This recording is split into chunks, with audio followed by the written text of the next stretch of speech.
Hello, everyone. Good evening. Hello. I hope Death is also gay. I have a feeling he is. you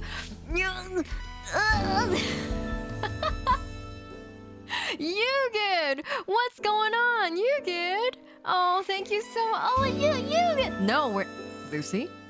Lucy, no, we're not. We're not. Lucy. Lucy, no.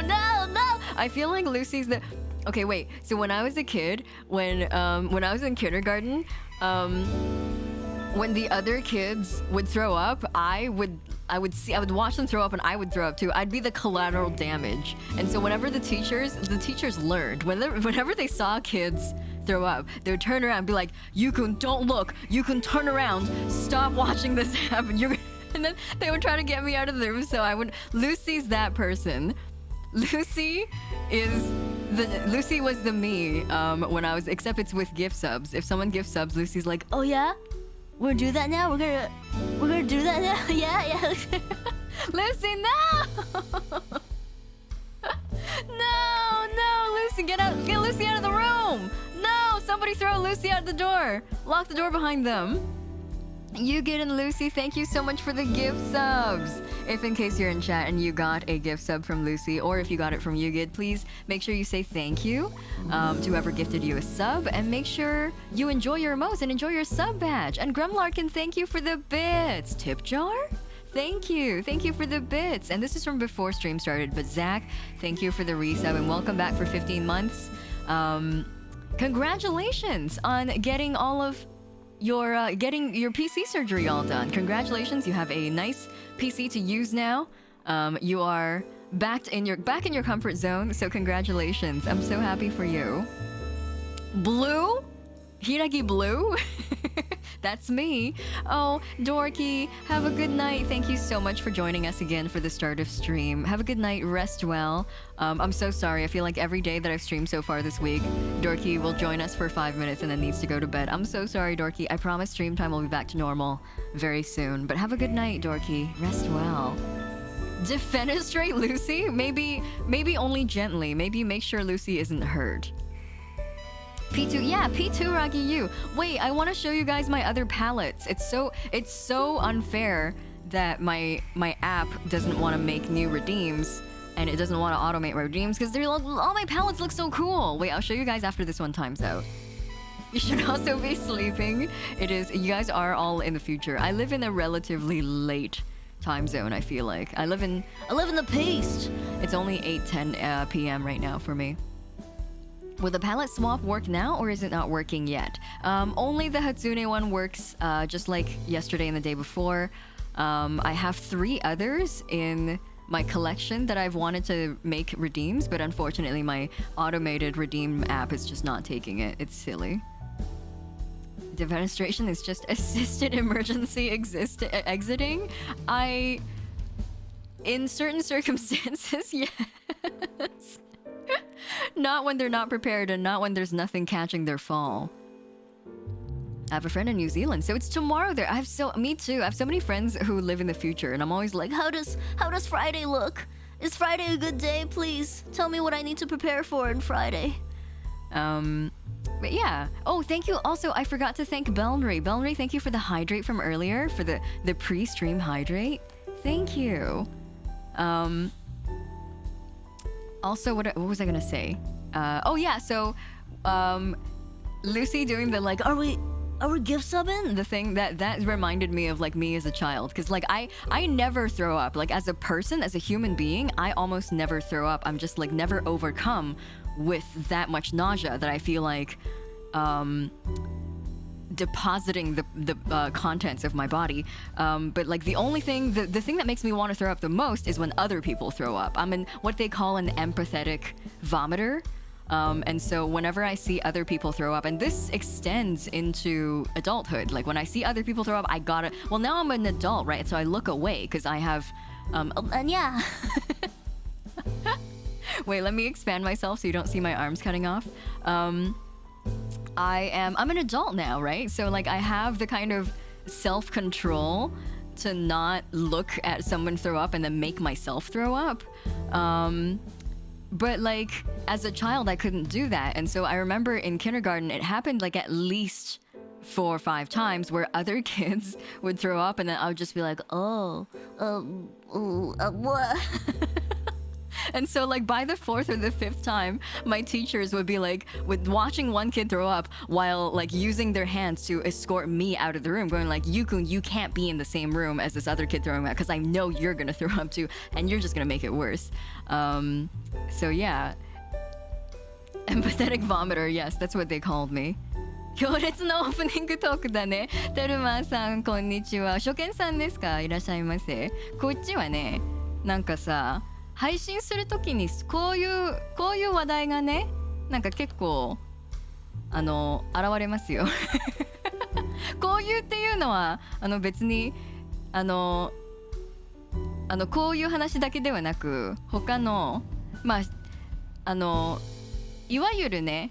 下ネタとかこういう気持ち悪い話題とか結構あるのでどうかご了承ください。でもいらっしゃいませ。来てくれてありがとうございます。Empathetic vomiter, that's very kind of you to vomit with others so they don't feel single. Yeah, it's solidarity. Quiet. It's really all about solidarity. I'm just making sure the other kids don't feel lonely when they throw up.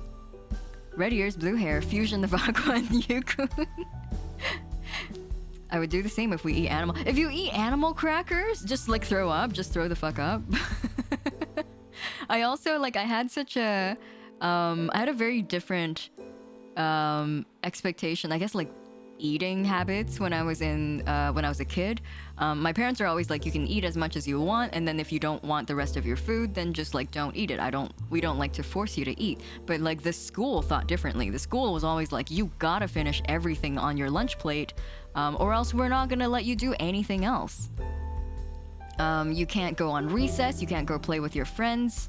If lunchtime stops and the next period starts and you still haven't finished your food, well, you're gonna be the clown with a plate in front of you then while we take our afternoon courses. And so it was always like food anxiety became a thing for me when I was a kid because I just like didn't eat enough, I guess, to satisfy the adults at school. And then my parents found out about it like a semester later and then moved me to a different school because they're like, that's not okay. You can't force our child to eat. So maybe that's where all the throwing up was coming from, because they were like stuffing these children chock full of food. I imagine the teacher hearing one kid gagging and grabbing you and flinging you out of the class. Quiet, that's so funny because that implies that kids throw up the same way cats do. You know that like demonic noise that cats make when they're about to throw up a hairball? Like, and they do it for a while too. Like they gotta like work it out of their system. That makes me think that kids do the same thing.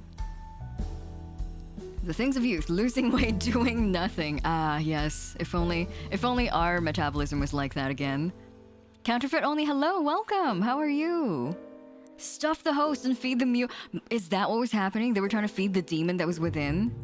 The beast within. I'd like to imagine them just tucking you under their arm like a football. Yeah, just get this child out of here. It's like worse though. I totally feel them because it's like you get 2 kids thrown up and then like a 3rd kid like throws up to make it worse. It was the worst. Is that the Hiiragi of the Starlight Host Club fame? Hello Thermo, welcome. How are you? Also, cafeteria food isn't always the best cooked. You know what? I don't have enough memory of my like kindergarten life to remember how the food was. I just remember I think I was so turned off by the quantity of food because I was just allowed to eat however much that I wanted at home, and I didn't eat a lot. I was not a very big kid. And so I was just, most of my brain power was spent stressing over how much food they gave me and not quite the quality of food. Up early at 11 a.m. Oh no, oh, well, do not increase host. Okay. It's like that video of the kitchen fire and the dad grabs the kid instead of helping them. I remember, I just watched that video recently. That was so funny. I love that. And the mom looks so offended. For Thermo, is that the... Yes! Oh my goodness! I love that. Wait, hold on. Oh, my cat ears are gone. That's okay. We'll survive. Is that the Thermopylae 007? Professional lurker and absolutely pogging musician?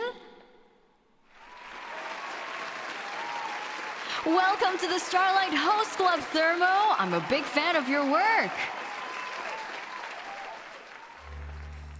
Thanks so much for the redeem. Thanks, you good. Thanks for giving Thermo a well-deserved welcome. Hello, Thermo. Is that the Thermopylae? If I ever vomit, please do not be in the same room as me. You will be able to hear me 3 or 4 rooms down. Jesus, Lanebeau. Pass it on the favor. You make sure the whole house knows you're throwing up. You haven't seen you in days. Hello, Fall Chick. How are you? How have you been?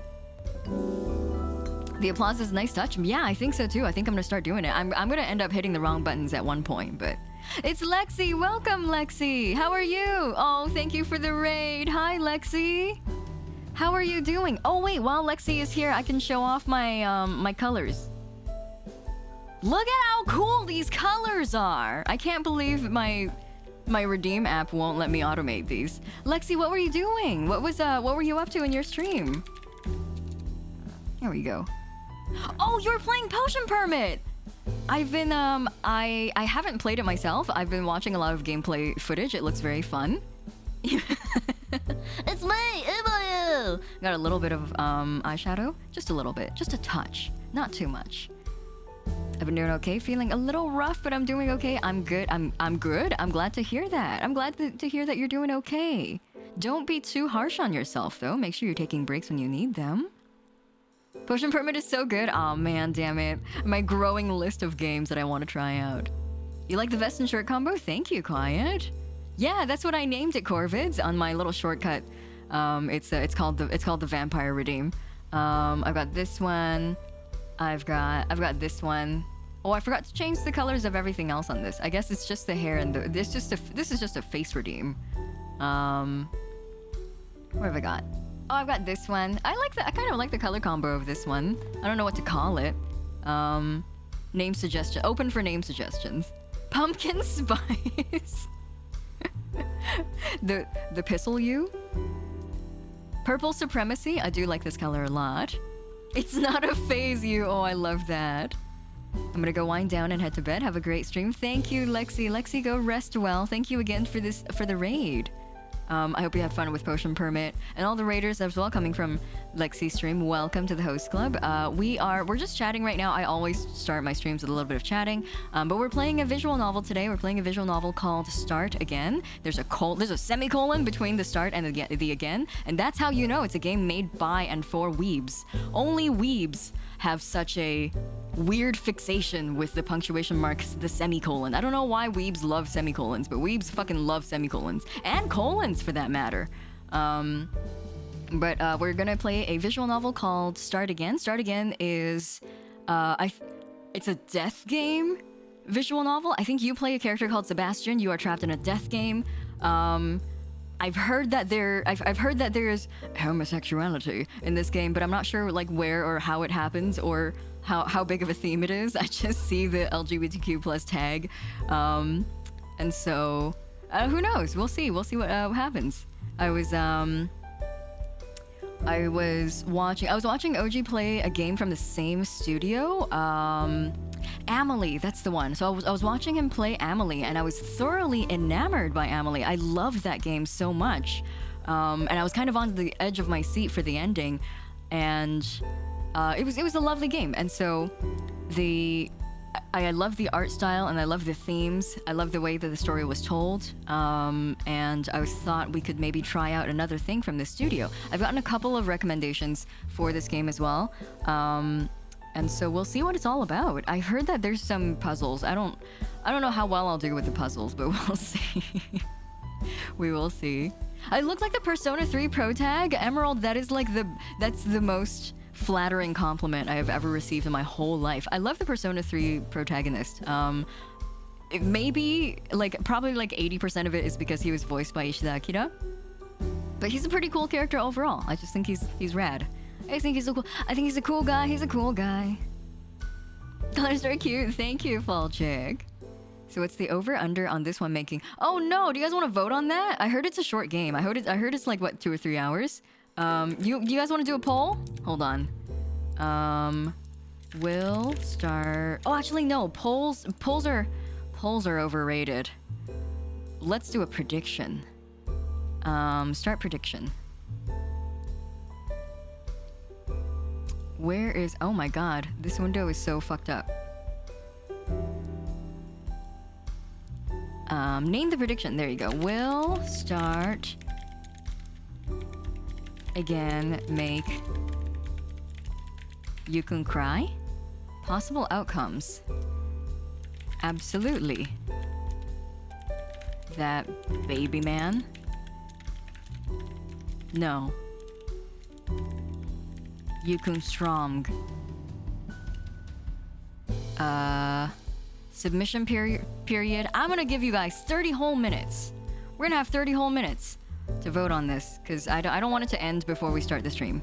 There you go. Start prediction. Confirm prediction? Yeah. Okay, there we go. Vote now on your phones.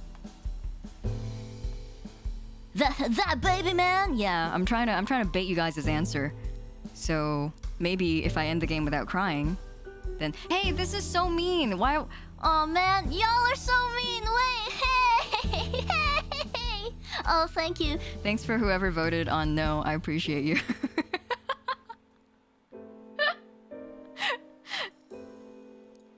The poll sounds like a rhetorical answer. Stop, Brian. Stop.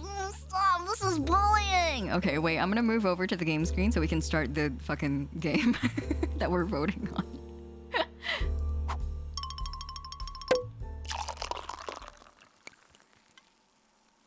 Ah. Oh, I forgot, man. I forgot to do something else. I wanted to put on like a cute little... Do I have any cute Halloween assets right now? Jalloween? That's not what I wanted to... Halloween pumpkin? Oh, I've got a pumpkin blanket. Oh, that's cute. Oh, that's really cute. I have a little pumpkin blanket.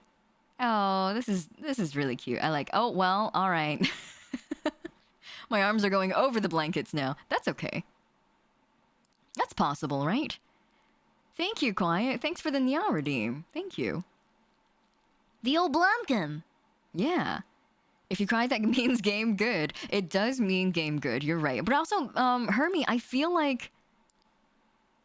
man, maybe that... You know what? Maybe that ex... Maybe their words cut me a little deeper than I thought. One of my exes told me that I have very cheap tears because I cry so easily.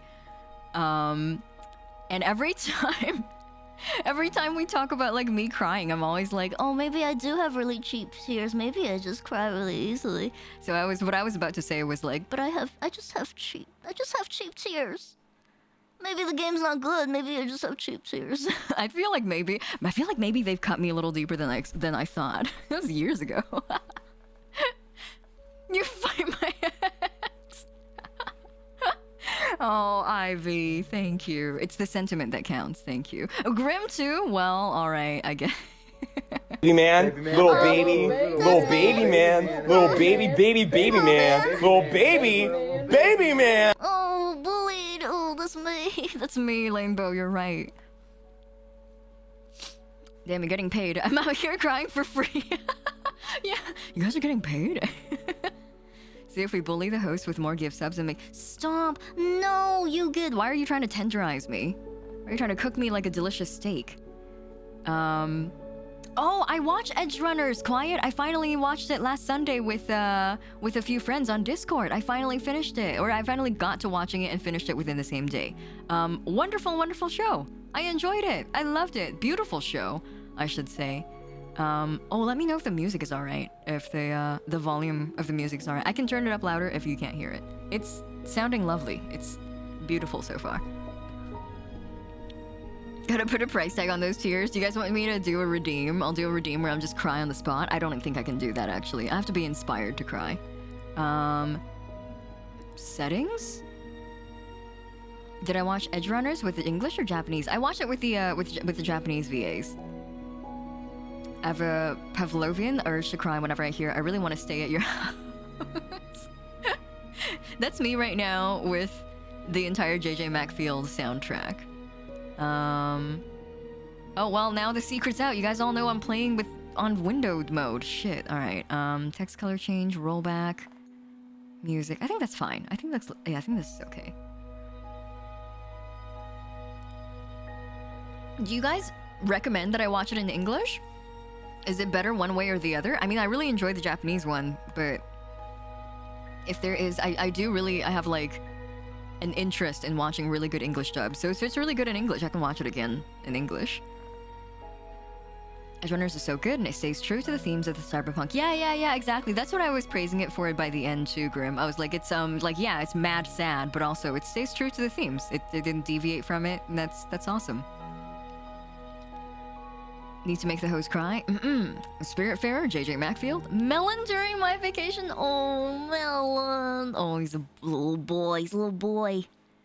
I feel like they did a great job, except a couple of them hurt your soul. Oh no, Negiri.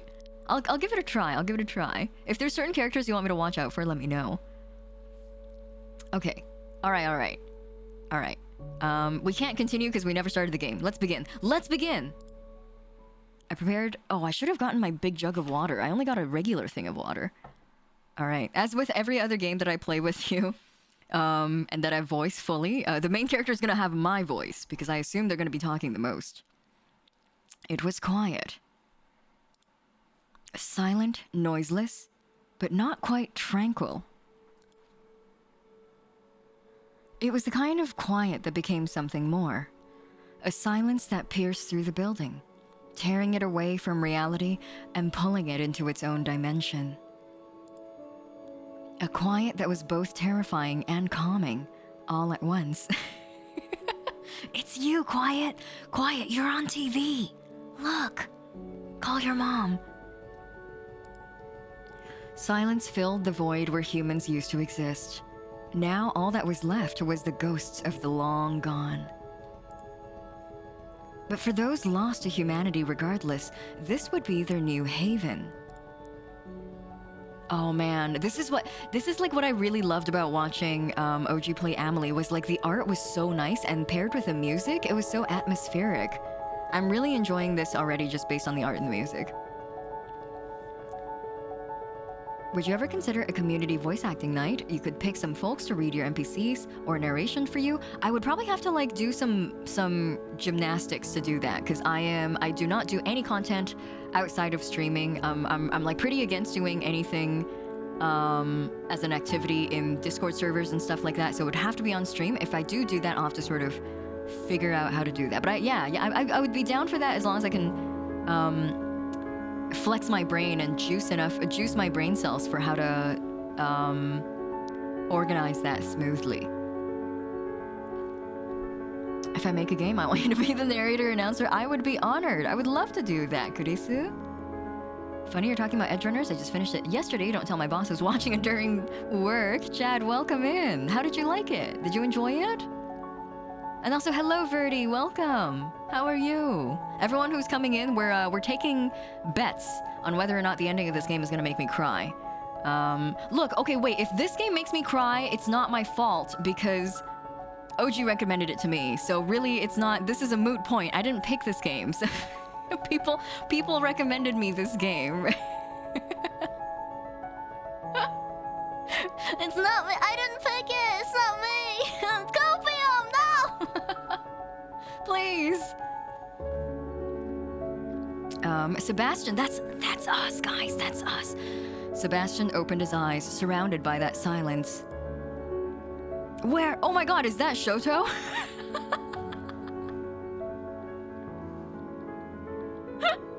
I didn't know Shoto was in this game. What's up, Shoto?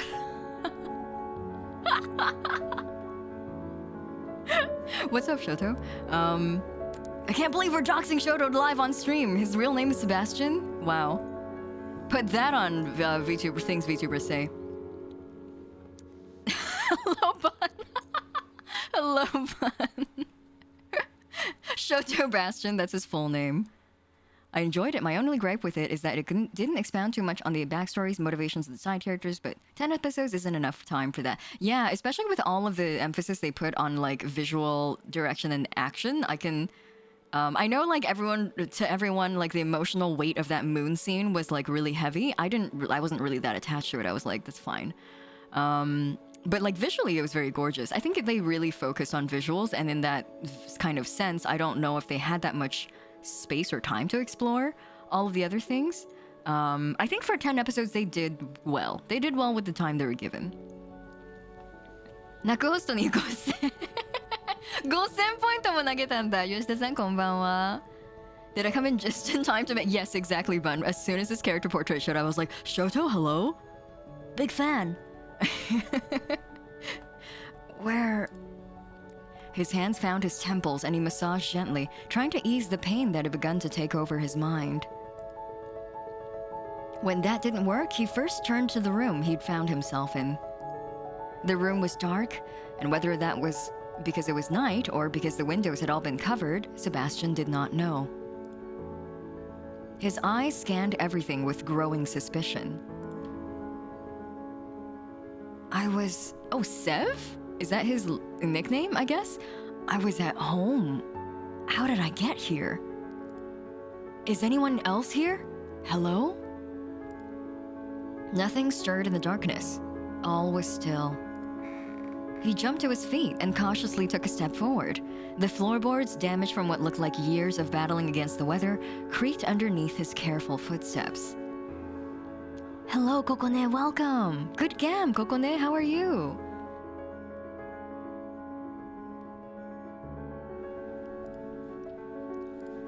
Hello? Hello? Anyone? No one answered. If there's any ghosts here, I promise I'm not an exorcist. What's up, demons? It's me. It's your boy, Sebastian. I'm not even sure how I got here. That's probably a typo. I'm not even sure how I got here. But I don't mean you any harm. I'm just gonna leave now. Okay? Sebastian walked towards what looked to be the entrance to the house. The door was large and imposing, made of faded wood with deep engravings. Thick scratches ran down the wood. Sebastian took the door handle in his hand and attempted to turn it, but was met with a loud click instead. Locked. Eep!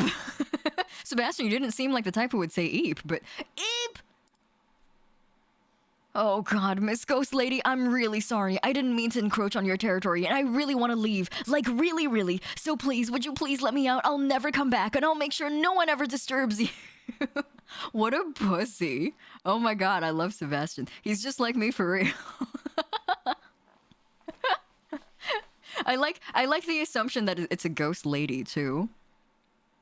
Fun thing about Yukun reading everything is that I can sit back, I can rest my eyes and enjoy the story. Yeah, exactly. That's the intention. チャットのコメントで泣かすのある？あり？会ったことあるのかな？覚えがないね。Hello, Tammy. Welcome. And thanks for the stretch and hydrate, Fish. Thank you. You're right, Yugit. He's a little baby man. Thank you. All right. Sebastian's busy being a little pussy. Oh no.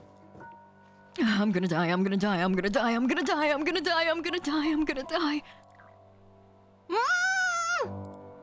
I promise I don't taste good. Look, I'm way too skinny and I have no meat on my bones. But maybe you don't eat humans. You want to take over my body? Is that it? I'm sorry, but I really need it. Maybe we can share if you let me go? What? He's already at the bargaining stage. What a poor guy. Hello, Rowan. Welcome. The sweater he's wearing makes him seem submissive, and this text is only proving... Oh, only bottoms wear turtlenecks, baggy turtlenecks. Sebastian stumbled backwards, eyes flickering all over the room, until the back of his legs hit a small packing box. It was taped shut. Huh. Oh. There's something in there. Sebastian crouched down and put his ear to the box. It was moving from side to side slightly, and a muffled sound came from within. Help me.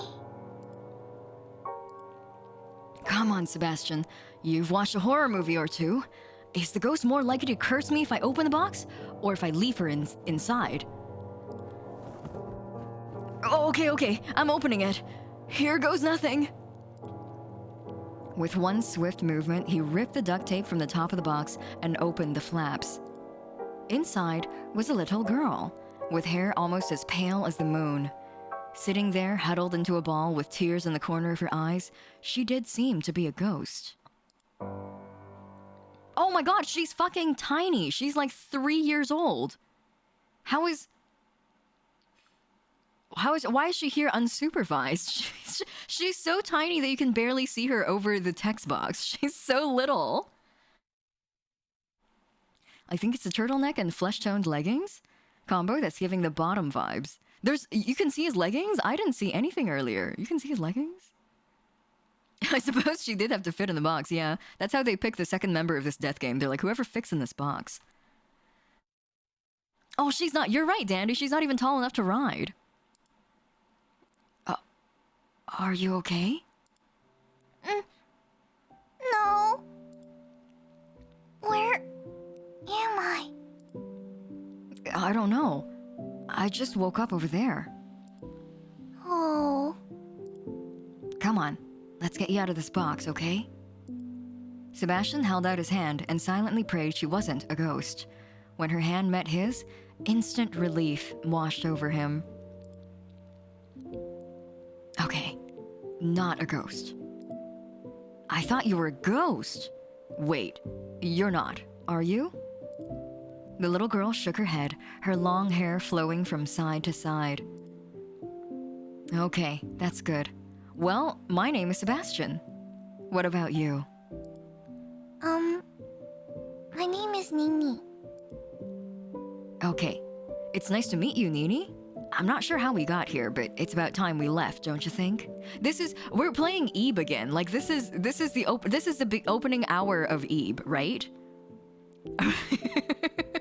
We're playing an Ebe clone. I'm guessing it'll get like worse and also gayer later on, just based on the game description.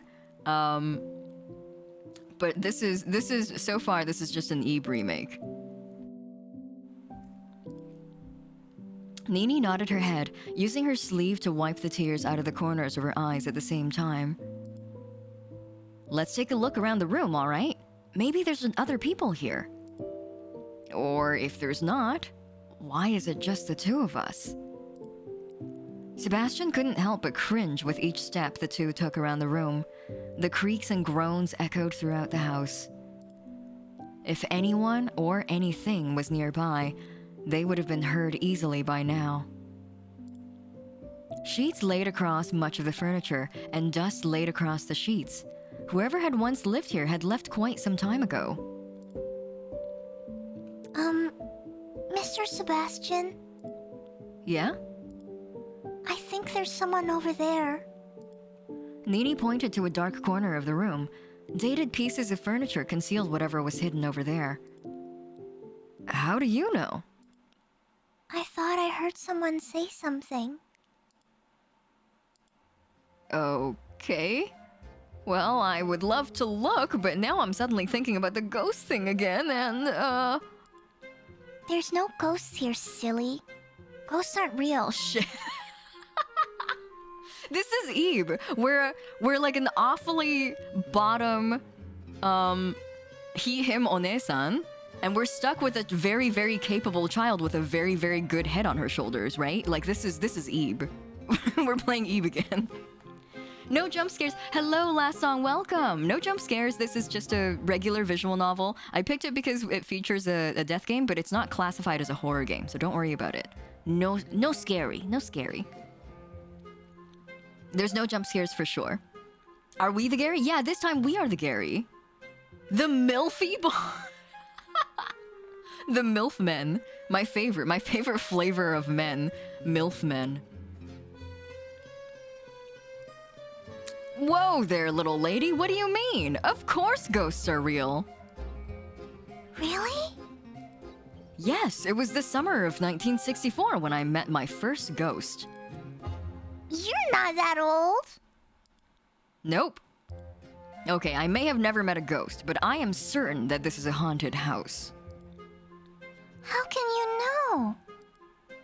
It has all the telltale signs. 1, strange noises. That was me, though. 2, all of the doors are locked. Couldn't someone else have locked them? 3, it is way too cold in here. Isn't it the middle of winter? And lastly, I feel like somebody's watching me. Again, I think that's probably me. That's how I know this is a haunted house. Okay, I'll go check over there myself. Oh no, she's so capable. She's she's so smart and capable, and we are so pussy and so milfy. I see this is the kind of game we're playing. Don't worry, I'll protect you from back here. Sebastian gave Nini a thumbs up and a reassuring smile. She nodded back enthusiastically, as if she truly believed that he had her back. If you really are a ghost, I want to help you. You got this, Nini. She crept closer and closer. There's someone there. Sebastian crept closer, looking over Nini's shoulder. Indeed, there seemed to be the shadow of someone lying in the corner of the room, mostly hidden. A chair made of rotten wood sat in the way. Sebastian tried to pick it up and move it, but the leg instantly snapped off. He picked it up. Now I have a poking stick. Won't he be upset if we poke him? Nah, I'm sure he doesn't mind being poked. Hey! Well, good news, he's not dead. Yay! Where? A man with white and black hair sat up rapidly, then scooted in the opposite direction of the little girl and the man with the chair leg. Honestly, yeah, same. I'm feeling the same as this guy. The classic yes, exactly, yes. The classic competent 10-year-old paired up with a pathetic man duo. My favorite fictional character dynamic, my favorite like platonic non-romantic character dynamic is a very capable child and a useless adult. Yo, next! That's exactly what I said earlier! As soon as this guy's character portrait popped up, I was like, Shoto? Big fan! What's up, Shoto? Also, hello, next. Welcome. How are you? Whoa! Hey! Who is this? You... Sebastian, don't worry. We're not here to hurt you. Oh, except her. I don't know what she'll do. Hey! I'm not gonna hurt anyone. Where am I? Well, that I don't know, but I can tell you where we aren't. Man, Sebastian's so full of beans. This guy is so full of beans. He seems like a huge pussy, but also he is so full of beans. Oh! Congratulations, Next. Congrats on finishing your exam. Also, everyone who's dropping in, you have 7 more minutes to vote on whether or not the ending of this game is going to make me cry. So, put your points in there, and we'll see what the payout is after this game is over. This guy's, yeah, his design's cool. He reminds me of, Santa from 999. Mr. Santa, who's famous, and my favorite line in the entire game is, "Do any of your chumps know Japanese?" Santa's outfit reminds me a little bit of him. Beans is how he deals with fear. He's got fear beans. Hello, Lorderbones. Welcome. I don't think this is the circus or a hospital or the aquarium.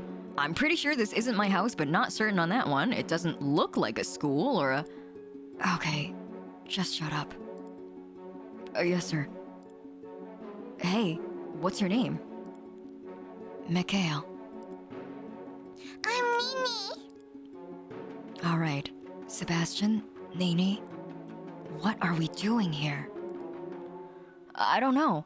I just woke up a little while ago and got her out of a box. A box? Yeah, like a packing box. Duct tape shut.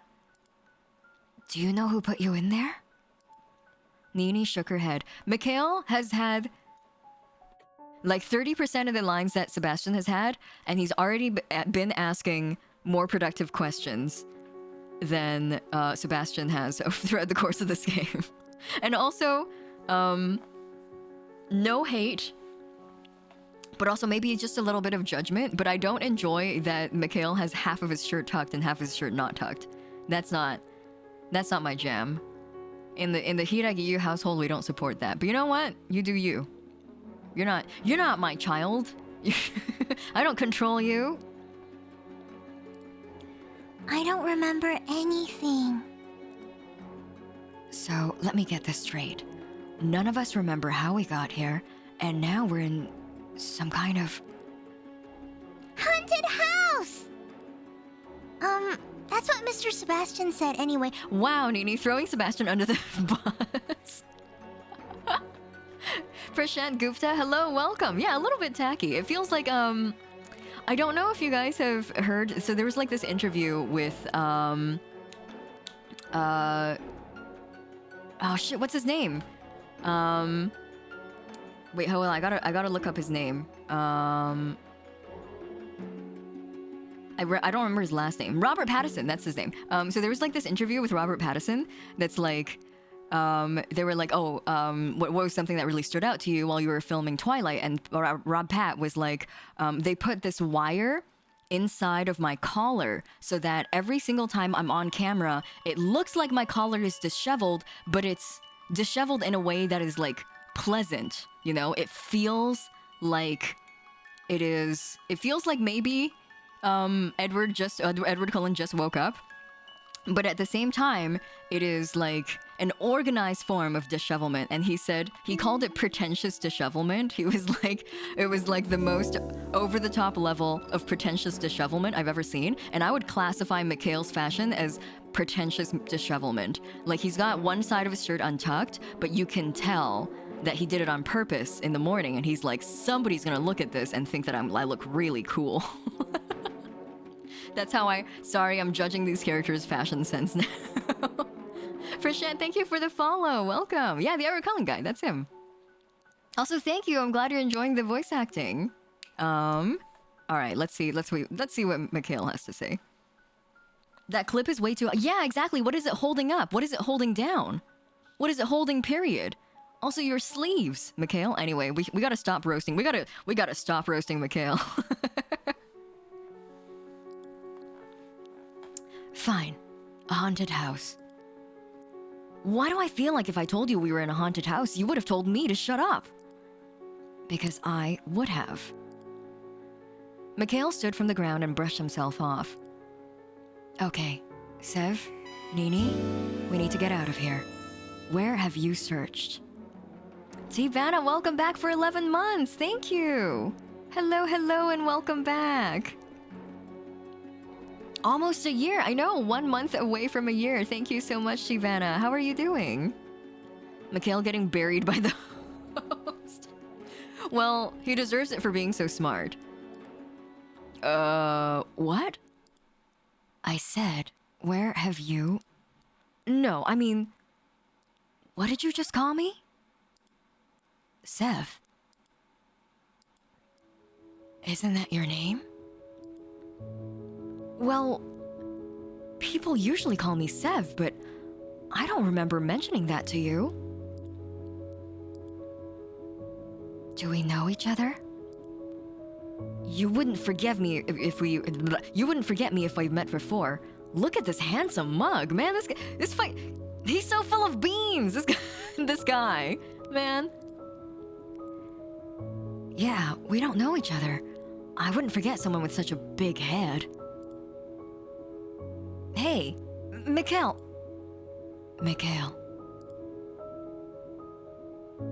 You seem like a Mika to me. His face turned pink. Call me Mikhail, or I will use that big head of yours to open the door. Sev put his hands up in fake surrender. Fine. We tried to open the door, but it wouldn't budge. But I don't think even my head would change that, Mikhail? Oh, who the hell is this? Attention, phantoms. The timer has now begun. You have 2 hours to escape before the house is decimated. Good luck. Oh, whoops. There we go. Oh, take care, you good? Have a good night. Rest well. Thanks for joining us today. Sweet dreams, sweet dreams. They got Mono... Oh, you're right. They got Monokuma. Wait, I could do the Monokuma... Wait, I don't know if I have a Monokuma voice. Where's my... Attention, phantoms! The timer has now begun. You have 2 hours to escape before the house is decimated. Good luck!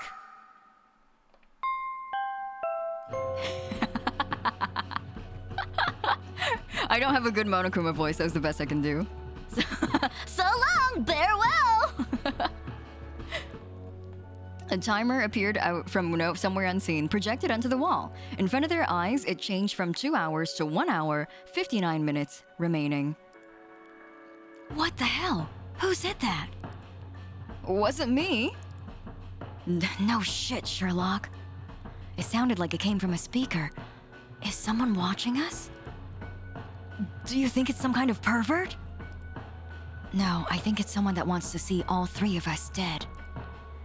That seems worse. What's going on? Her large eyes blinked over and over again, as if she was trying to stop herself from crying. Sev knelt down to be eye level with her. It's okay. Someone put us in here, but we're gonna get out again. You just have to be brave. Oh, okay. I need you guys to Rowan, thanks for the cheers. Thank you. Thank you! I need you guys to think.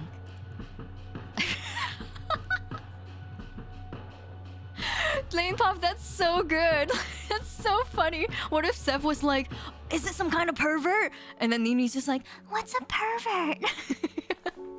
What does that mean? the art in this game, yeah, Flint. I really like the art style in this game. I like the backdrop too, and the music's been really nice as well. I'm always thinking. Properly, Sebastian. What's the last thing you remember? Nini spoke up first. I think I stumbled and I said smoked up. Nini smoked up first. I was just at home.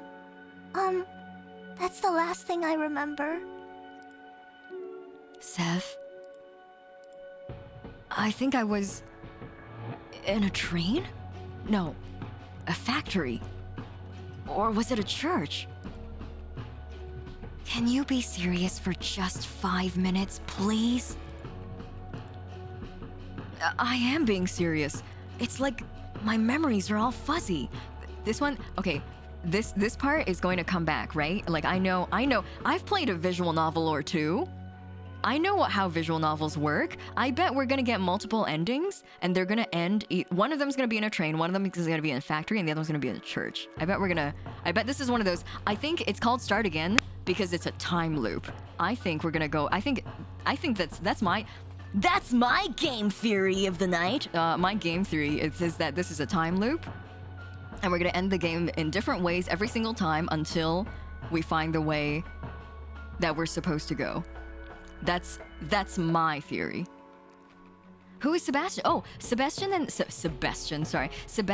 Sev are the same person last song. So Sebastian is his real name, Sev is his nickname. Mikhail is the one on the far left there with the two-toned hair, and Nini is the little girl. Did you hit your head or something? I don't think so. Well, I can't really remember whether I did or not, so maybe I did. Forget it. Then what about you? I was... Oh, this expression's really cute on Mikhail. I was with someone. Somewhere. That's very informative, thank you. Like your recount was any better. Touché. This is going nowhere. Come on, we need to search the rest of the house. Time is already ticking. Following your lead. Someone else. Wait. Mikhail had already moved to leave through what looked like a a dark, long corridor. He paused, a look of mild annoyance on his face. What? Please, don't say something stupid and waste our time. No, it's just... Aren't we missing someone? Missing someone? Like, shouldn't there be 4 of us? Why? What do you know? Nothing! I don't know anything! It's just a feeling, I guess. We already searched the room. There's no one else. No. We're definitely meant to have 4 people. Sebastian, you're starting to get on my nerves. You know what this looks like to me? Someone purposely stalling us. And what if I am? Then I would be led to believe you were also the one who brought us here. Mikhail's body stiffened up. Well, luckily, I'm not. I'm serious. I just feel like we're missing someone. Important. Fine. Then what's their name? I don't know. Welcome to Start Again. Wow. Start Again's story is experienced across 4 routes. Using the game's flowchart menu, you can jump between the routes at any time. From time to time, you will encounter locks in the story that require you to have information from other routes. Oh, this is iSomnium files. You can return to the flowchart by pressing the flowchart button beneath the text box. And note, you cannot save and load between routes to progress in the game. Your data will not carry over. Instead, please make use of the flowchart to change routes. As you progress, more sections of this flowchart will become available to you. Good luck and enjoy Start Again. Yeah, exactly, Lucy. Yeah, this is iSomnium Files. We're playing iSomnium Files Lite. What is this? It was quiet. Okay, well, skip. Hold on. I gotta prefs. Skip unseen text or after choices? No. Okay. Let's get to the text box and let's return. Return? Skipping? Please don't skip. The Uchikoshi special, yeah.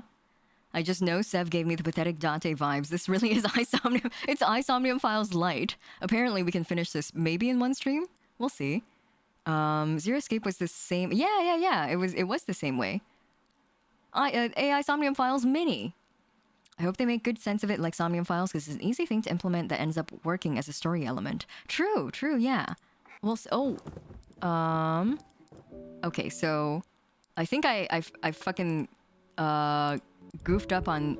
No, god damn it. Okay, so it keeps skipping. I think I'm supposed to return. Who is missing? Yeah. I'm pretty sure oh! Wait, prefs? Flowchart. Oh, these are... Oh, they're different ways to begin the game. Oh, okay. So I can't... Okay, sorry. My brain cells, they're not working. So I cannot progress through that chapter that we just started because it's locked. And so I have to begin the game another way, I'm assuming. So there's this flowchart right here.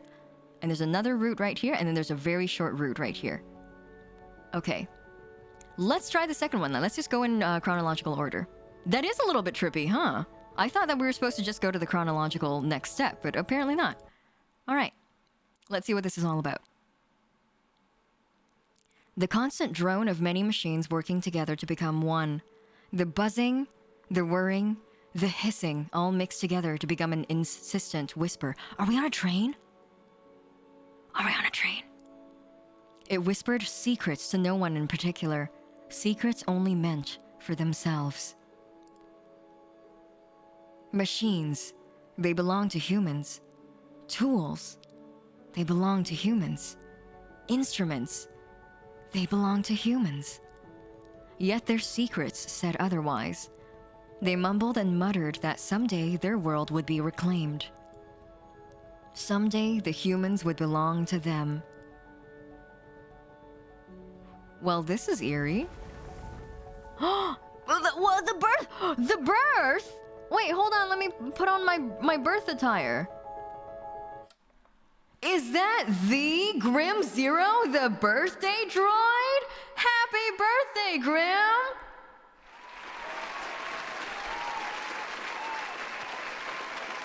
Welcome to the Starlight Host Club and happy birthday! Champagne is on the house today for you.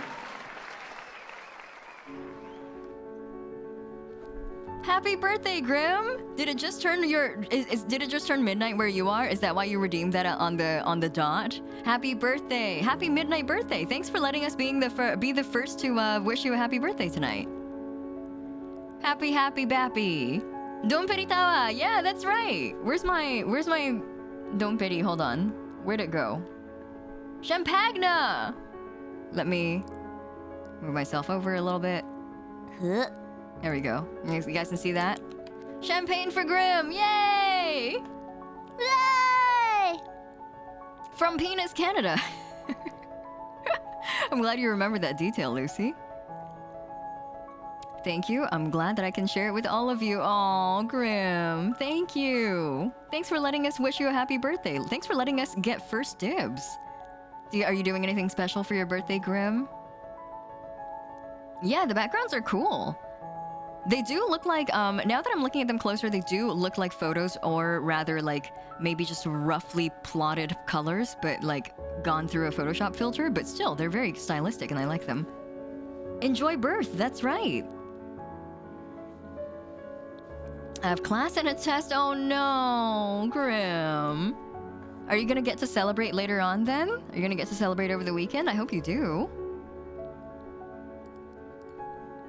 Yeah, good luck with your test as well. I know you have a lot of midterms coming up, so good luck with your midterms. Not that you need them, I don't think you need any luck. Party after? Yeah, party after your tests.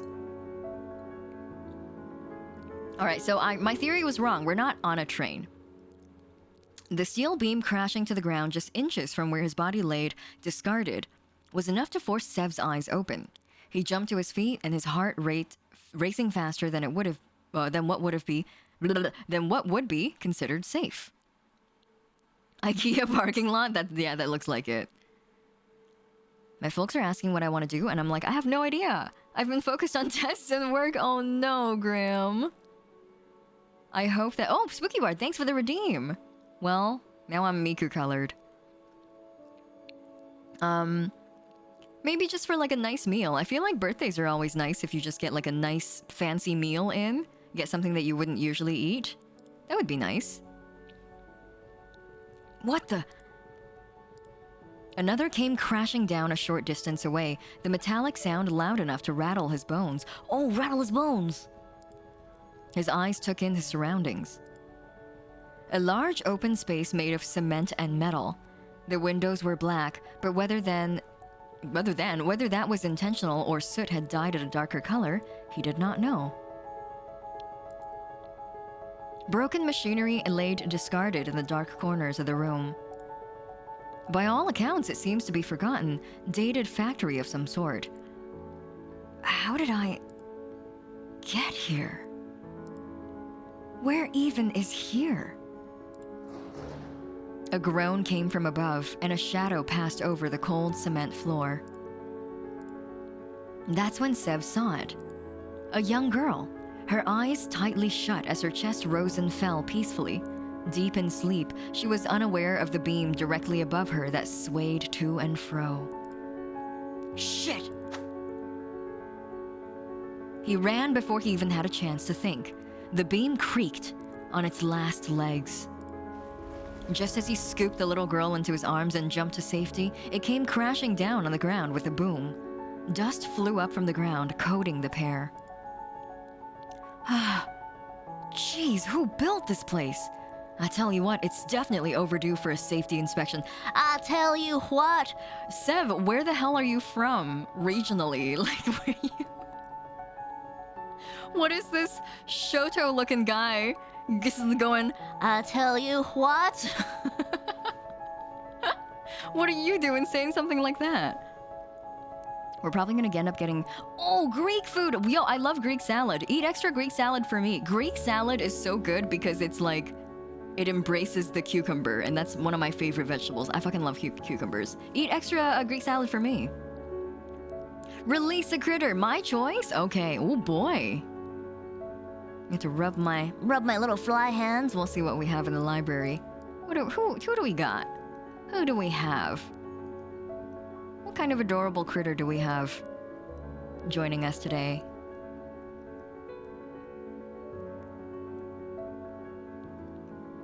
Oh, I feel like I haven't seen Puppy Faff in a while. I'm gonna get Puppy Faff on. Oh, round. Oh, that's a round puppy right there. Thanks for the redeem. Thank you, Flint. Oh, yeah. Oh, look at him. Oh, he's so round. He's so rotund. There we go. This guy is so filled with lame one-liners. I know. He is chock full of beans. My birthday was yesterday. It was yesterday. Happy belated, Tactora. The go-to every year is a DQ. Oh, I haven't had one in so long. I love them. They're really good. Did you enjoy your ice cream cake? Congratulations and also happy belated. I hope you had a good birthday yesterday. And if I had to guess, I would say it's going to fail. I'm not a safety inspector, though.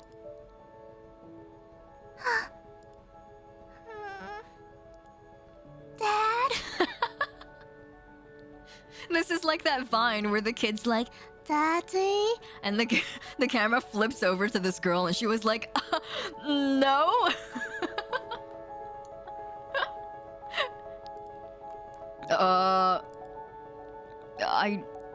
I don't think so. Unless someone hasn't told me something. She wriggled from his grip, retreating a distance away and eyeing up her surroundings. Where am I?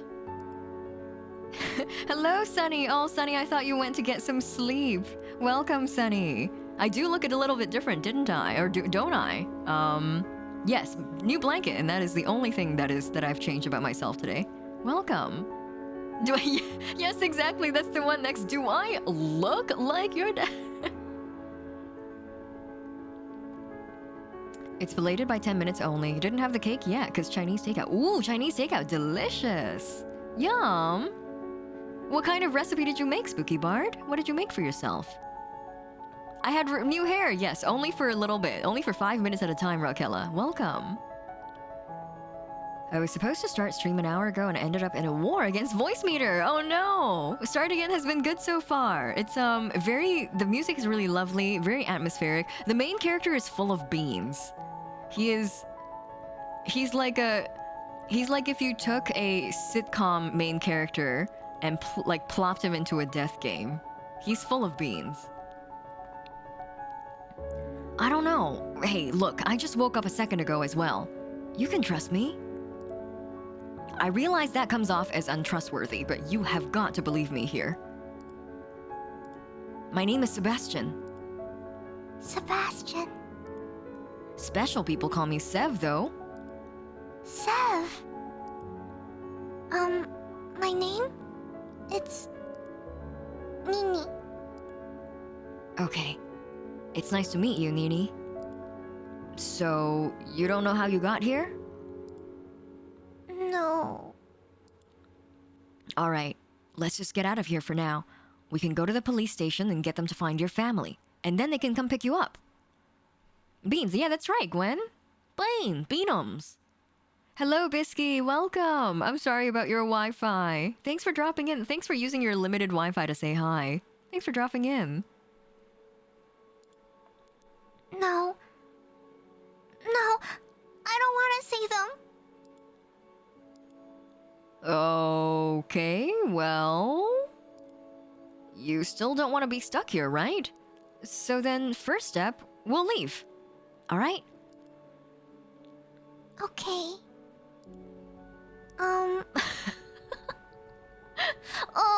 Sevy? Sevy, could And? She's scared. Sev smiled, trying to put on a face that would calm her. Of course. There's nothing to be scared about here. He held out his hand, and she quickly took it. It was small, fragile, and trembling. Their first stop was a large door that seemed to face the outdoors, but no matter how much he jiggled the handle or pushed and pulled, it wouldn't budge. Window it is. Sev picked up a scrap metal pipe that had been tossed in the ground. The weight was heavy in his hand. Stay here for a second, okay? I don't want any glass to get on you. Okay. As if he was aiming for a home run, Sev swung the pipe a few times, testing the force. Satisfied, he lined himself up with a window. It's time for you to face my steel, window!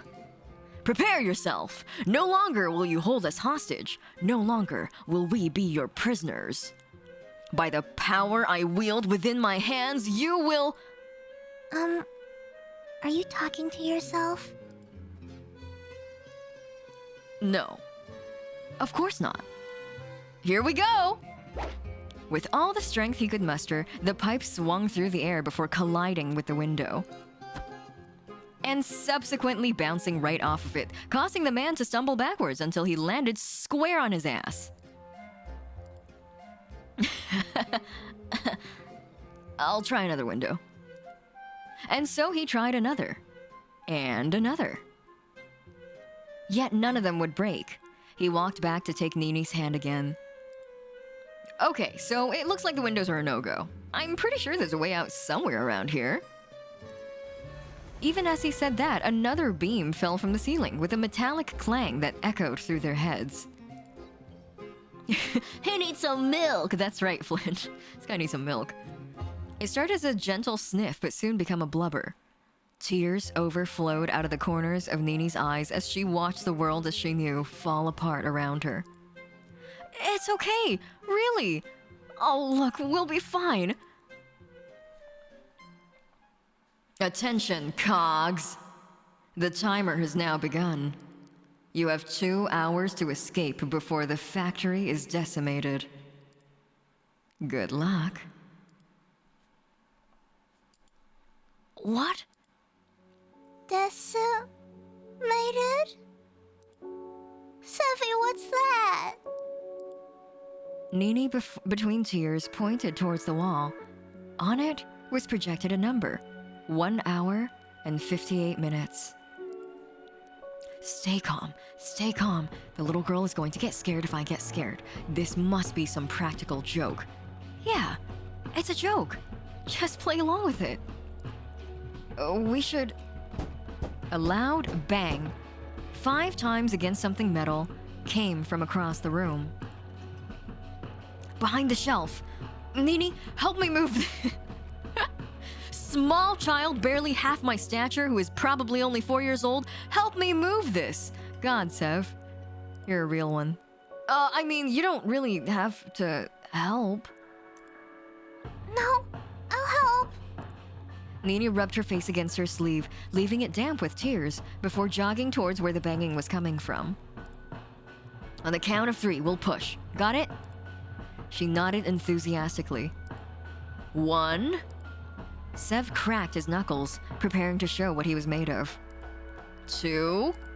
He took a deep breath and did a little stretch with his arms. 3. The bookcase slid to the side with no effort whatsoever, thanks to Nini.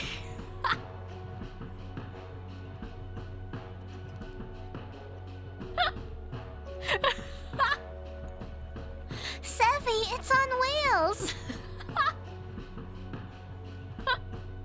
Man, who is this guy? I know, Lucy. Who is he? He's a comedy genius. Cool. I just got shown up by a toddler. On the other side of the bookcase was a reinforced metal door. No windows showed what was hiding beyond. Well, that was easy. Who needs 2 hours? But who's doing the banging? Maybe someone's come to rescue us. One of our families? Oh, it's locked from this side. Well, let's get out of here already. A large metal bolt was the only thing stopping the door from bursting open. Unless the baddies are in there. The baddies? Sev shrunk back, kneeling down to stand behind Nini as if she was a shield.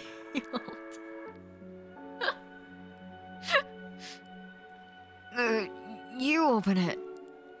Oh, okay. Her hand trembled as she reached towards the bolt. Okay, maybe making a child to do this is a little bit too much. But before Sev could even move, she'd already pushed the door bolt aside. All was silent for a moment. And then all hell broke loose. The door crashed open with enough force to nearly rip it from its hinges. Whoever was on the other side had obviously decided that their fist wasn't enough, and the only solution to getting it open was to charge at it. I like their style. It's official, Nini's the tank. Nini's the tank of this group. I don't know what Sebastian would be, like moral support. A blur of black and white crashed through the door and into the room. He barreled past Nini, who had quite smartly stepped to the side, and directly into Sev. The two went flying, skidding over the cement floor until they came to a stop next to a pile of abandoned machines. Oh, there's the CG! Oh, the art! Oh my god, there's art! Oh wait, I got a notepad? Oh! Oh wait, I got a little notepad? Hold on.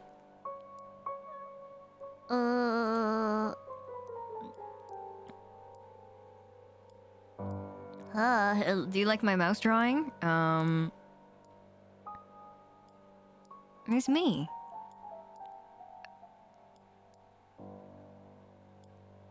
Oh my god, I can't... Yeah, alright. Wait, let's change colors. Is it yellow? Yeah, there's a yellow, okay. Yeah. Oh, well, that didn't work out very well, did it? Yeah, there we go! We did it! Oh, it's just my head. Maybe I'll do a little neck. This is gonna immediately turn into a drawing stream. What a time to pop in. Hello, Fumaru, welcome. We're MS Painting. Yeah, we're doing some MS Paints. Anyway, save as image? Sure. There we go. Oh, hey, look, that was really cool of it to just like show my entire like file paths. I will not do that again. I mean, it didn't show anything important, but that was very cool of it. Anyway, new CG. All right. Oh wait, no, this is Mikhail. This is Mikhail. Okay. All right, asshole. Did you think that was funny? Uki feel it. Why does this game feature so many VTubers? We got Shoto, we've got Uki. I like the shorts look on Mikhail though. I'm enjoying the shorts. You better have a damn good explanation about why you locked us in that cupboard. Us? Are there two people in that cupboard? Oh, this guy's pissed. Pissed. Sorry, I thought you were the janitor. Do I look like a janitor to you? Sev looked like the man who was hanging above him. White and black hair hung from his head to dangle over Sev's face. It seemed like his outfit matched too. Yeah, did you find the broom in there? You... Mika, no! What, another one? I don't remember hiring two janitors. See, I'm telling you guys, this guy is so full of beans. Sebastian is the most annoying, affectionately annoying protagonist ever. We're not janitors, you piece of shit. Where the hell are we, and who the hell are you? Oh, I'm Sebastian. You can call me Sev if you want. And that's Nini. We don't know where we are. Okay, Sebastian, why are we here? That is a fantastic question. Well, no idea, to be honest. You think I believe that after you locked us in there? Oh yeah, I was actually lying about that. Sorry. He didn't say anything further. He just silently raised his fist and swung it downwards.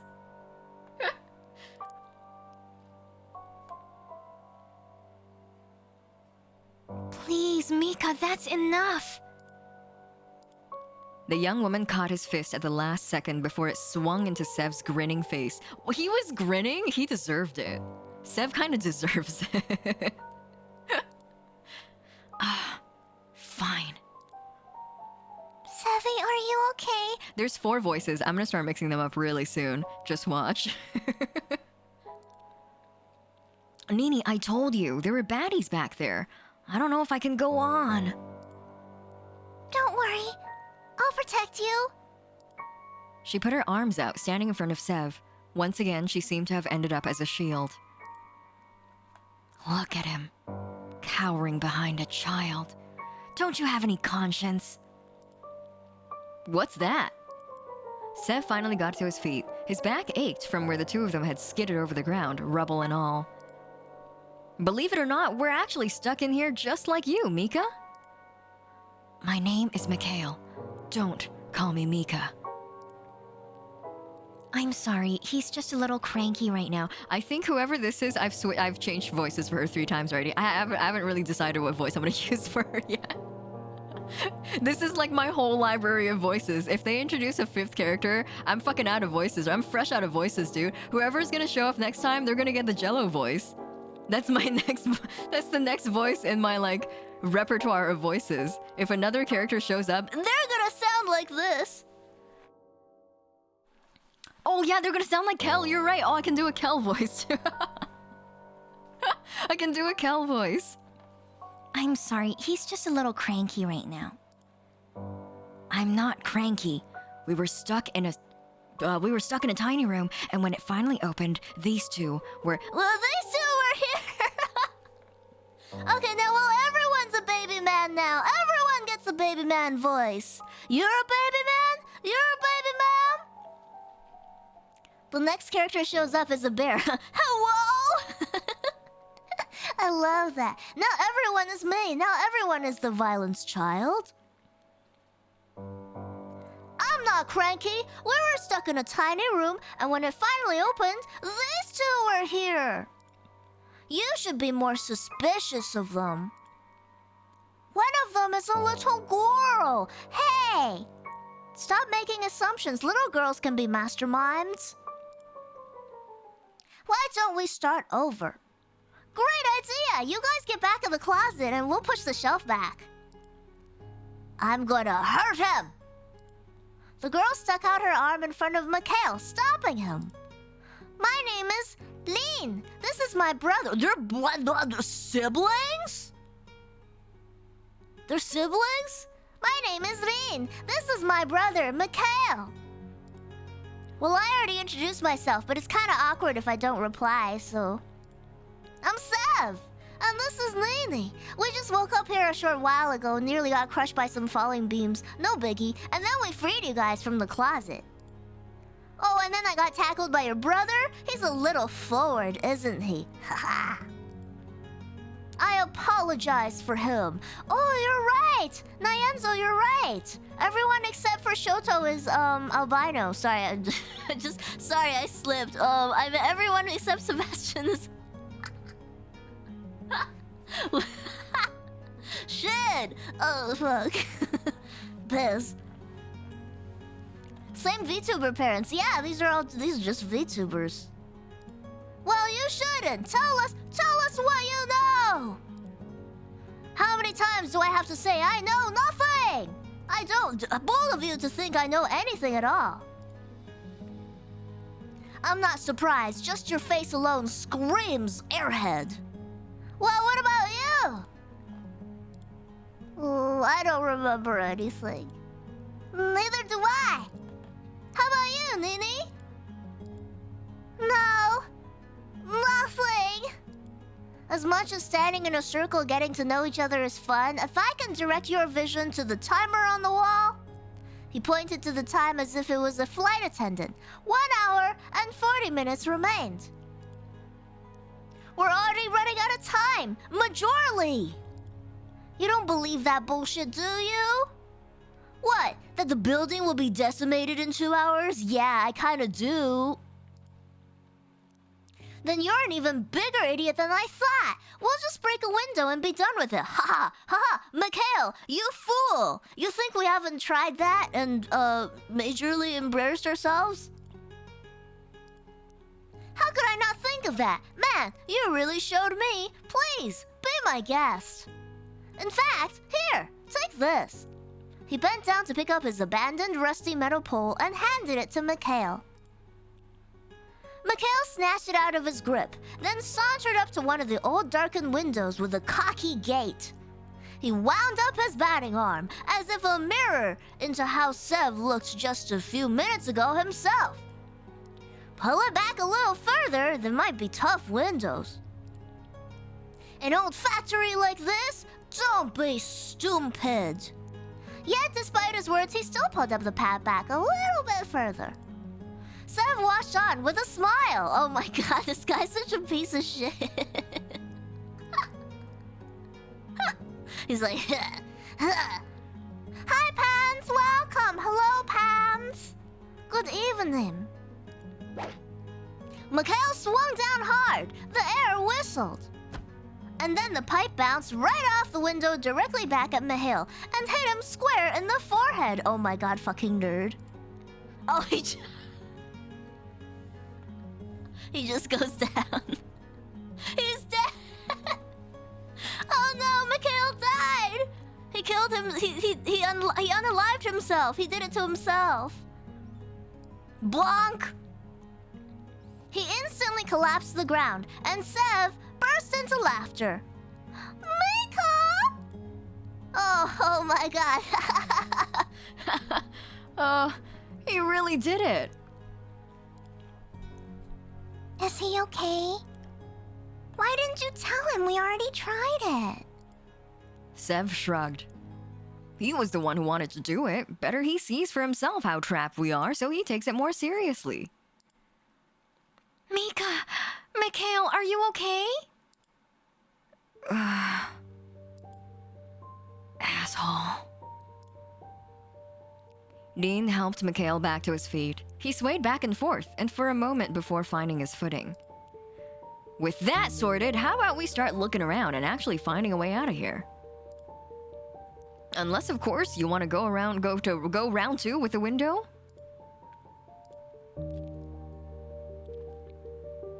Leave it. Mika, we should hurry. I'm starting to forget all the voices again. I looked at her name for a long time. I was like, who the fuck is Dean? Whatever. We'll search over there. Do you two want to start on that side of the room? Okay. Every time I read Sevi, every time I read Nini saying Sevi, I'm inclined to say Sewi, because the two V's look like a W. Sewi, do you want to look around together? Over there? The background, yeah, I love the art so far. That's what really drew me to this game first, was when I watched OG play Amelie, the art was so gorgeous, and the music was so nice, and then I was like, I'd like to play a game from this studio. They seem to be all like pretty bite-sized too. Amelie was a GL game too, if anyone's interested in playing like another short, bite-sized visual novel by the same studio. Amelie was a GL visual novel, really, really funny. Well, not funny, sorry, it was really good. There was some parts that were funny, but it was mostly just really good. And we'll find out how this is as well, I guess, after we're done with it. He is a piece of shit. I love that about him. And yeah, Dan, I totally see that. I don't think Mikhail would have believed Sev anyway if Sev like genuinely was like, wait, no, we tried this. You're gonna fuck yourself up. Please play Amelie. Amelie was so cute. I really, really enjoyed watching it. It was so cute. Are they also full of beans? There's like, I don't want to ruin it for anybody, but there's one moment that's really funny, and it's like endgame, so you should like play it. It's really good. And also, Fish, thank you so much for the hydrate. Thank you.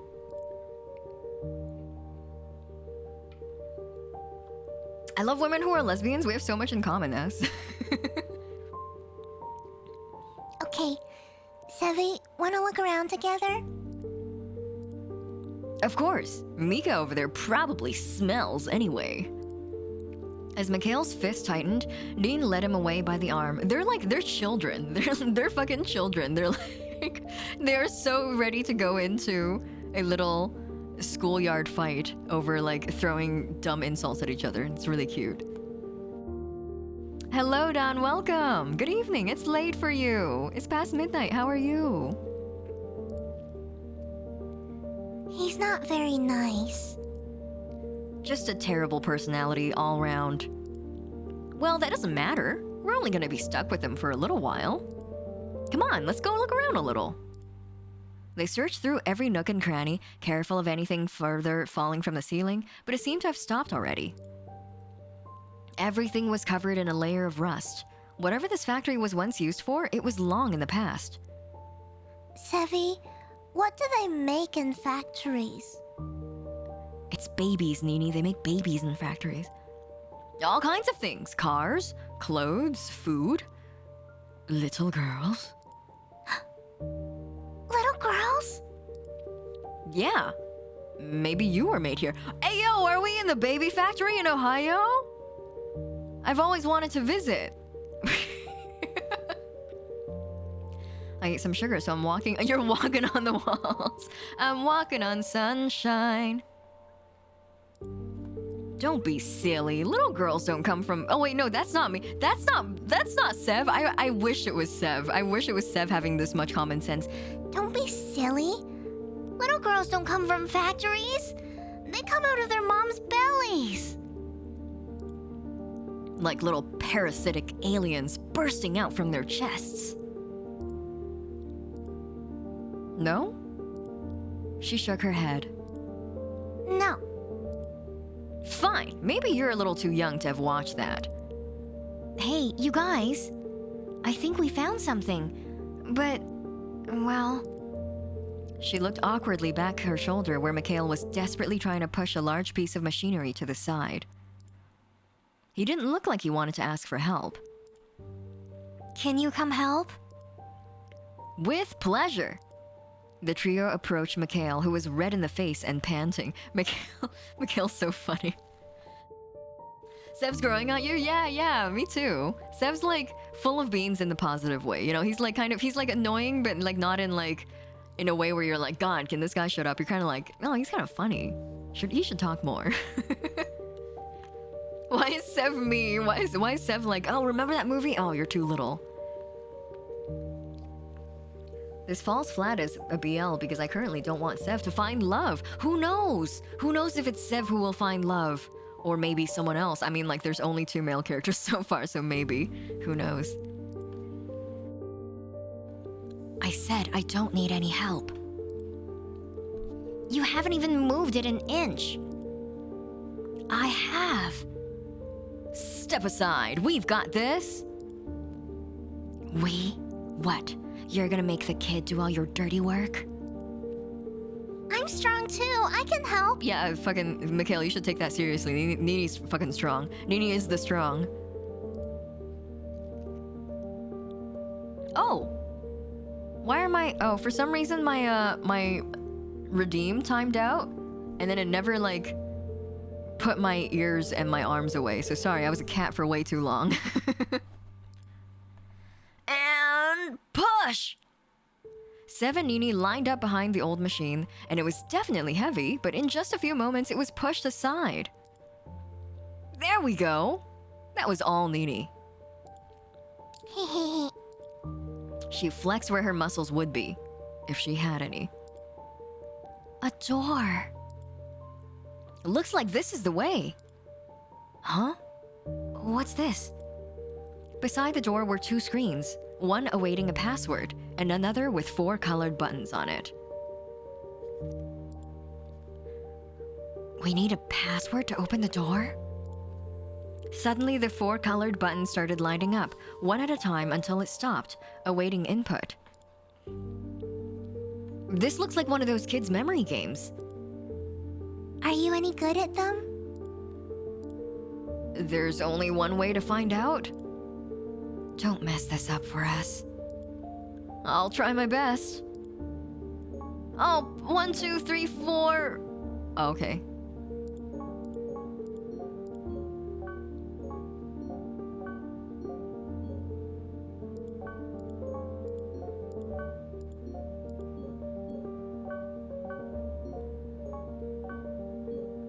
Oh no, I forgot that one.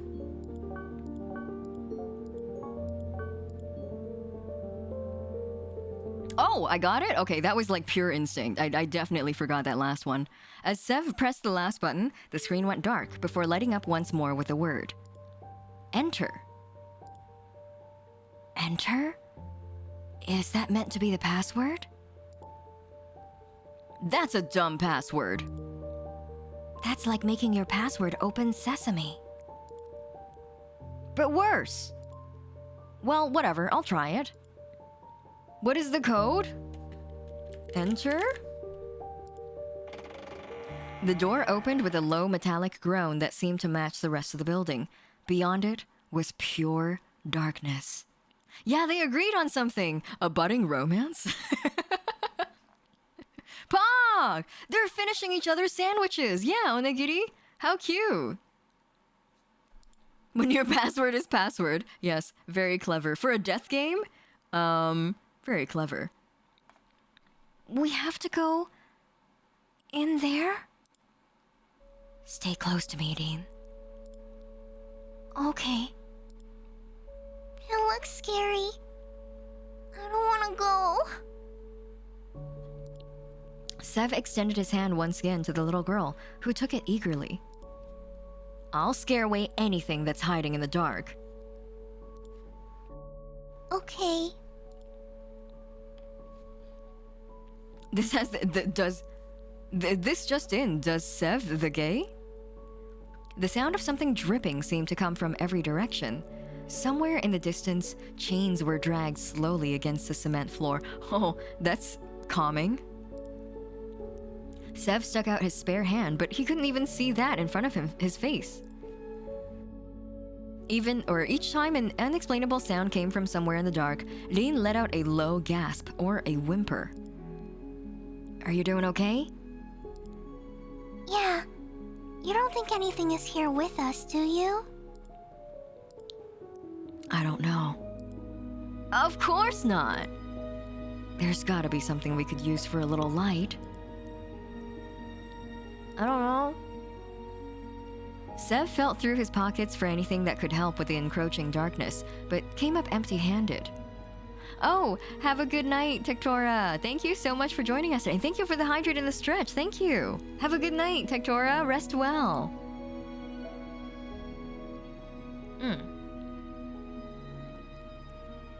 Thank you, thank you. アブンさんこんばんは。そっちは昼でしょう。昨日と同じ時間でしょう。お昼なんでしょう。こんにちは、アブンさん。来てくれてありがとう。I misheard and thought you said the girl's name was Lean. Thankfully, no, her name is Nini. Oof. 昼です。今日テスト終わりました。おめでとうございます。よくできたと思う？いい点取れた？ Oops. Anything he had in his pockets before, like his phone, was gone. Wait a second, who took all my stuff? Dean, Mikhail, do you have anything? The answer to his question was silence. Come on, even if you don't, you could answer me. More silence followed. Whoops, well this is foreboding. Guys? And then he noticed it. The tiny little warmth that was sitting in his palm was gone. Nini? Shit. Where did I must have gotten split up from the others. Nini? Dean? Mikhail? Mika? Nothing. If not even calling him, Mika got a reaction from him, then he truly wasn't within earshot. It's okay. It's fine. I'll just go back the way I came. Every direction seemed to be the same. Darkness, darkness, and more darkness. Suddenly, Sev felt very alone. Where is the what? Train! Oh, the train! Ugh! He clutched his head. A pain shot through from the base of his skull all the way up to his eyes. He pressed his palms against them, trying to calm the throbbing. What? Where was that? Another pain shot through his skull. Ah! He fell to the ground, his hands still clasped to his eyes. It's not meant to be like this. I made a mistake. Whether he waited 5 minutes or an hour, he didn't know. Surrounded by a darkness that rivaled the night sky, he waited for someone, anyone to help him. But all that awaited him was the end. As the factory fell down around him, one thought entered his mind. Someone has something that can help. Oh, I see how these routes are. So when we start new games, we might get things that will let us unlock. So the next time we have a source of light, then we may be able to come back here because we'll have one more added option most. Oh, I get it. I understand now. Okay. Oh, okay. Oh, in the top part, this is unlocked now. You're right, Lucy. I wouldn't have noticed. Okay. Let's go back to the first. This is exciting. 数学と国語はありましあまりできなかったですねでも英語今回はバッチリ当たったんですねおめでとうです Yeah, Dean was the missing one. That was the person that Sebastian was like, Whomst? Okay, let's go. It was quiet. Yes, I know. Let's skip. Who is missing? Okay. Wait, return. Flowchart? I'm trying to make sure I don't, like, miss any dialogue. But the skipping makes it really hard. Notepad? Oh my... Who is missing? Password. Oh no. Oh god. Okay. Wait, hold on. Let me go back. Let me stop clowning around. Sebastian's rubbing off on me. Okay. Preferences. Skip after choices. What does that mean? What does that mean by after choices? Okay. Well, let's try our best to get to not skip any text.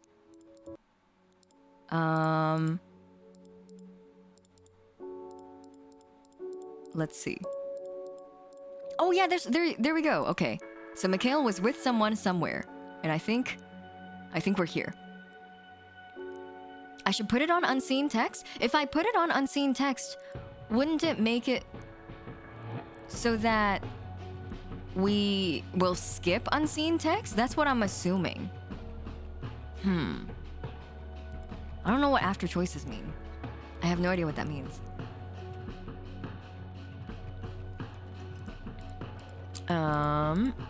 There we go. Oh, here we are.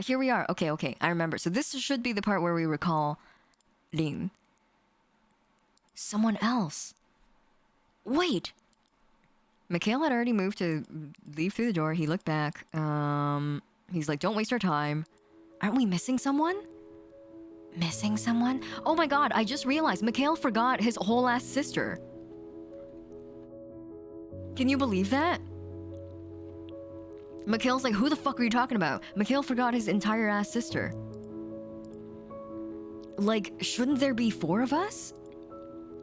Why? What do you know? Nothing. I don't know anything. It's just a feeling, I guess. We already searched the room. There's no one else. I do not have a sister. No, we're definitely meant to have 4 people. Sebastian, you're starting to get on my nerves. You know what this looks like to me? Someone purposefully stalling us. And what if I am? Then I would be led to believe you were also the one who brought us here. Mikhail's body stiffened up. Well, luckily, I'm not. I'm serious. I just feel like we're missing someone important. Fine. Then what is their name? I don't... No. Yeah, I fucking do. It's, I know her name. Her name is Enter. Sorry. It's your fucking sister, doofus. Dean. Dean? Who? That's who we're missing. We need to find her. If we leave her behind, she might... You're suspicious. You're sus as hell. Whoa, hey raiders, what's up, Silver? Hello, hello. Thanks for the raid. Welcome, welcome. How are you? You were playing Minecraft? How was Minecraft? Thanks for the raid. Welcome, welcome. I hope Minecraft went well. We're playing a visual novel today. It's got time traveling. It's got parallel universes. It's allegedly got homosexuality. So I'm quite excited. We're I'll show you guys the flowchart. This is what the flowchart looks like. I can't. Okay, there we go. So there's like branching paths, and we have to try to solve puzzles and get through the story. I didn't actually realize that there was puzzles in this game. I might take longer if there's puzzles. I don't have very many brain cells. You're suspicious as hell. Fine. But if we don't find anyone, I'm going to knock you out and drag you out of here. You got that? Well, now you're making me doubt myself. Good. Nini, you go look near the door again. I'll take the area where I woke up. Sev, you just do whatever you do. You got it, boss.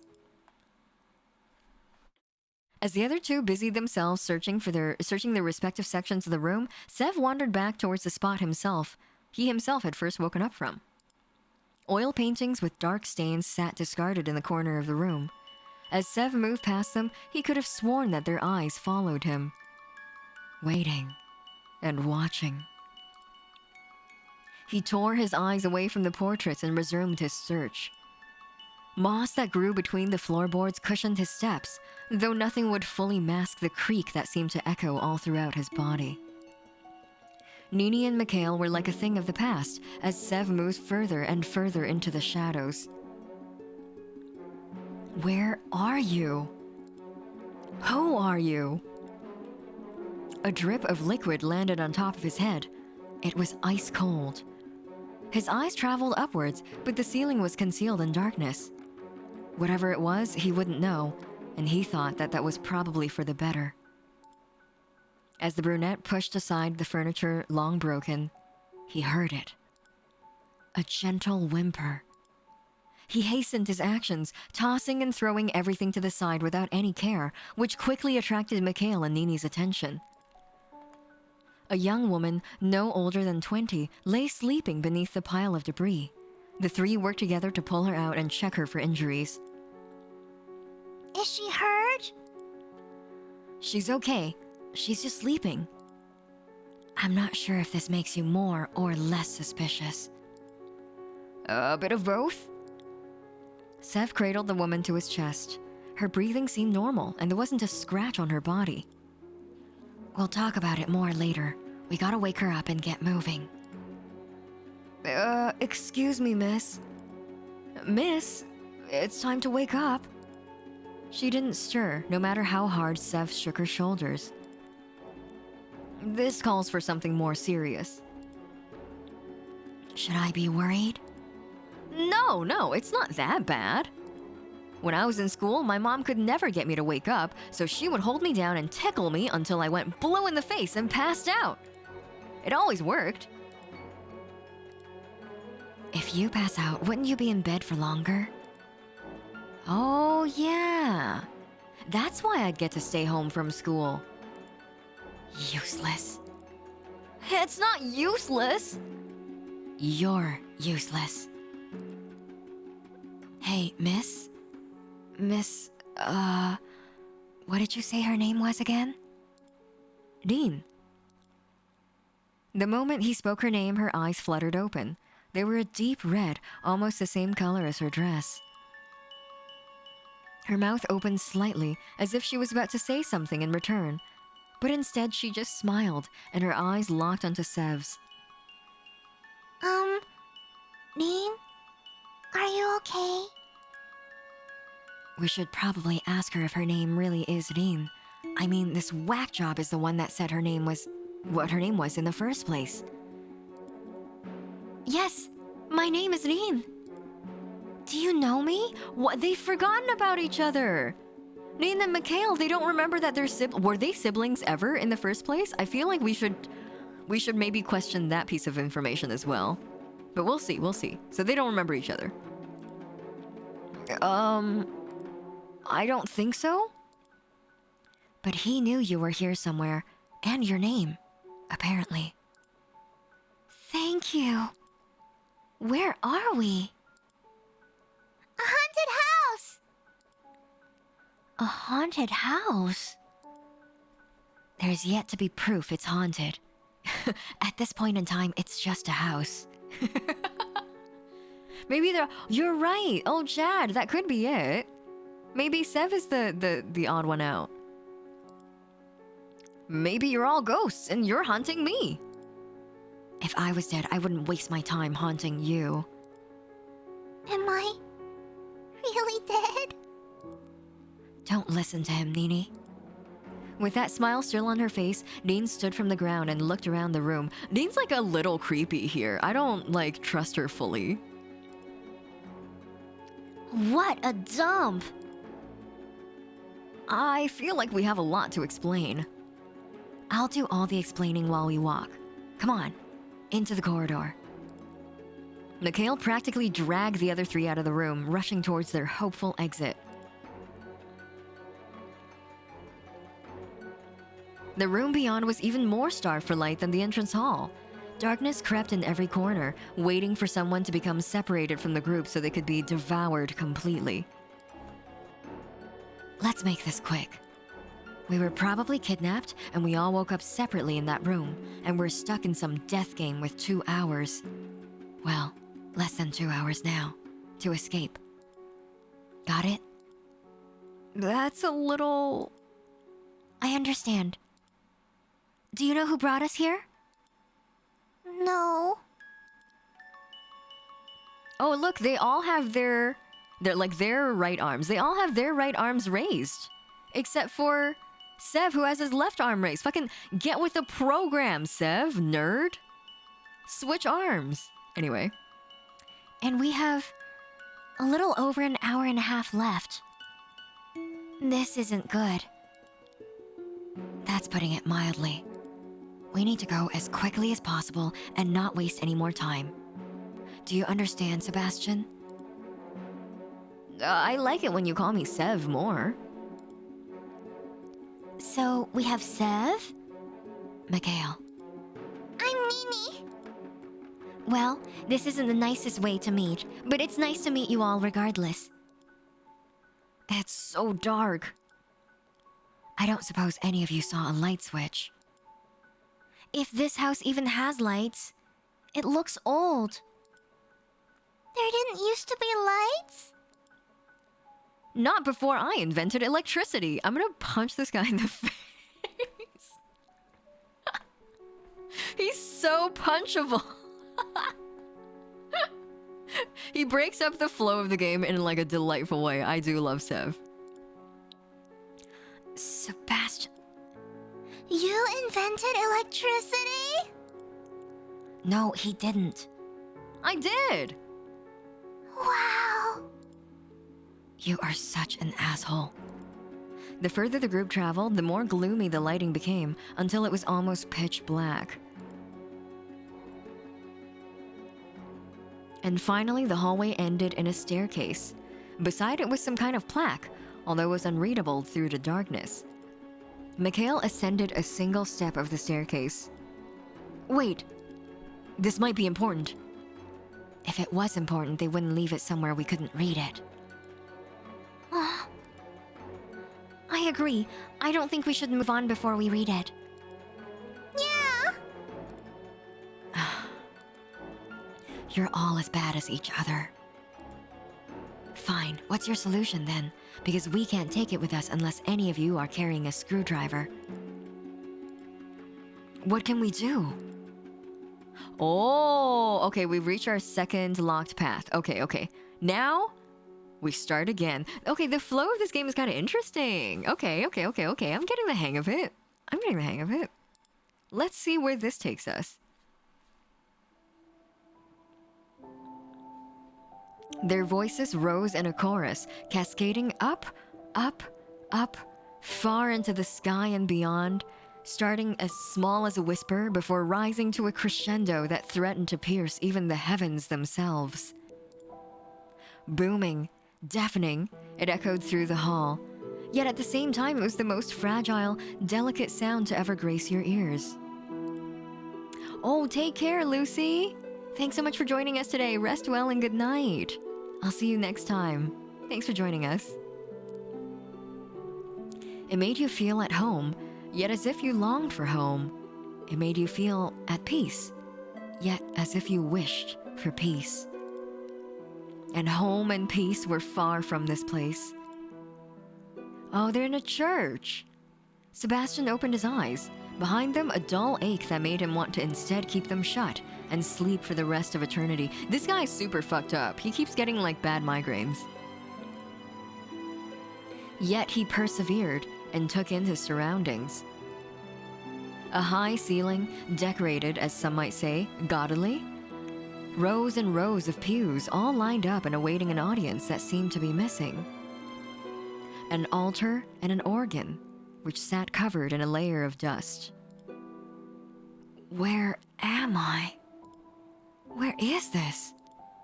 The church was covered in a deadly quiet.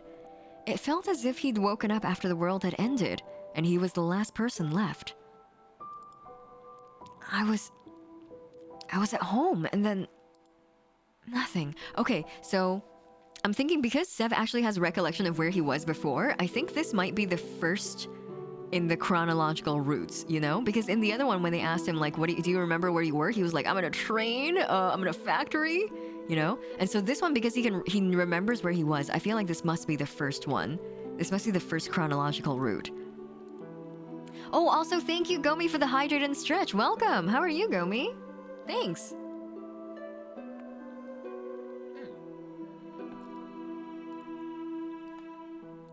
Sev stood from his seat and walked slowly between the pews.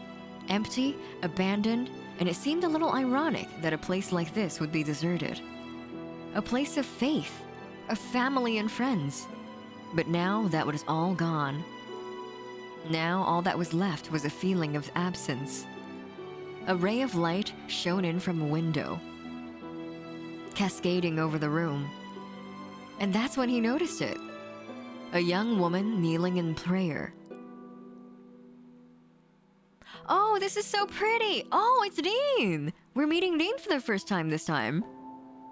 This can't be the first route because it's not the time when he invented Right, we have to go back to the very beginning when he invented electricity. You're right, Sanatsukai. Also, I forgot to take my stretch. This is so pretty! I really like the art in this game. It's really cute. You just woke up? Good morning, Gomi.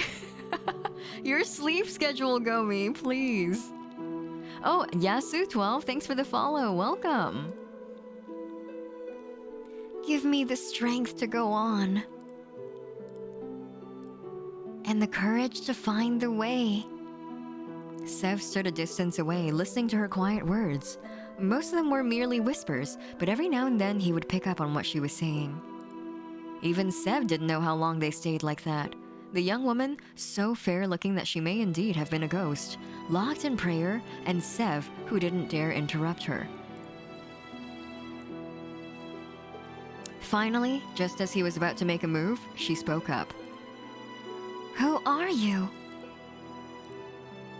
My name is Sebastian. Sebastian. Do you know where we are? Sev's voice echoed through the empty chamber. The young lady's back seemed small, fragile, weak, and her voice cracked as she replied. I don't know. I don't know where this is. I'll try the doors. We should probably work out where we are. I tried them all already. They're all locked.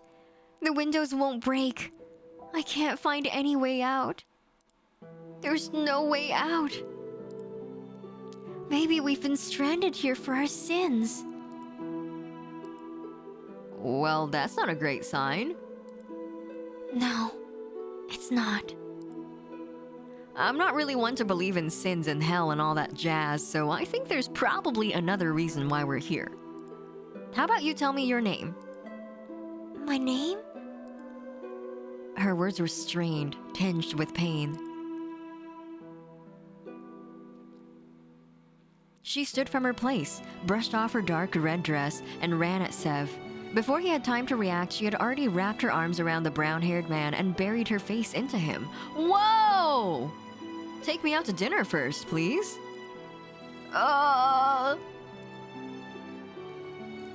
don't know what my name is.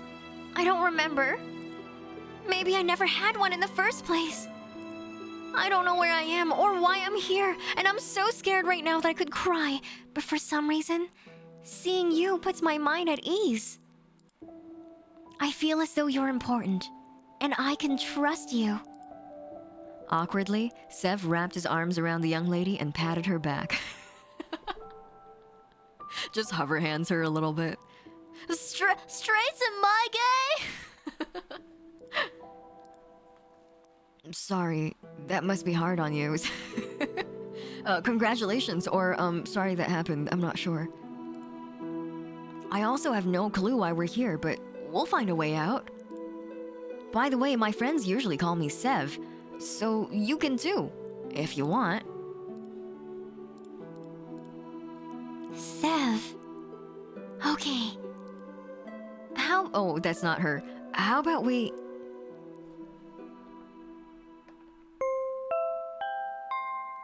Attention, precans. Is it precans or precans? Pecans? The timer has now begun. You have 2 hours to escape before the church is decimated. Good luck.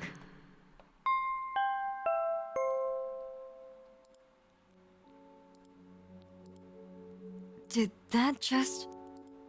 Before he could finish his question, a timer appeared on one wall of the church.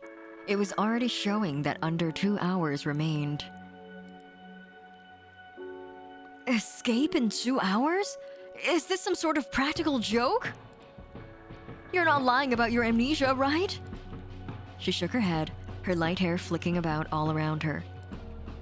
I remember nothing. I know you said you tried the door, but there must be some way out of here. Come on, quickly. Got it. Sev and the mysterious unnamed woman split up, pushing and pulling and trying desperately to budge even a single door.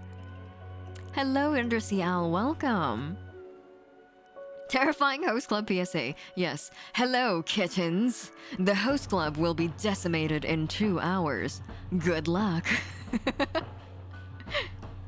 But they wouldn't move an inch. Maybe we need a key.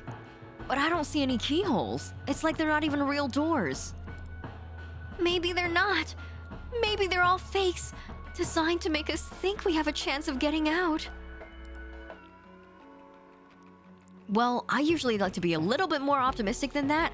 If someone put us in there, then there is a way out. I do have a special skill involving doors that I could show you if you wanted. Will it open any of them? Probably not. Sev, what the fuck are you? Why is he out here going like, I've got a party trick you can see. You're gonna love it. Juvian, hello, welcome. How are you? Welcome, welcome.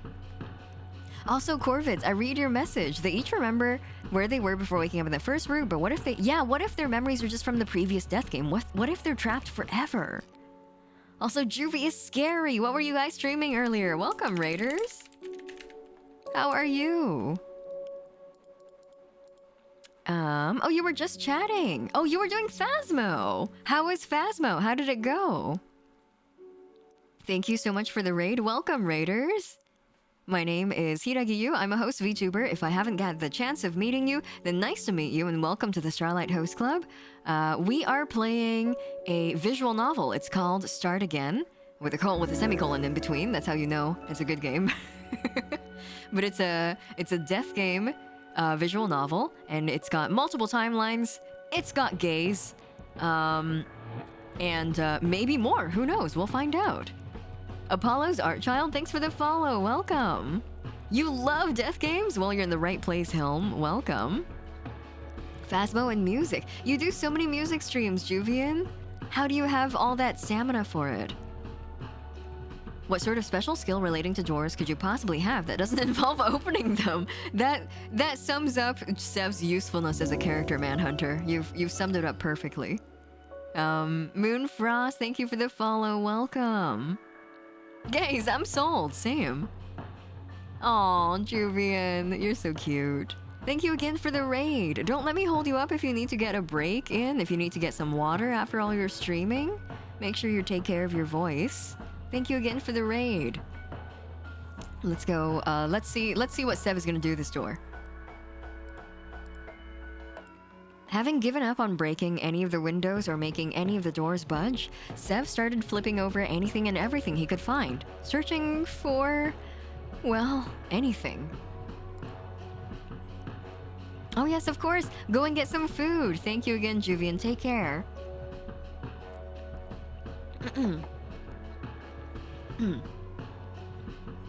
Hey, what's this? A phone. A phone? Can you call for help? Sev shook his head. No service. We must be in the middle of nowhere. Of course. I'll hold on to it anyway. We might need it. Oh! Can we turn it on? Can it be a light source? Is this what we need to... Is this what we need in the second route? The room fell into silence as the two strangers contemplated what was going on. They begged and pleaded for some answer to call out to them from the dark, to show them the way. Do you think we're the last people on Earth? Do you think we have to procreate to repopulate the Earth again? I hope not. Why? Between the loneliness of being the last people alive and being dead, there's no competition. That's true. Also, I'm just saying this now in case I end up being right. I don't want any kids. Works for me. I don't either. For the first time, the girl cracked a smile. It was glorious, radiant and beautiful.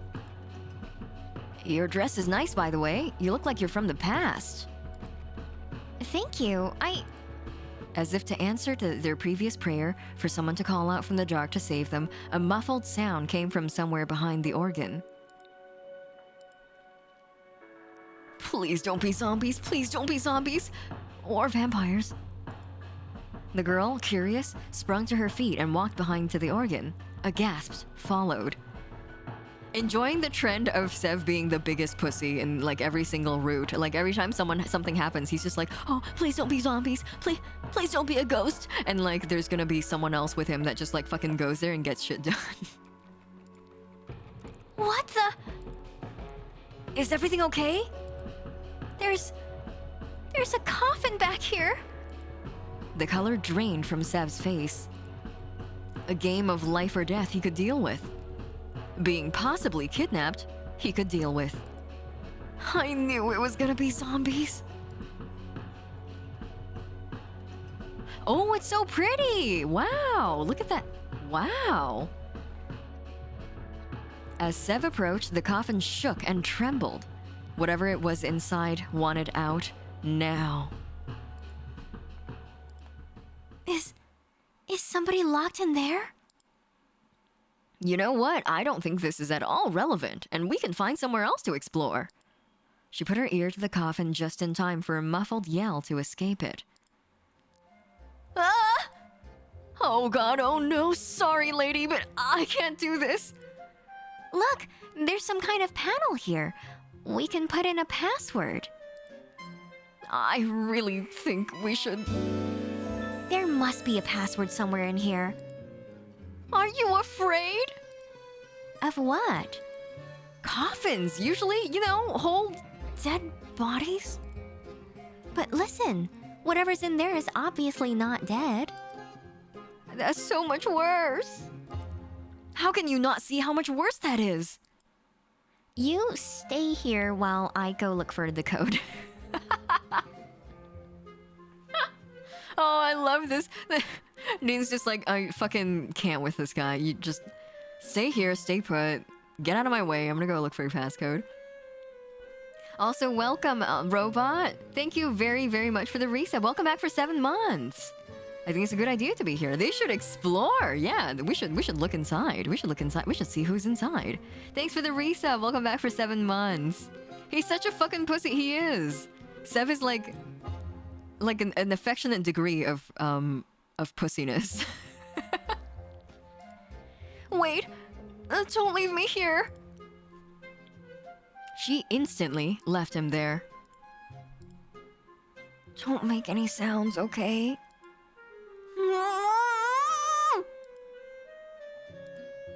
I said don't make any sounds. The coffin started shaking. Or move. Bad coffin. Shh. Be quiet. This is how I'm gonna die. From a zombie attack. In a church. In the middle of nowhere. Boo. Ah! Look at her face, it's so cute. Look at her. She's so cute. Hello, Domo, welcome. I'm gonna get ready for bed. Let me know if you cries. Aw, man. Dan, take care. Thanks so much for joining us today. Have a good rest. Take care. That's not funny. Did you find anything? It seems to me like you don't want to get that open. No. Never. Well, luckily for you, I found nothing. Oh. But unluckily for you, I think it has something to do with the phone you found. I take my few. This thing, huh? I'll take a look. Oh, it needs an unlock code. 6969? Boop. What? A second code? I can't even find one. Oh, damn it. All right, we've hit another dead end. And you already checked everywhere? The unnamed girl nodded. There's nothing anywhere. Nothing I can find anyway. Sev stared back at the lock screen. It was almost like somewhere on the edge of his consciousness he knew it. Those 4 simple numbers. 6969.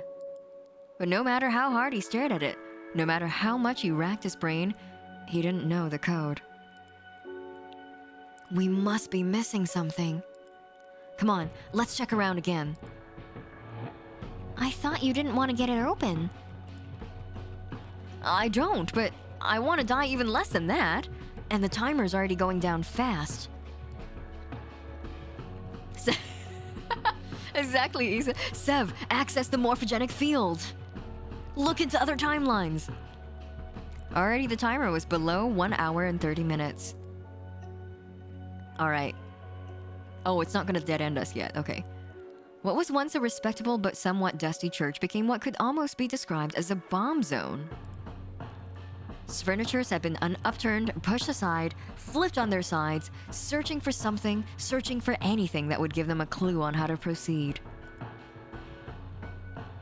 Seconds became minutes, minutes snowballed into an hour, and soon the timer ticked down to 10 minutes. It's no good, is it? We can't give up now. The girl shook her head. It's okay. You're tired, aren't you? Sev's clothes were already darkened with dust and dirt, and his face was covered in a layer of sweat. In the past hour, he'd truly torn this place apart. He was left panting and gasping for air as he collapsed onto the one pew that was left standing. The young woman, with hair and skin so fine, sat down next to him. I suppose this is the end. Don't say that.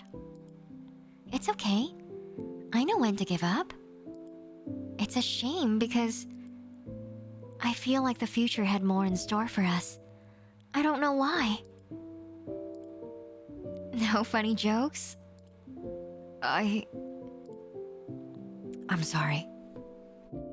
I've missed something. This is my fault.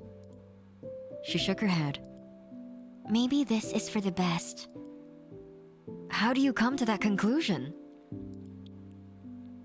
Maybe there really is a zombie in there, and by not letting it out, we're saving the whole world. You think so?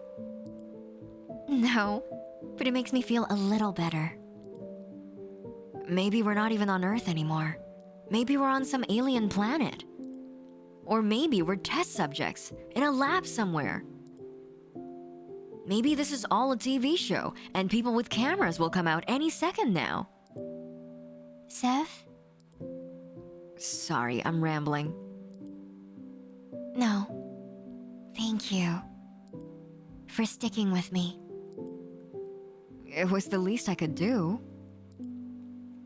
Maybe we'll meet in the next life. Maybe we will. Warning. 10 seconds remain. The time ticked down under 10 seconds, and the girl closed her eyes, awaiting whatever was coming to them. French 75, thank you for the tip. Did you know? Money. Thanks for the tip. Thank you. Goodbye, Sev. Goodbye. The building collapsed on itself. All that remained was a pile of rubble. In his last moment, Sev thought of one name in particular. Nin. That gave me goosebumps. That gave, like, when he remembered her name right before they died, that gave me goosebumps. Okay, so the phone is not what we used to light that hallway, apparently. But let's go down to this route. Let's go down. You heard money? Yeah. Somebody very cool earlier just tipped me $2. Their name is French 75. Do you know who they could be, Anju? Do you know who they could be? I got goosebumps from that. Oh, that was so cool. Okay. Last route. Let's see what this one looks short, huh? I don't know what this one would be. I guess maybe this is, wait. Maybe we meet Mikhail first in this route. Why couldn't they make a pooch? Oh, this is the train. We're on the train, finally. Hello, OG. Welcome. I wish I was that cool. Man, me too. The cocktail of the cannon, it's named after. What? French 75? I have to go. Have a good rest of stream. Thank you, Lorder Bones. Have a good rest of your day. Thanks so much for joining us today. The rumbling came from deep within the metal beast, a sound of pure strength, of steel, of speed faster than the human could ever move. It swayed left and right, slowly, rhythmically, enough to lull one into a deep sleep. Turning a corner, it hissed, holding on desperately to the tracks laid before it.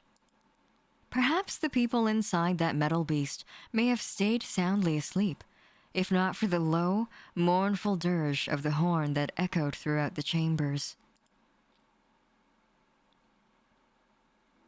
Oh, it's such a modern train. I feel like so far we've been in settings that kind of didn't give, like, a sense of time very well, but this train is so modern. Also, I still really like the backgrounds and, like, the palette in this game. It's so beautiful. Also, like, every single time we have started a new path, the opening text is always written so beautifully. So nice. Sebastian opened his eyes, his head pounding to a rhythm that seemed to match the swaying of the room he was in. His eyes passed from wall to wall, to the window to the wall, to the sweat drop off his balls, to the scenery that sped by just outside the windows, and finally to the man who rested his head on his shoulder. Guys, it's the bills. The bills are happening. We were warned that there's bills in this game. We're at the bills. The bills, they're happening. Stream feels like it's made of, yeah, it looks a little fuzzy, doesn't it? It feels like it has one of those, like, velvet seats, you know? You know, those, like, velvet, those seats are really not good for public transit, but I'm glad. Aw, thank you. Aw. Thank you for coming, OG. Bills? Yeah. There are bills in this game. This is what environments in my dream. Your dream looks awfully defined, Anju. My dreams are always like literal hellscapes. The BG art looks like it was made with AI. You know what it looks like to me, Verdi? It looks like photos and or very roughly painted backgrounds run through that one Photoshop filter. I think the mosaic filter makes it look kind of like this. Or maybe it was the brush strokes filter. No, oil paint. It was the oil paint filter. The oil paint filter on Photoshop makes photos look exactly like this if you turn it all the way up. I think that's what they did. What the heel, gay people in my visual novels? Anyway,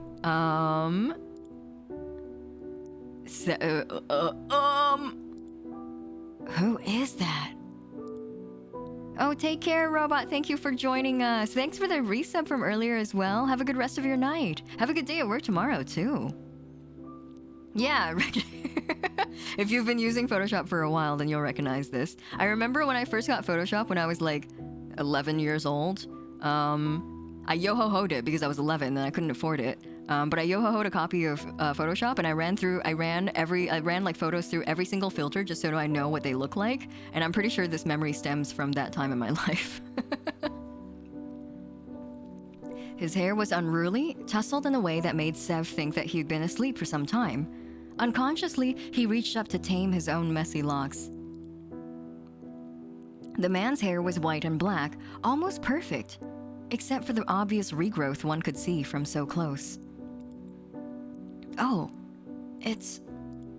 His head pounded harder as he stared at the man's sleeping face, an electric pain that sat behind his eyes. Mika. Mikhail, Mika, wake up! Sev held onto Mikhail's shoulders, carefully shaking him until his eyes opened drearily. It was somewhat like looking into a mirror to a past.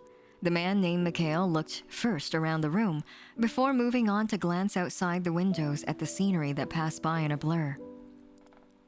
And lastly, his eyes went to Sebastian. He froze up for a moment before wincing his eyes in pain, as if his head was throbbing just the same. Sev? Last time I checked. Sorry. I must have fallen asleep. We were kissing up a storm. What happened? Why did we fall asleep? We were not on a train, if I remember correctly. Sure looks like we're on a train to me. Mikhail sighed before standing from his seat and looking around. Yeah. We're on a train now, but why? Usually trains are for traveling from one place to another at a decent pace. I'm gonna kill this guy. If this game doesn't kill Sebastian, I'm gonna kill Sebastian. He's so full of beans, man. This guy had beans for breakfast. No shit. Although some would say that trains themselves are becoming obsolete, and there's better methods for traveling from one place to another. All right, thanks, asshole. That's enough about trains. Mikhail forcefully covered Sev's mouth with his hand. The sound of muffled words could still be heard clearly, though, which led Mikhail to believe that he was indeed still muttering about trains. Hey, shut up. Look. Letting go of his mouth and praying the talk of forms of travel had ceased, Mikhail pulled Sev up to stand beside him before nodding in the direction of a seat further down the carriage. A woman with incredibly light hair. Okay, wait, before we read on, I think it's really funny that like 3 albino people with red eyes meet each other in a death game and they're just like, this is normal, right? Like like people with our exact features are just all over. You can pluck them off the streets and just make a death game out of it. Like this definitely has nothing to do with the fact that we might be related, right? Oh, thank you for the bit, Issa. Thanks for the bean. Thank you for the one brain cell, the one bean cell. Thanks. Some people fart when nervous. I've just Some people fear farts. Some people fear stand-up comedy. Well, you see, one must not be on a train in order to be on the train. One cannot start a train. See? Oh no, he's gonna get philosophical with us, good Burge. Seth needs to go to jail and not pass go. Agreed, Kokone. A woman with incredibly light hair sat upright in a seat, her eyes still closed and her breathing steady. Okay, so wait, it's also weird to me that they claim they were siblings in one route only. It seems like they don't remember each other in other routes. The two men inched closer. Her dress was a deep dark red. Sitting as she was, she looked more like a doll than a living human. Her skin was pristine, perfect, her eyelashes long and dark. Only when Mikhail and Sev were close enough to touch her did they notice that someone else was asleep in her lap. Oh, Nini! A young girl no older than 7 or 8. Her hair and skin were as equally perfect and pristine as the lady she rested upon. Together like that, rather than dolls, they seemed like statues. Who are you? Automatically, Sev stood in front of Mikhail. Hello? Okay, so Sev would hide behind a tiny child as a meat shield, but he would stand in front of his boyfriend to protect him? I see how it is, Sev. I see how it is. Automatically, Sev stood in front of Mikhail, shielding him. The woman's voice was cool and calm, but perhaps that only made it more threatening. It's because he's gay. Gay people don't care about children. I mean, I can confirm. As a gay person who doesn't care about children, I can confirm that is true. I'm Sebastian. This is Mikhail. We're boyfriends. Woke up on this train with no idea how you got here? Yeah. You know something about that? Mikhail's voice was tinged with accusation. Mika, it's okay. The currently unnamed woman shook her head, her long hair swaying from side to side with her. I thought you might have been the one who brought me here, but it doesn't seem like it at all. Her voice, which was so calm and collected only a moment before, finally relaxed, tinged with warmth. My name is Dean. She nodded towards the little girl still asleep in her lap. I woke up a short while ago and found this girl crying. I'm not sure who she is. Poor thing. Then wake her up already. But it's probably important if we at least get her name. Right. Dean gently stroked the little girl's hair until her big eyes finally fluttered open. She sat up and looked at the newcomers wearily, her eyes dashing from Dean back to the two unknown men, as if asking if they were safe. Sorry. OG, you corrected your message, but it virtually made like no difference. The definition remains the same. Sorry. Why did you type the same sentence twice? Dean nodded to her.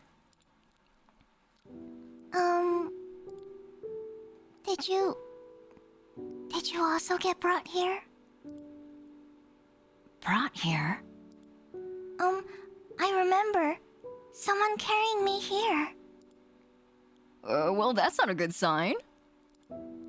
Sev knelt down so he could be on the same level as the young girl. What was that thing that was like how to talk to short people, and like the kneeling was wrong? I can't remember what the correct one in the meme was, but the one I was looking at the other day was like how to talk to short people, and it was like kneeling down is wrong, and then like picking them up and pressing them against the wall and making out with them was the right choice.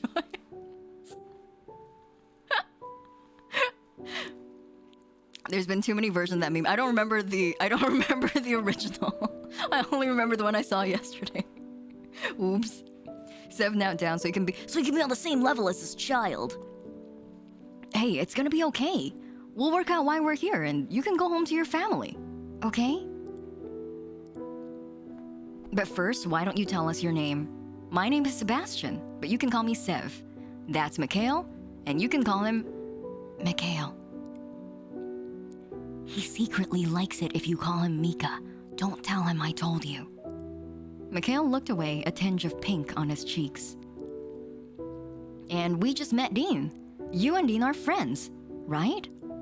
She nodded furiously. My name is Nini. Well, it's nice to meet you, Nini. You two seem to know each other pretty well. Of course, Mika and I were making out before we woke up on the train. Sorry, Mika and I would go way back. We happened to live next to each other growing up, and happened to go to the same school, and happened to be in the same class every year, and happened to kiss a lot, and share our fruit together all the time, and hold hands sometimes by accident, maybe, sometimes just happened to. And happened to be boyfriends, yeah. And then we happened to go to the same high school and the same college, and we happened to put on the same wedding ring on the same finger, and then we happened to move into the same house, and we happened to sign the same marriage papers, and now we happen to go by the same last name. You know. Just normal stuff like that. Thank you for the hydrate and stretch. Fish, thank you. Sorry, this is such a serious game, but I'm clowning on it so much. Sev doesn't help. I feel like if Sev was more serious, then I wouldn't be clowning on this game so much. Either he was stalking me, or the universe was telling me we were meant to be friends. I'm not a stalker. Sure, but the evidence points to... I'm not a... But the evidence... I'm not a stalker. End of story. We happen to own the same car to bring us to the same beach, from our beloved childhood. two bros being buds. Yeah, just two bros being buds. Sleeping on each other's shoulders. It's fine. All right. Sure. He leaned in close to Nini and fake whispered into her ear. Careful. He might be a stalker. Ugh. Nini giggled, and Dean seemed to brighten up too.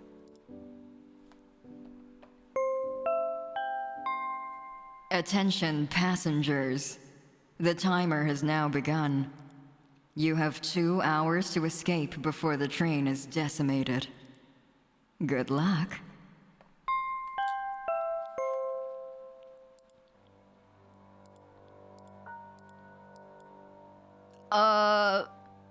Did anyone else just hear that? Decimated? What does that even mean? I'm not old enough to understand what decimated means. What does that even mean? Poor Nini. Those words are too big for me.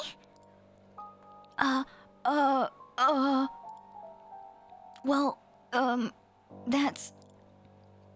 destroyed. Completely and utterly. That can't be serious. 2 hours to escape a moving train or we'll die? This isn't a movie.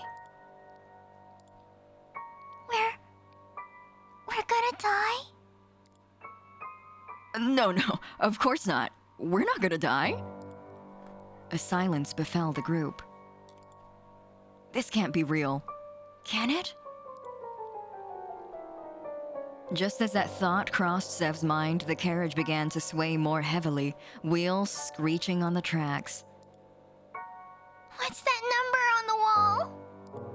Projected on the wall was a time, the seconds ticking by. 1 hour and 57 minutes. Screw this. If we need to escape, then let's just do it the easy way. In an instant, Mikhail broke the security glass on the fire extinguisher and picked up the heavy metal object. He brought it to his side and then swung hard, smashing the window. Or, at least, that's what he expected to happen. Instead, the fire extinguisher simply bounced right off of the glass. Not even a scratch graced its surface. Say you did manage to break the glass. Then what? Are you gonna jump from a moving train? Course not. I was still working on that part of the plan. The carriage is really starting to shake. I know the guy said we have 2 hours and all, but, do you think there's any chance that this carriage will, be decimated before then? Oh yeah, Kama. You know what?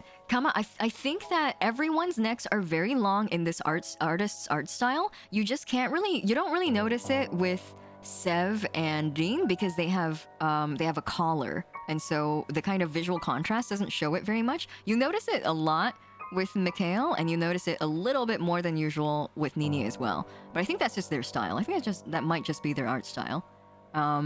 It is I really like how soft the rendering is though. I've liked the art and also the visuals so far a lot.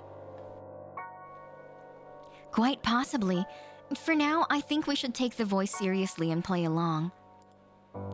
Then the only way forward is that door. Mikhail and Sev rush over to the door and tried the handle. The lock clicked, not moving an inch. Anyone happen to wake up with a key in their pocket? Wouldn't that be convenient? Hey, what's this? Next to the door was a panel with a screen and a keyboard. It needs a password. Password. Of course it does. None of you signed us all up for an amnesiac escape game, right? That would be so much more fun. Let's search the cabin. There must be something around. Nini, would you like to look around with me? Yes.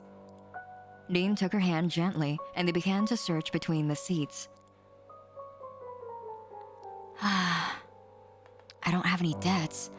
I try not to make any enemies, yet I still end up in a place like this. Maybe it'll be fun.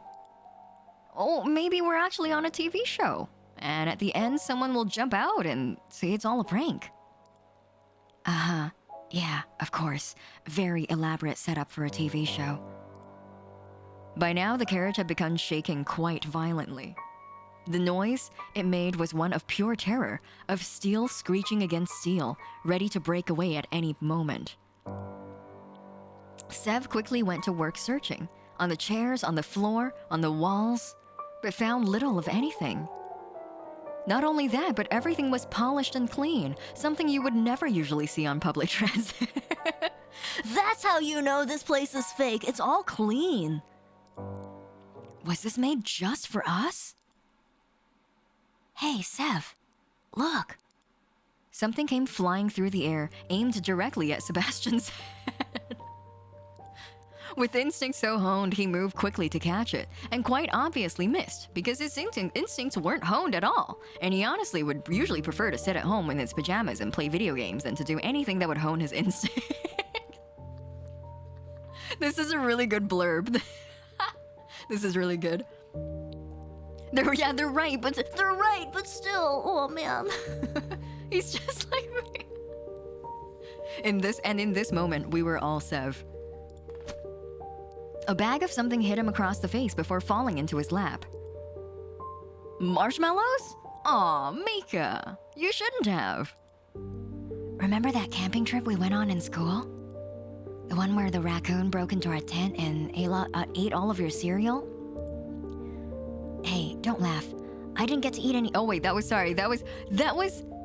Oh, I fucked up. Where's history? Sorry, I gave the wrong voice to that line. That was Sev, the one where the raccoon broke into our tent and ate all of your cereal. Hey, don't laugh. I didn't get to eat any cereal that whole trip. What kind of nerd brings his own cereal to a camping trip? That's what you get. Why? You should have offered the raccoon something to eat in the first place. Then maybe he wouldn't have resorted to stealing. I don't know why I bothered asking. Anyway, why don't we toast those marshmallows? I think we're lacking a key element of roasting marshmallows. That's what you think, but take a look at this. It could have been Cinnamon Toast Crunch. You're right. It could have been the best cereal of all time. I'm actually okay with Cinnamon Toast Crunch. You know who fucking loves Cinnamon Toast Crunch though? My mom. Mama Yuu fucking goes apeshit for that cereal. He's purple because he represents the average Twitch watcher. when Sev first showed up in the game, my first reaction was like, Shoto, is that you? Hello? Mika, this is not the time to have romantic marshmallows. They're all like, this route is kind of weird because they're so different from how they used to be, I guess, in the other routes that we've seen them. Oh wait, I missed that. What did Mika do? From his pocket, Mika pulled out a packet of... That's what we need to get...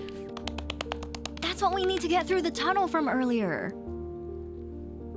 Oh, we can just light the train on fire and roast marshmallows until we're decimated then. Maybe after we escape. Good idea.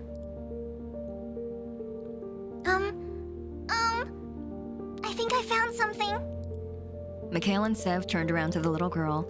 In her arms was a briefcase that looked gigantic when held by her, but regular sized once Sev took it from her. Luckily, it opened with ease. Inside was a single newspaper clipping.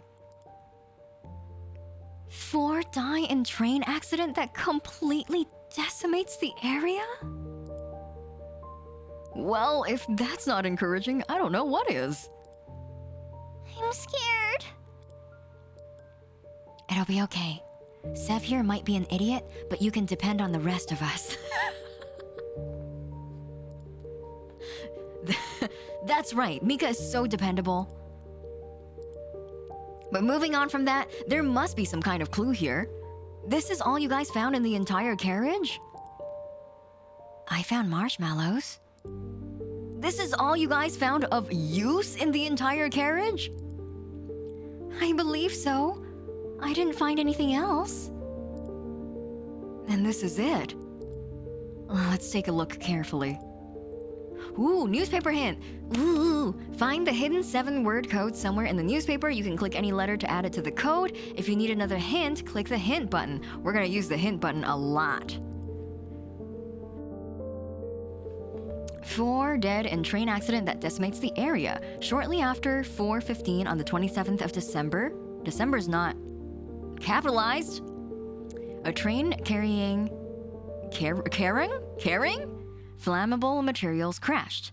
Unfortunately, everyone on board was killed on impact. Rather than call for help, it is assumed that those on board tried to reach the engine room to stop the rampaging train. Very soon after, it crashed, decimating the area. It is believed that no one else was harmed due to the explosion. Volunteers are currently searching the area. Exactly why it crashed is still unknown. Huh.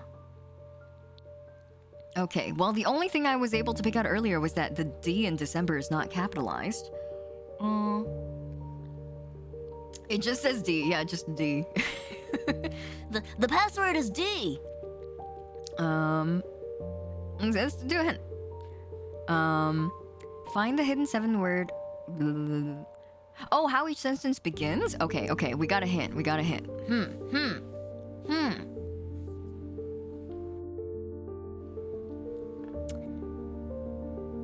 Are those stains part of the clue? Maybe. So it says how each sentence begins. Okay, wait, restart. Shortly, unfortunately, rather, very soon after,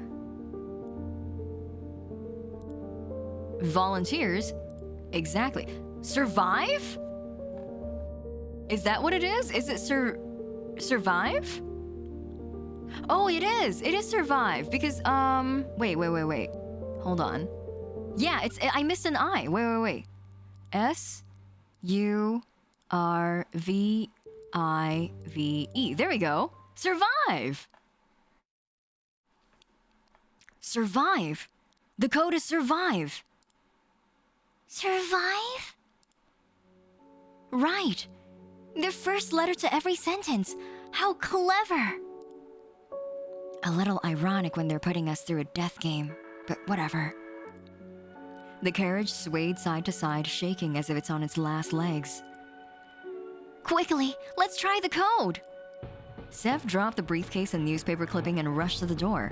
The panel beside it stood, waiting, blank, ready for the magic word that would open up the way to its next carriage. What is the code? Password. They made this joke. They made this joke in the first puzzle of this game, and I'm gonna keep making it for the rest of the game. Survive. The door began slowly opening with a creak, but Mikhail couldn't be that patient. With all of his strength mustered, he forced the door open faster, pulling Sev, Lin, and Nini through. Let me in. The password is please. The password is just like, please. Just in time, behind them, the carriage broke free from its restraints. Sparks flew around as it tipped, teetered, and rolled down the cliff that sat just beside the precariously placed track. Skunk BF! RX, no! You're right, and that's why I'm upset. That really is Mikhail. The four stood in dread, eyes fixed on the spot they had been standing just moments before. In its place, a sheer drop. Oh, and the background actually changes too. Did the train just... Yup, it just got... Don't say it. Oh, who said that? Who said that? Sorry, I missed it. Oh, it was Nini. Decimated. Aw, man. Nini's having like this is the worst episode of Teletubbies in the world. Like, you know how like Teletubbies takes like the whole episode to teach you one word and they keep using it over and over? They're like, pancakes! Pancakes! For Nini, this is the worst episode of Teletubbies ever. They're like, decimated! What does decimated mean? Fucking train falls off the cliff and she's like, decimated. I get it now. I'm learning. The child trauma, yeah. Free child trauma with every escape game. They're gonna end up squirting out the tubby custard machine. Oh, that machine is so... It's funny because I've never watched a full episode of Teletubbies, but I have that machine in my mental image. I can just pull it up anytime. It's the pink goop. Oh, it's because people on Tumblr tried to spread that GIF and say that it was footage of McNuggets getting made in the McDonald's factory. I remember why that's in my head now. Now let's learn about Oblivion. Despair. Yeah, the Tumblr misinfo. Yeah. Oh, I'm so glad. I'm so glad you guys remember that too. I would have felt like a crazy person if I recounted that and nobody remembered it. Picturing Sesame Street teaching the word decimated. Today's word of the day is decimated. Can you say decimated? Hey, she said it, not me. Nini clung tight to Rin, shaking. So, not only do we have 2-hour time limit, there's also some unknown limit on each carriage? That doesn't seem very fair. Hello, Clickbait. Welcome. How are you? Thanks for dropping by today. Nothing about this is fair. Why us? What did we do to deserve this? 75% of you are albino. I feel like maybe perhaps the host of this death game has a bias. Apart from Nini, does anyone else remember anything about how they got here? Nothing. I can't even remember what I was doing before this. Neither. Have they messed with our memories then?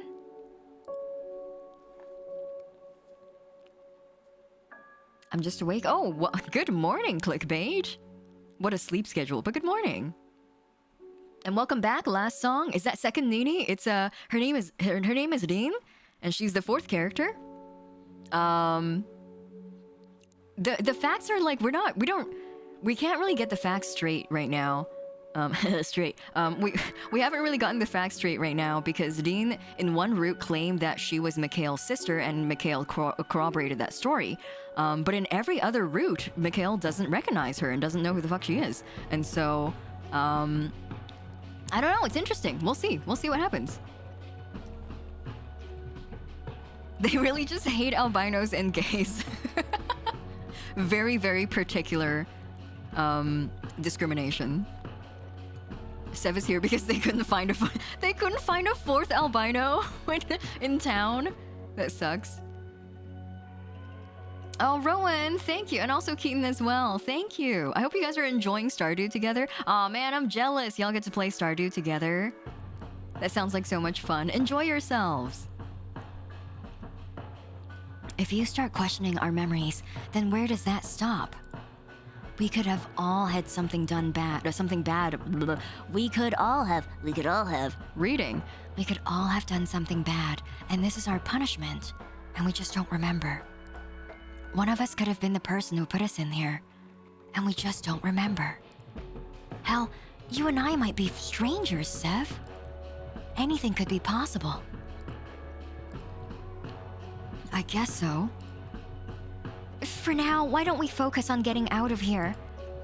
And how exactly does moving from carriage to carriage help us with escaping?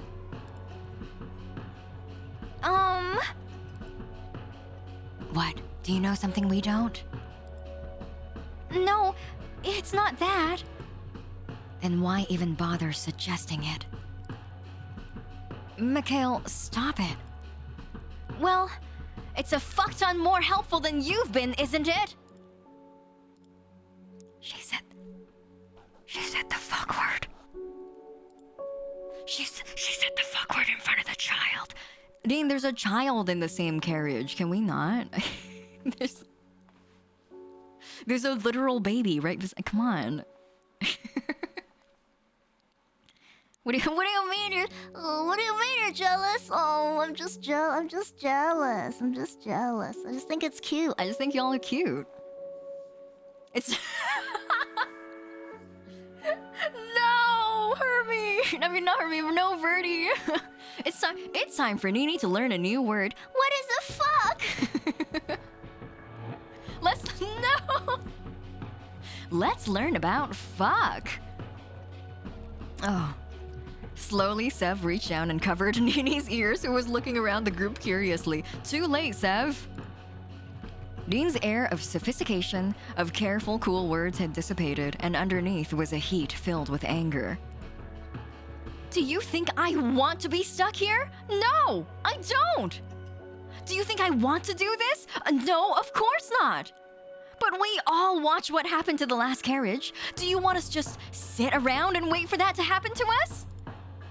Well, no.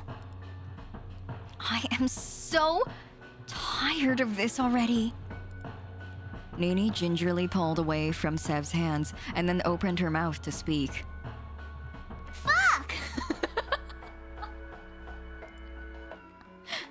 If we get to the front of the train, wouldn't there be an engine room?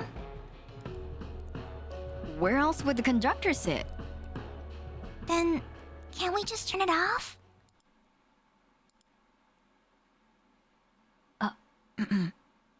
Right. Then I suggest we start looking around. Dean turned on her heels and left. I think you should apologize. Me? Why? You made her kind of upset. She's stuck here like the rest of us. Fine. Whatever. Mikhail walked after her, leaving Sev alone with a curious-looking Nini. What's fuck? What was that word she just used that started with F? What does that mean? Shall we take a look around together, little lady? Nini sprung up from her Nini sprung up from her place and wrapped her little arms quickly around Sev. Whoa there, is something wrong? Mr. Sebastian, are you scared? Just call me Sev. I'm not that old, you know? And yeah, I am. Don't tell Mikhail, though. He might laugh at me. How can you be scared but still tell so many bad jokes? Because there's no other choice. When you're scared, do you want to run away? Do you want to curl up into a ball and cry? Yes. I'm much weaker than you. No, I feel the same. You're a weak scaredy cat too? Are you also a baby man? Ouch. That's right. You know, true strength isn't not being scared. It's being scared but persevering. And you're persevering. You're strong. And we'll get out of here, all 4 of us, together. Baby man, little baby man, little baby man, little baby man. That's what the Nini says to him. Are you also a little baby man? Are you Chad? Are you a gigantic pussy, Mr. Sebastian? Are you a huge pussy? Scared the shit out. That spooked me too. I didn't expect it. Thank you, Sevi. Sevi? That's a new one. Why do you go by Sev and not Seb, though? It sounds cooler? Maybe your full name is actually Sebastian? Now that would strike fear into the hearts of my enemies. You have enemies? Oh no, it's just... Could they have brought us here? She's too pure. Maybe. I guess we better stay on our toes, huh? Sevi, Mika's your friend and not your enemy, right? Yeah. We've always been friends. Where did you two meet? Oh, that's easy. Oh shit, he's... His memories are all fucked up! He probably can't recount when they met. Is it all fake? Did he get memories, like, implanted? Good night, Kokone. Thank you so much. Oh, thank you for the lurk, Kokone. Take care. Rest well. I'll see you next time. Good gamb. Sweet gams, Kokone. Thank you for the extra gams, too. Sebastian's head throbbed once again, the pain running down to his ears and his neck. We met... We met... Where was it again?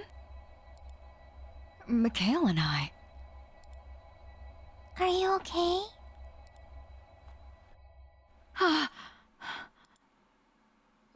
I'm sorry. We met in school. Hey, Sev. Nini, come here. What is it?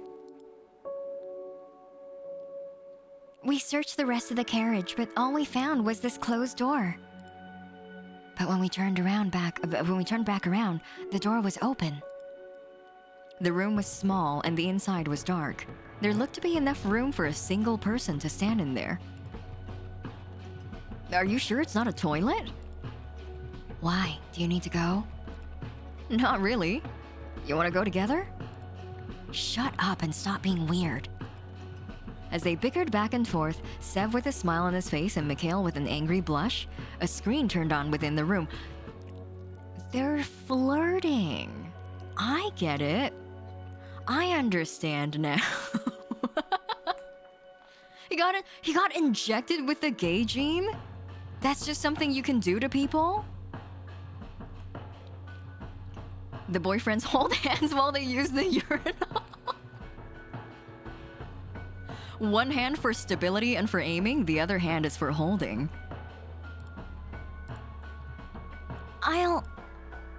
I'll take a look. Hey, wait. As soon as Sev stepped into the room, the door slid shut. Well, we lost Sev. he's as good as dead now. As soon as Sev stepped into the room, this door slid shut behind him and locked with a click. I would fucking piss myself. Like, if you locked me into a single stall-sized room, like, I would not be okay with that. I would be very not okay.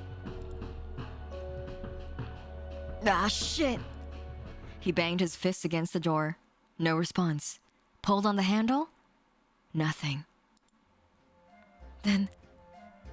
it has to be this. Okay, the clown music is coming on, so I know that this is not a bad ending. Fuck it. Why does Sev has his very own clown track? My secret skill. He took a few steps back, quite literally 2 steps, considering the size of the room, and stared dead on at the door. You're done.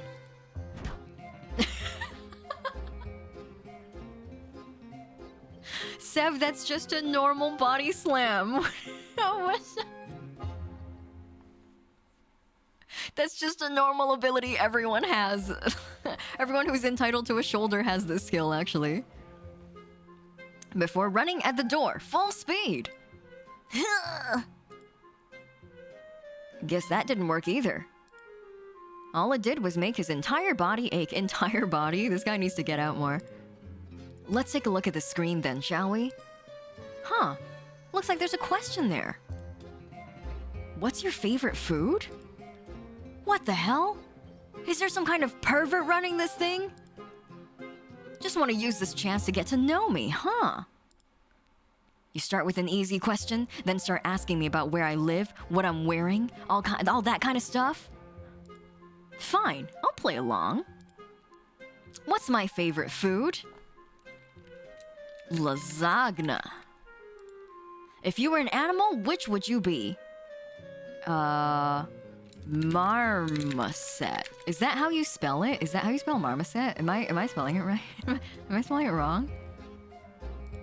How good looking would you rate yourself? 12 out of 10. What's your lucky number? Oh, let's go.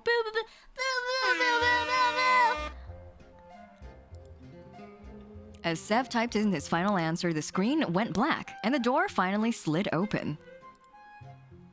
Enjoy, pervert. You might want to remember this. Oh man, what did I... Oh shit.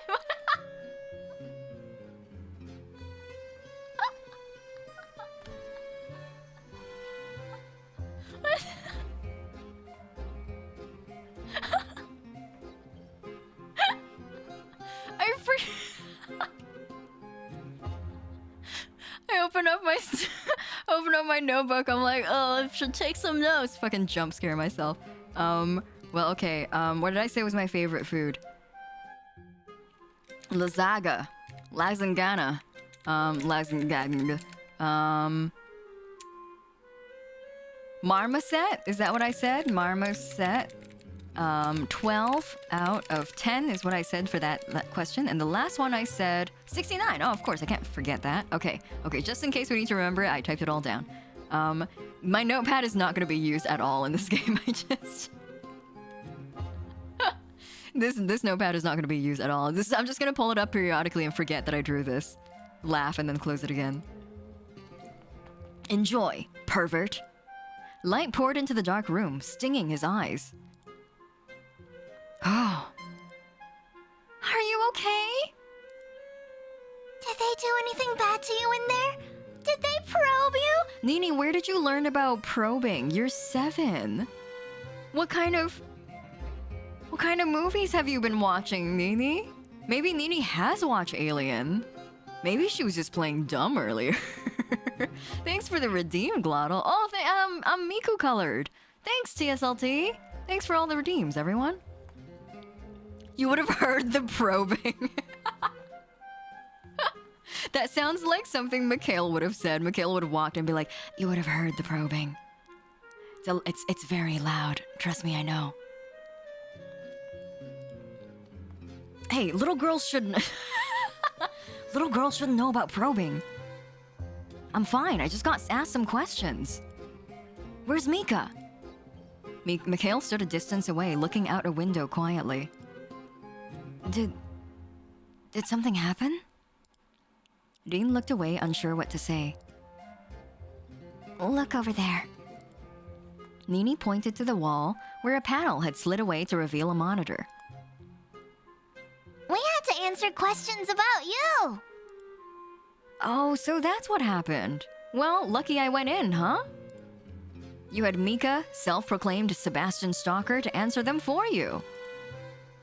Actually, when the door first closed, I tried my special trick. Want to know what that is? Every glass door I have owned, I've accidentally ran through. I thought maybe my ability to break doors would work here, but it was no good.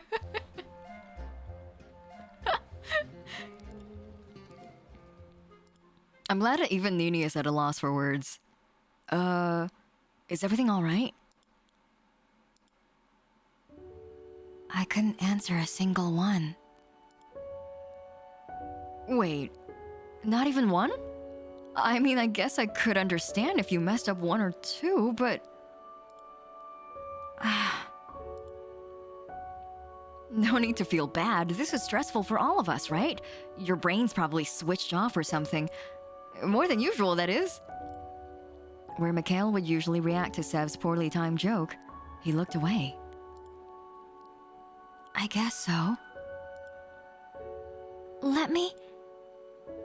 Mika, you go in. I'll handle the answers, okay? Sev looked up to the remaining time. 1 hour and 20 minutes remained. The carriage had already begun to sway and shake. Sure. The door shut behind Mikhail as he walked into the room. For some reason at that moment, his back seemed especially small and fragile, especially huggable. Are you worried about him, Sevi? He'll be all right. He always is. I have his back. He's lucky to have you. I'm lucky to have him. I feel like the way the way Dean said that last line was just like, you're gay. Good for you. Here we go. He started answering the questions, look! What's Mikhail's favorite color? Wait. Wait. Where does Mikhail dream of this? Rome? No, it's Italy. He seems like an Italy kind of guy. Italy. How old? 69.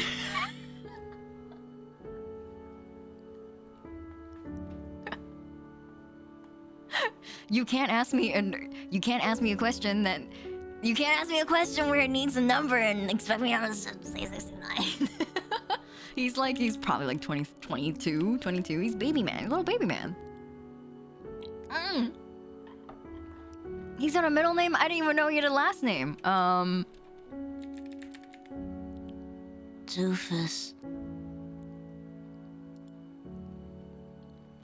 Baby man, little baby man, little baby, baby man, little baby man. The color had long drained out of Sev's face. It was as if the answers were there, somewhere, rattling around in his brain, but he couldn't quite grasp them. Or were they never there in the first place? Hell, you and I might be strangers, Sev. Sebastian?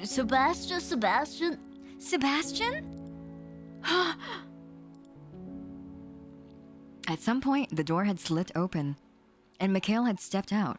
Seeing the look on Sev's face, he couldn't help but feel disappointed. It's like my memories are all fuzzy.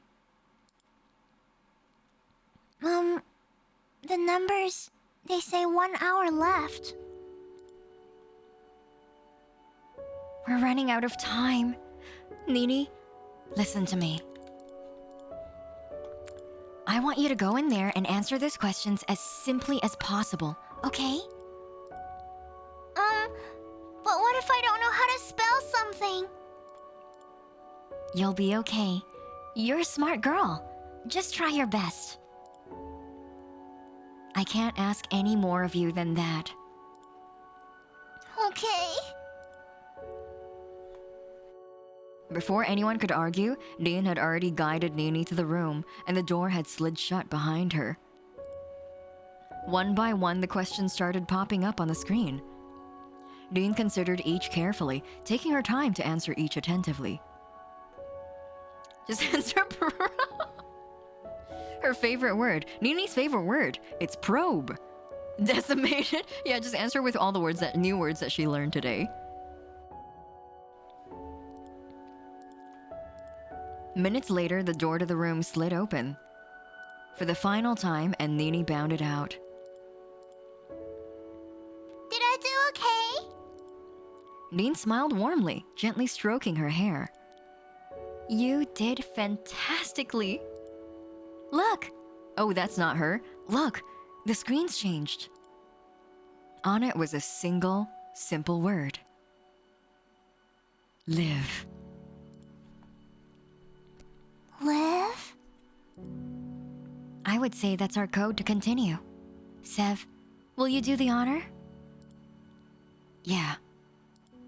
Quickly, the group approached the door, and Sev poised his fingers above the keypad.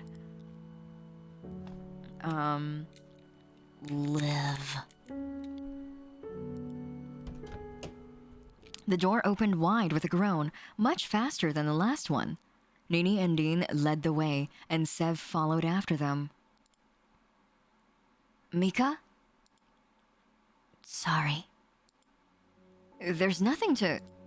Before he could finish his sentence, the ground below Mikhail let out a roar as it began to rip away from the rest of the train. Mikhail! Sev reached out and grabbed the man, holding onto his arm tight and pulling him into the next carriage just in time. Shit. You don't need to say you're sorry to me. We're friends. There's no need for that. Not between us. Sorry. Sev's grip on Mikhail had tightened without him realizing, and the two were so close together they could feel each other's breath. Are you two all right? Sev let go of Mikhail's arm and quickly stepped away, for some reason embarrassed. Mikhail's actions mirrored his as his face started to deepen 3 shades of red. They were roommates! Me too, thank God, but I was like, Mika better not die right now. I'm gonna be really upset. Gage? That's kind of gauge, y'all. Dean, what was that about? What was that about? Do you two actually know each other? Sev motioned towards Nini. How she'd been able to guess each answer didn't seem right. Nini shook her head furiously. I don't know. I don't think so. For some reason... Oh, no, for some reason, that's not me. For some reason, I just knew. Maybe because she's a child. It was easy to guess. Fine. I'll believe you for now, but if there's anything you're not telling us that could help, then I wish you would say. There's nothing else to say. I don't know anything. I wish I had the answer for you, but I'm just as confused as you are. Fine. Mikhail? Sev turned around to speak to Mikhail, but he'd already left with Nini to search around the carriage. Lovers quarrel? Do we look like lovers? Maybe. He doesn't feel like that about me. Well, how do you feel about him? Is this a dating show or are we fighting for our lives right now? I'm just making conversation. We're both just a little confused. It's no big deal. Confused, Sev. Oh, dear, sweet, innocent summer child Sev. You'll sort it out. You always do. Right? Yeah. Right. Then why? Why is it that when I think back on all those years we spent together, it's so fuzzy? You should go talk to him. There's nothing worse than words left unsaid.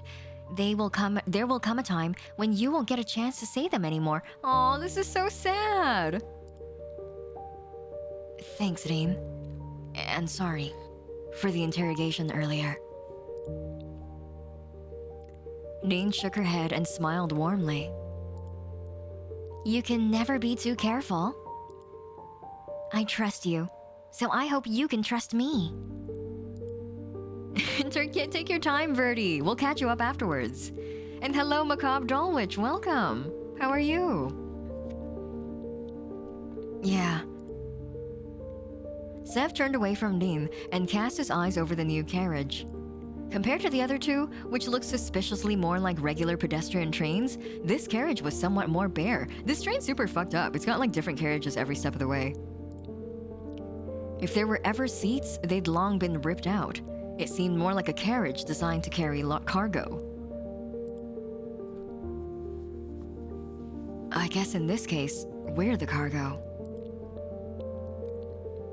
It's interesting that they know Nini's answers, so they have to. Yeah, exactly. It seems that they all have like these memories sort of dancing around the frayed edges of their mind, and it doesn't seem like it's kind of like we don't know if they're actual memories or if they were implanted. Who knows? I'm a bit tired. Oh, go get some rest, Macabre Doll Witch. Make sure you rest well. I'm doing well. Thank you for asking. 2 doors sat on either wall, leading to places yet unknown.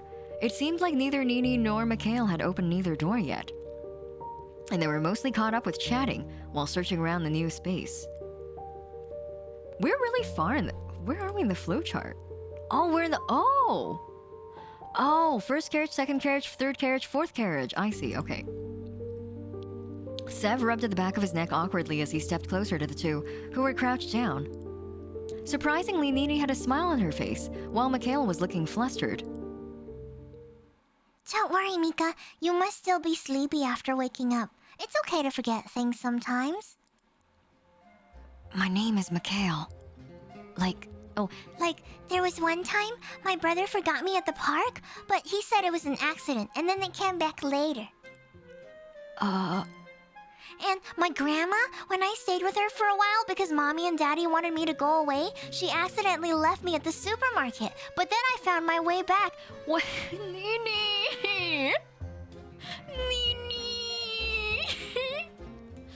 I don't know if you guys remember, but at the very beginning of the game, in the second route inside the factory, when Sev was like, maybe your parents will come and save you, and Nini was like, I don't want to go back to my parents. So, there's some plot going on. There's some plot going on with Nini. Wait, this happened more than once? And then my dad, Anyway, it doesn't matter. She's like getting sad thinking about it. She's like tearing up like, Anyway, it doesn't matter. As long as Savvy's important to you, don't you think everything will be okay? Maybe what's in your head doesn't matter as much as what's in your heart. Yeah! Wow, she's wing-womaning so hard. Nini, MVP of the night. You guys talking about me? Mikhail jumped with so much enthusiasm, Sev wouldn't have been surprised if he hit his head on the ceiling. Now who's the stalker? I mean, it's a pretty small space, not really many places I can go. Then you're an eavesdropper. Get this girl a new whole set of parents. Yeah, throw the old ones out and get her some new parents. Wait. We could be her parents. We could happen to get married and become her parents, right? Yeah, exactly. Issa, yes, Issa, you're on the same page as me. We're her new parents, yeah. Yeah, we're adopting a lot of people at the host club. I was thinking about JJ Macfield last time, and I was like, man, JJ's my daughter now. Her mom has lost rights to having a child. So JJ really is legally my daughter, and I must adopt JJ. She's my daughter now. I'm adopting a lot of children here at the host club. The Starlight Orphanage. That I cannot deny. For your information, no, we weren't talking about you. Really? It sounded suspiciously like Nini was giving you love advice.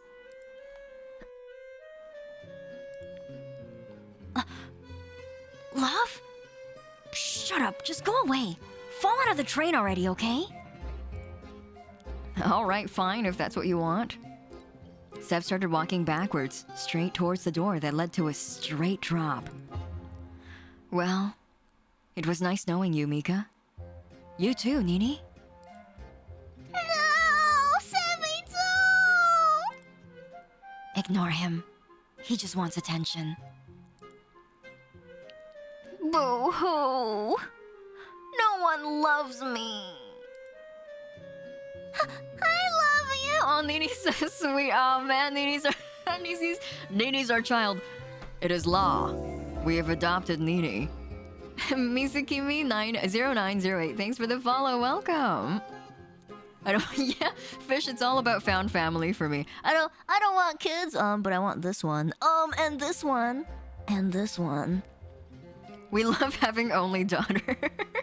Oh my goodness, you're right, Bun. We're in another game with dumb gay men with a capable daughter. Oh, aren't you a cutie? Much cuter than Mika. That's not hard. And my name's Mikhail. Mika. Mikhail. Mika? Mikhail. Michael. I'm gonna push you out of the carriage myself. Fine, Mikhail. Somehow that sounds worse. Fine, then let's stick with Mika. Nini, can I ask you something? You said you remembered someone bringing you here, didn't you? Kind of. Can you tell me more? I don't really...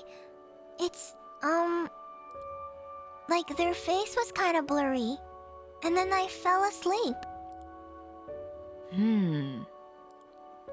It's strange you're the only person who remembers anything. Nini shook her head, expressing how confused she was about it herself. It's okay, though. What about Dean guessing all of your answers back there? Are you sure you've never met her? I don't know. I don't remember her, but maybe. No need to stress. We'll work it out. Did you two find anything? Nothing. There's nothing whatsoever that would give the code in here. It must be in those rooms. Which you haven't checked yet? Well, have you checked them? I guess not. Then, shall we? Nini, let's check on this room together, okay? Why don't we just all look together? Dean didn't answer. She simply winked back at Mikhail. This is just the route where Dean and Nini like wingwoman the hell out of these dudes. That's cool. This is a good route. You know, when they split up in horror movies, people turn up dead. Don't scare Nini. Don't worry, I'm not scared. She opened the door, which seemed to lead to some kind of cabin, before closing it behind the two of them. Wanna go check it out? Yeah. We don't have much time left. Sev and Mikhail both glanced up at the time. 40 minutes remained. We can't be too far from the engine room now. You know, the longest train in the world carried 602 cars? That is not helping. I'm just saying, we could be really far away from the engine room. Yeah, I got what you're saying. I'm telling you to not say it. Aye, aye, Captain. But we're not on a ship. Shut up and get in here. Oh, ooh, look how fancy this cabin is. Man, I've always wanted to be on like a fancy sleeper train. I've always wanted to ride a fancy sleeper train. It looks so fun.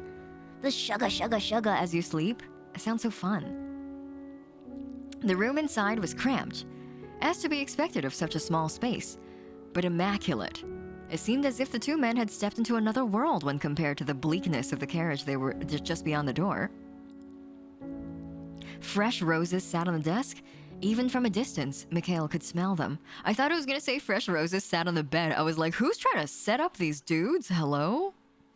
Imagine benefiting. Not fake. I suppose we haven't been stuck here for too long, at least. Mikhail let go of Sev after pulling him into the room and turned his back to the brown-haired man. There's gotta be something in here somewhere. There looks to be so many things in here. Don't make me clarify. Obviously, I mean something useful. Well, I'm in here. You need to get your hearing checked. I didn't say something useless. Ouch! Hey, I know you love me. Really? I do not. No need to deny it. You are literally the biggest asshole I have ever met. What a compliment. Which is strange because you're also the nicest person I've ever met. You're such a weirdo. Mikhail, do you promise me you don't remember how you got here? I already told you. The last thing I remember, I think, we were on the way to the cinema. Oh, they were on a date! That movie you wanted to go see came out. The cinema? But the last thing I remember... His head throbbed, pounded, desperately tried to stop him from thinking. Weren't we going somewhere? On the way to the airport? Airport? I don't remember anything like that. Who are you? Who am I? Do we even really know each other? Are you lying to me? Are our memories not real? Ah. Holding his head, Sev fell to the wooden floor. Hello, you, and welcome. Sev, are you okay? I'm fine. You're not fine. Come on, let me get you onto the bed. Sorry. I can't believe this is playing out the exact way that we thought it was going to be. How about you, lay down on this bed and then, oh no, I tripped. Now I'm on this bed. Oh no, and I can't get up. That feel when you and your BF don't remember. There's no time. There's no point getting off this stupid train if you kill yourself along the way. Sorry, was that Mikhail saying that there's no point getting off the train if Sev is dead? Is that... Is that what he was implying? Because it's kind of cute. It's kind of cute. Mikhail quickly helped Sev to hit feet. His feet, I see. His feet, then to the bed. It was ridiculously comfortable, more so than any train bed had any right to be. Oh no, now my shirt came off. How did that happen? I love that, RX. They need... Oh my gosh, RNG Lord, you're right. They need to kiss for the real password. They gotta kiss. They gotta do a little kiss. Thanks, Mika. Do we really know each other? What? You said it before. If they mess with our memories, we could be total strangers. Is that what you think? That everything we have is make-believe? Oh man, Sev, you've hurt Mika's feelings. Sev, you absolute asshole. Come on, get with the program. You guys are in bed together. Why did you bring that up? I don't know. I really don't know. That really hurts, you know. Oh, Mika. Oh.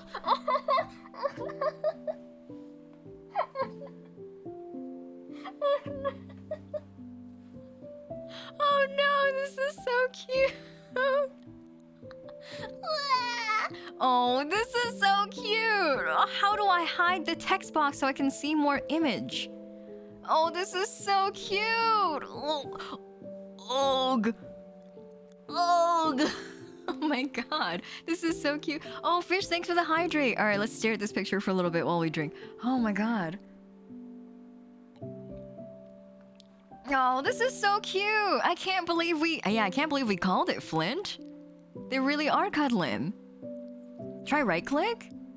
Oh, this is the save menu. Return. And thanks for the stretch too, Hermie. Thank you. Oh man, Mikhail is so cute. Oh, Mikhail's very, very cute. You're trying to tell me that every memory we have together is fake? Before Sev could react, Mikhail had already pulled him backwards onto the bed and wrapped his thin arms around him. My 9th birthday party? The one where you accidentally lit your shirt on fire? Miano, hello, welcome. How are you? I haven't saved it. I haven't. No. It's because this game operates on like a timeline. Maybe I should save just like there we go. But I don't know if I don't know if I'll need to, because I think that this, unless I want to drop the game at any point, I feel like I don't need to save, because it works on a flowchart. So you came, Dandy, you came back at the best time. You came back to homosexuality. Organic, farm-raised, free-range homosexuality. Seeking asylum here, just escaped the assault mines of League of Legends. Welcome, Miano. I hope you enjoy your stay here. We're playing a visual novel. It is about a death game, but it's about some very lovely gay people, and we love that for them. Mikhail is really cute.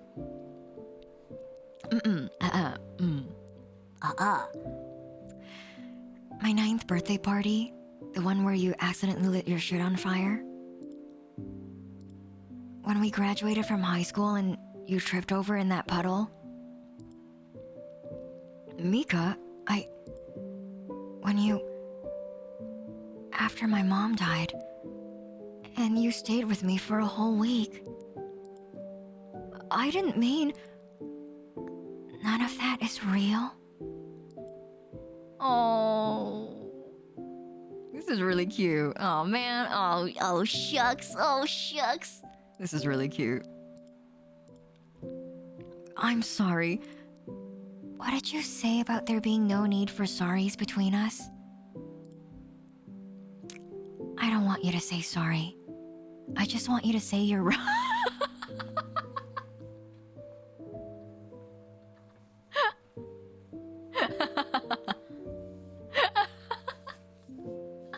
I don't want you to apologize. I want you to grovel. I love this guy. I love Mika. Mika's a good guy. Oh, Mika, I'm never wrong. Sebastian. Now I'm in trouble. I have to be wrong then. Because I don't want any of that to be fake. At all. But if I'm right and we really are two strangers, then does it matter? What? What was it that Nini said to you? What's in your head doesn't matter as much as what's in your heart. We can, yeah, we can still kiss. That's the verdict. RX. Is this what being in a relationship is supposed to be like? Whoa. Kinda cheesy, and I kinda wanna die after hearing that said in my own voice, but she's a smart kid. Mika, even if we got out of here and we found out we never met, that something with our memories isn't right, then I wouldn't care. We can just make new memories together, right? It's purple. Oh. His favorite color is purple. Oh, man. Oh, this is really cute. Oh, shit. Write that shit down. Write that shit down. Huh? My favorite color is purple. Oh, wait, write this down. Purple, Iceland. I want to visit Iceland and see an Arctic fox. I'm 23. My middle name is Julian. Julian? Mikhail Julian. What's his last name? What else do you need to know? You don't need to tell me all at once. We'll have the rest of our lives to work it out. Right? Seduce for fun facts. So I love that. Yeah, this is the whole scene. We seduce our boyfriend for fun facts. Yeah, because we'll be married. Oh my god, did he just propose? Sebastian, I need to tell you something. It's important, so can you not be an idiot for just 1 minute? Yeah. The truth is, well, it's that I kind of... Look, I'm in...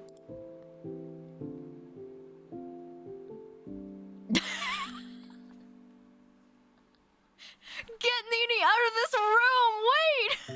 Nini, you're not old enough to see this platonic, non-romantic cuddling. Nini, get out of here, Nini!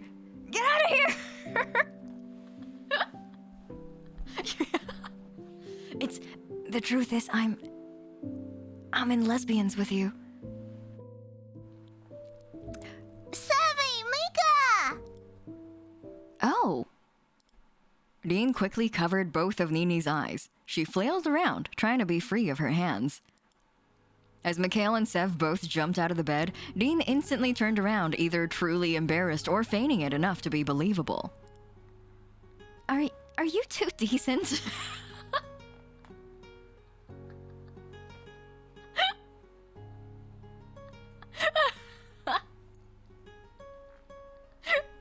This is so funny. Dean, you fucking wingwomaned them. Why are you surprised at what happened? You literally winked at them before you shut them into this room.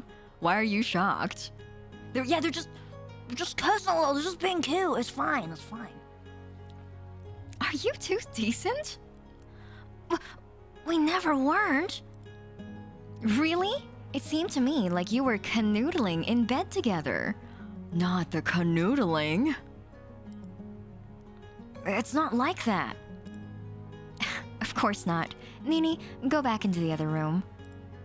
But... We'll be there in a second. The two men waited patiently as Nini left, and the room was filled with silence.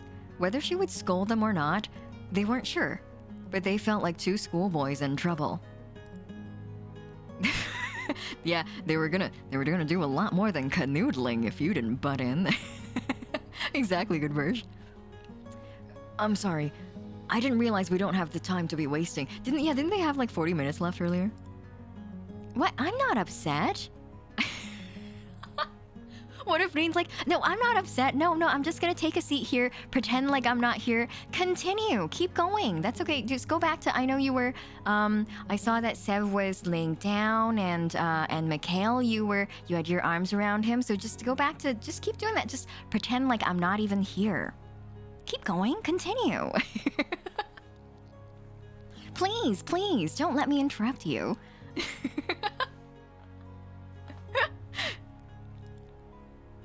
You're not? She shook her head. A gentle smile rose to her face. I'm happy to see the two of you. Well, happy. Together. I've just been worried, you know? About what? It's hard to explain. But seeing the two of you fight makes me feel... worried for your sex life, I guess. Come on, we found something in the other room. Dean left first, leaving Mikhail and Sev alone with only her words as company.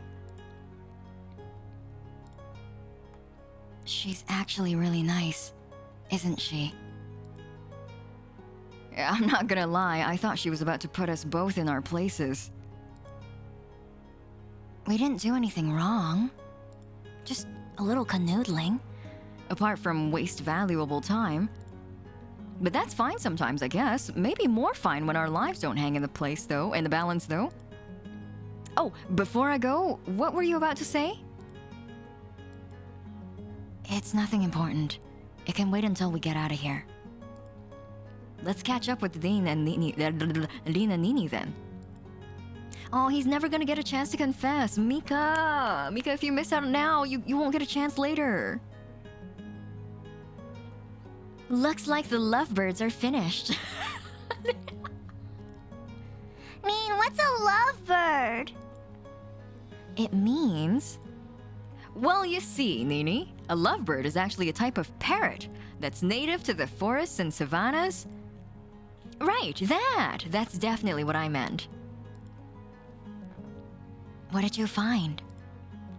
Nini, show it to Mika. With an exasperated sigh, Mikhail took a small piece of paper from Nini. It seemed to have some strange symbols on it. Or at least a bit of a strange symbol. It seemed to be one piece of 4. I can't really tell what it is from such a small piece. Is it really the code to open the door? What if it's just some trash? Did you find anything better to look into while you were canoodling? I don't canoodle. And I especially don't canoodle with him. I don't canoodle, Dean. I fuck. Mika, you're breaking my heart here. Oh, my bad. I didn't realize you were born with one. Oh my god. Good Burge. Did our brain cells just line up for a second there? Did we just share the same brain cell for a second? Mika, you're so funny. What's a canoodle? Thanks. I am pretty funny, aren't I? Much less funny when you say it yourself. It's like laughing at your own joke. Oh my god, Issa as well. Issa, Goodburge, and I all converged on the same brain cell at the same time. I don't canoodle. I fuck, Dean. I'm a grown-ass man, and I fuck. You should be your own #1 fan. Oh. Nini's eyes were filled with wonder. If she had a notepad and a pencil, she definitely would have written down what he just said. Whoa! That was actually kind of cool. I'll direct your eyes to the time that we have left. 25 minutes. Whew. 25 minutes and we don't know how much longer we have to go. Yeah, hurry up, you guys! The other pieces must be in here somewhere. Let's take a look. The bed in this room was still in pristine condition, perfectly made and awaiting someone much too rich. Unlike the bed in the other cabin, which is a disheveled mess after we... What are you muttering about over there? Something Nini shouldn't be hearing, I think.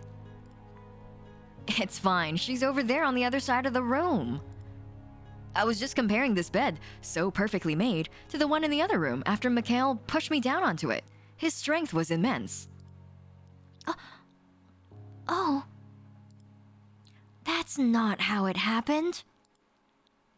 It's quite literally what happened. You wish I would push you down on a bed. Sev shrugged in response, which only furthered Mikhail's annoyance. How about you stop chatting so much and get searching? Your laid-backness is starting to make me mad. He's right. You do seem very calm. Oh no, I'm panicking pretty bad right now. I just usually make jokes to cover it up.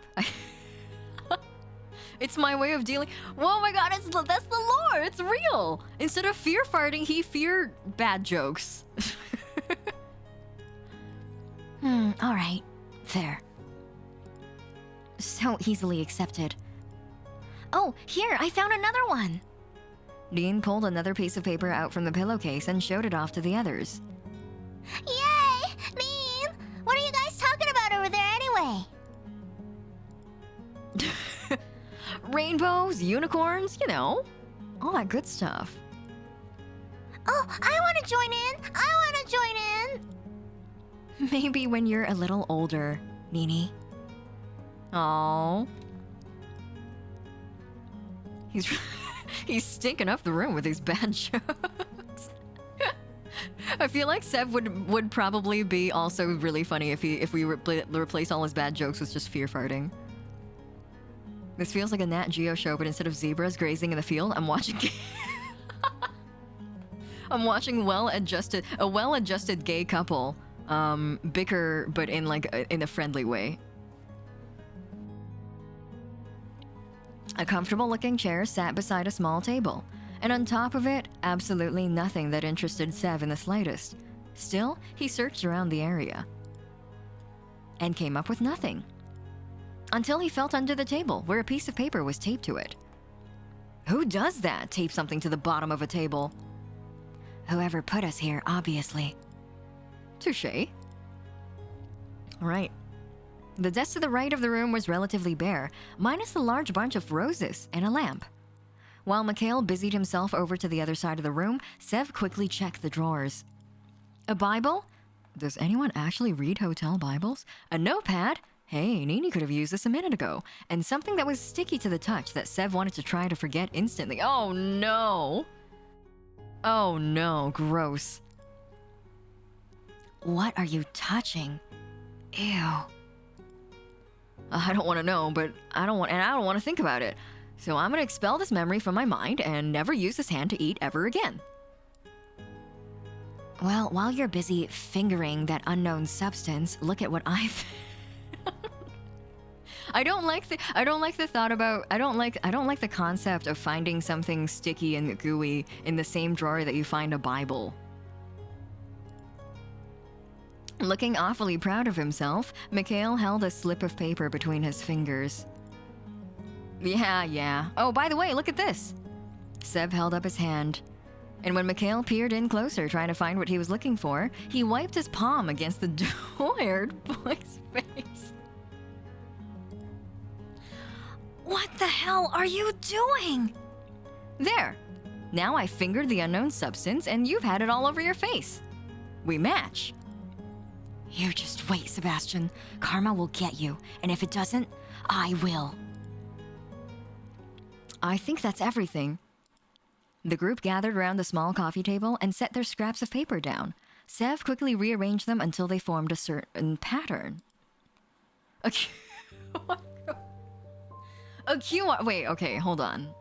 Hold on 1 second. I gotta pull up mine.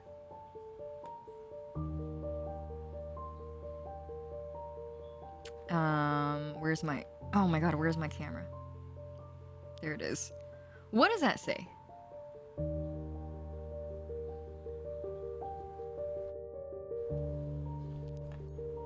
Oh! It goes to the studio's official website. It goes to 2.5 Studios' official website. Yeah, it goes to their homepage. That's really cute. Wow. That's adorable. I didn't think that it would go anywhere. I thought it would just be a dummy code. That's really cute. Blue's Clues notebook? It says you're gay. I would buy and maintain a domain. If I were someone who had the privilege of being able to develop a game like this, I would buy and maintain a domain that just goes to a page that is completely white and it's got black text on it that says you're gay.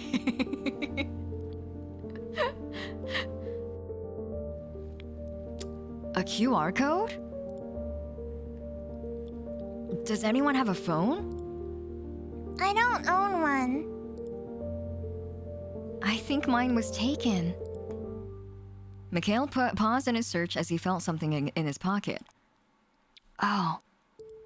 I have mine. Pass it here. What's your passcode? 7295. I'm gonna write that down, just in case. Oh! The phone that we found! I keep clapping whenever I play this game. This game brings out my inner seal. My inner Arfarf seal comes out when I play this game. The phone that we found in the church earlier with Dean. That must have been... This must be the passcode, right? Right? This must be the one. Got it. Let's try scanning this, shall we? Wait, I gotta make sure I gotta make sure I wrote it down right. 7295. Yes, I did. Oh, I didn't. 7295. I wrote it down wrong last time. Fucking idiot. All right. Yeah, with the coffin. 7295. All right. That was I keep clapping in this game every single time I find a new clue. I'm like, the clapping when you win is a good sign you made a breakthrough. Yeah. This game has given me goosebumps and clapping. I'm fully transforming into a seal. Thank you for this stretch. Oh, thank you, Zenas.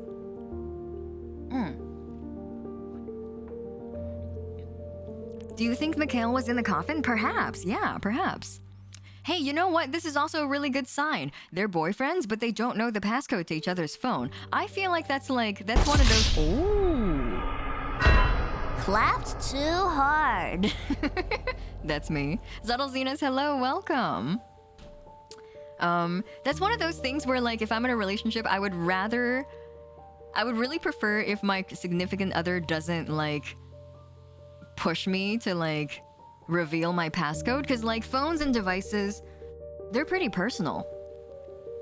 And, like, I think even in the context of a relationship, we should probably keep enough privacy that we have our own devices to ourselves and that we can't go through each other's devices. And having the passcode is kind of like, it just opens doors, you know, just opens doors like that. So I'm very happy for them. I'm happy for them.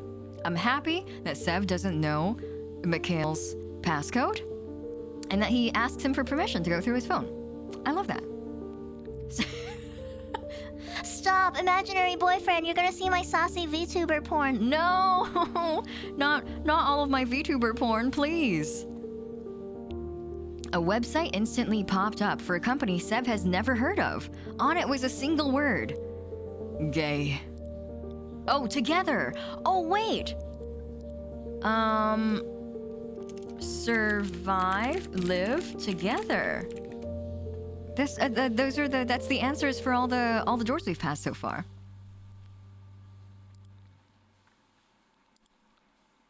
It's together.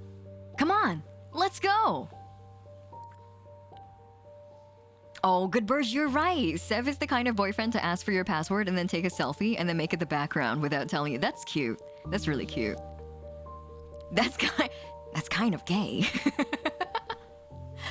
Once again, the group rushed towards the still locked door. What is the code? 7295. Together.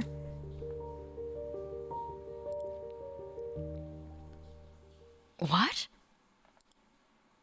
The door should have opened for them, brought them just a little closer to their freedom. But instead, nothing happened. Wait. I'm sure that was it. Something's wrong. At that moment, the light in their cabin flickered out before coming back a second later. A grating, metallic sound came from the other side of the carriage. Look, a button. Weird. Why would this one need a button when the rest is all just opened? Do you think this is the last door? They glanced up at the remaining time. 7 minutes and 30 seconds. I hope so. Go wait at the door. I'll open it. Sev, I have a bad feeling about... It's fine. Stop being such a worrywart. Sorry, I'm gonna peek at the flowchart. Oh, we're still in the third carriage. Okay, so there's the last carriage we still haven't gone to. Okay. Sev hit the button, and the door instantly opened. Unlike all the others beforehand, which had gone at a speed comparable to a snail, this one was almost immediate. See? I told you. I guess. The train shook back and forth, the groan becoming almost deafening. But as soon as Sev's hand came off the button, it closed again. If anyone had been halfway between the doors, they would have been cut in half. There's something wrong with this button. Wait, that can't be right. Dane ran over to the button and pressed it herself. It opened, then it instantly closed again. The timer on the wall hit 5 minutes remaining. It didn't make a sound, not a tick to be heard. Yet the group felt like every second that went down sounded awfully heavy. It's not... It shouldn't be like this. The power shortage. It must have messed with the buttons. And the lights. No! No! Shit. Shit! Nini, come with me. We need to search the next room now. For any way to stop this train. Mikhail, you come too. Mikhail frowned and shook his head. I'm not going anywhere without him. Fine. Quickly, Nini. The two girls ran through the door to the room beyond. It's the engine room. Is there a way to stop this thing? No. There's... All the controls are locked down. I think the door needs to be closed. I'll open the door for you 3 to go through and stop the train. It'll be fine. Are you insane? This carriage is gonna go at any second. If we keep going, you'll be gone before we can stop it. Mikhail, it'll be fine. Just trust me. Stop being so damn calm for 1 second. Sev, this isn't a joke. This is a matter of life or death. At some point, Sev's hands had started to shake. He stared down at them, willing them to stop, but they wouldn't. At this point, they couldn't. Mika, I know what's at risk here. But if there's a choice between risking myself or watching you die, what do you think I would pick? I'm not losing you. Just go already, before we're out of time. For once, you say something that makes sense. Between risking myself and watching you die, there's no choice whatsoever. Dean. I'm so sorry. Mikhail. Sev. Mikhail rushed forward and grabbed Sev by the shoulder, catching him off guard enough to push him away into Dean. He slammed his fist against the button while Dean dragged Sev towards the door. Wait, what are you doing? Mikhail, stop! I can't. I'm sorry. And I'm sorry for saying sorry again. No! Sev, in case we never see each other again, promise me you'll remember this.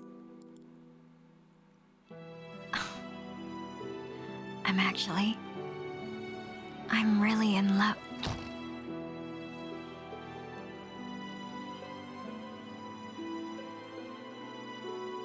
No! Sev slammed his fist against the door as hard as he could, so hard that the skin began to break and the metal was dyed red. Please, Mika. He sank to his knees, his fist never leaving the door. Quickly, Nini. Start pressing the buttons. Which ones? All of them. Why did you... He really cared for you, you know that? Earlier, he made me promise that if anything happened to him, I would help you escape. You can't die. Not here. Her last sentence was nothing more than a whisper. Warning. 10 seconds remain. Shit, which one is it? This one! As Nini's hand slammed down on the button, the speeding scenery outside the window began to slow. 7 seconds. The swaying began to falter. 5 seconds. The screeching quietened. 2 seconds. The train finally halted in its place. Congratulations. You have escaped.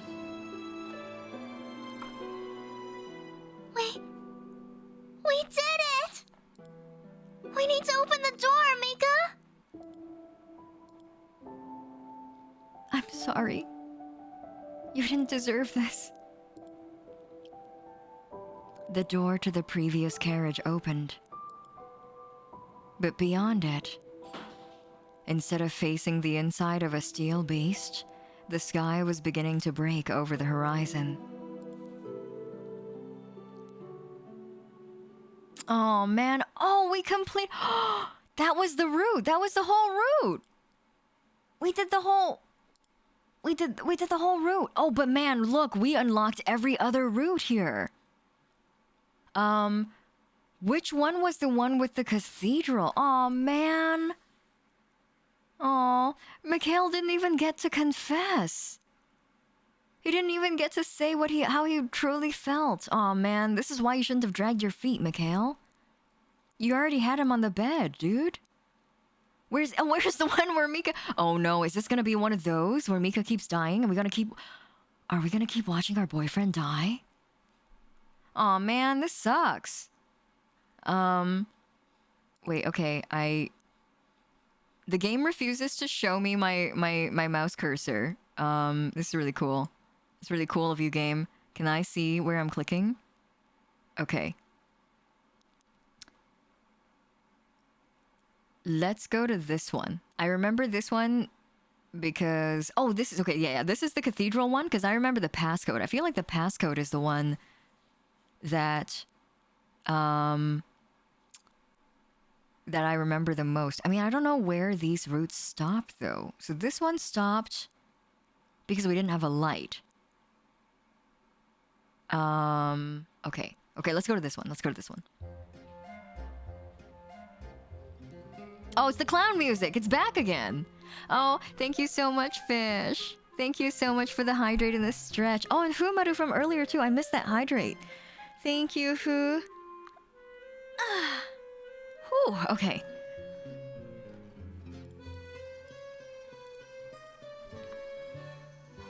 All right, back into the clown music we go.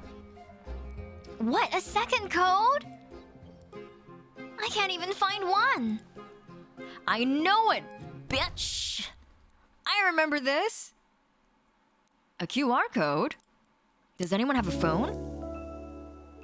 Oh. He doesn't even remember Nini's name in here. I don't own one. I think mine was taken. Oh. Mikhail paused in his search as he felt something in his pocket. I have mine. Pass it here. What's your passcode? Sev? Are you okay? A grief came over Sev's heart from a place unknown. What was that? Who was that? I think I know the password. Oh man, his heart shattering at the thought of his mysterious boyfriend he doesn't quite remember. Isho? Wing? Oh, I'm not sure if I'm pronouncing it right. Thanks for the follow. Welcome.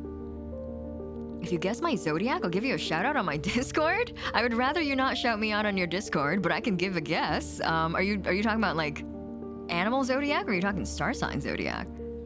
Thank God he got a route where they're in love. Now they can miss each other in every route. No! Now our heart breaks every time we think about our boyfriend. Star sign? All right. Gemini. For the phone? Sev nodded and pulled it back out of his pocket. It awaited the 4-digit code that would unlock it. Oh wait. Who's that on your... Who are those VTubers on your phone lock screen, Mikhail? Hello? 696... Alright, wait, hold on. I'm just joking. I'm just 7295. I got it. I know it now. With the sound of a lock coming loose, this lock screen faded away, and in its place was a single word. Coffin. Coffin? Is that meant to be the code? That is a terrible password. That's like the equivalent of making your password ABC123. You say that, but neither of us guessed it. And this is just as obvious as that previous one we encountered. When the password is password, yeah. You're a Virgo? Me too! Virgo buddies. This game is just like this. You always try the most obvious password. If it doesn't work, then start searching for clues. What's this game called? Pizza Gamer, this game is called Start Again, but it's got a semicolon between the two words. So start, semicolon, and then again. Da Vinci leveled puzzles, yeah. Fair point. Neither the girl nor Sev made a move to walk towards the coffin. Aren't you gonna go open it? You're the one who wanted to open it. Can't you do it? But what if it really is a zombie? So you agree? No, I'm just messing with you. I just think it would be funnier if you opened it. Ugh. It's not a zombie, it's not a zombie. Okay, here we go. Coffin. How did you know the phone password, by the way? Did you find it somewhere? I have no clue. It just kind of came to me. Bazinga! Are you a mind reader or something? That would be helpful, but no. Or I don't think so. The panel beside the coffin let out a ding. Oh, it's like a cool digital coffin. Does it have like a smart TV on it? Is it one of those like smart fridges that have Twitter on it? The panel beside the coffin let out a ding and a click came from within. Sev leaned in close, putting both hands on the lid. He lifted it slowly, carefully, ready to slam it back down at the first sign of aggression. I'm pretty sure this is not Nini. I'm quite sure this is not Nini. You asshole! Nope, no zombie attacks today. He slammed the lid back down and quickly sat on it. Underneath him, it shook wildly, and a voice could be heard from within much more clearly than before. Sev, I think that's a person. It might have used to be a person, but it's definitely a zombie now. I know it might seem outlandish, but there's actually been a lot of research into several diseases that can make your body become zombie-like. No, I really think that there's a human in there. Oh. Sev hopped back onto the floor and the lid of the coffin immediately flew off. Someone, or something, jumped out of their prison with speed, a blur so fast that Sev couldn't do anything to stop it. The thing grabbed onto Sev's sleeve. Please don't want to be eaten by a zombie today.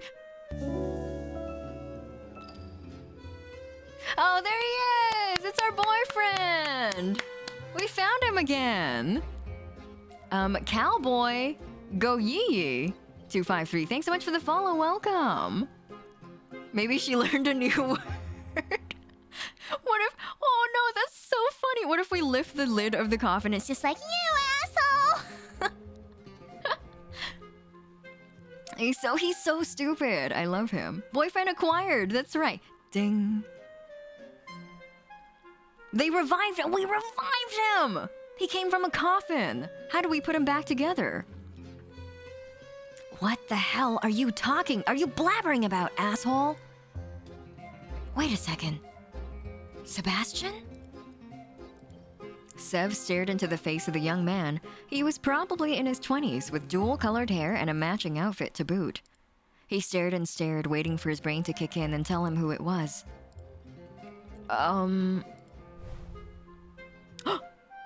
Gay flashbacks? Ugh. My head. Alright, asswipe, why the hell did you put us in there? Huh? Where are we? What are we doing here? Geisha vu.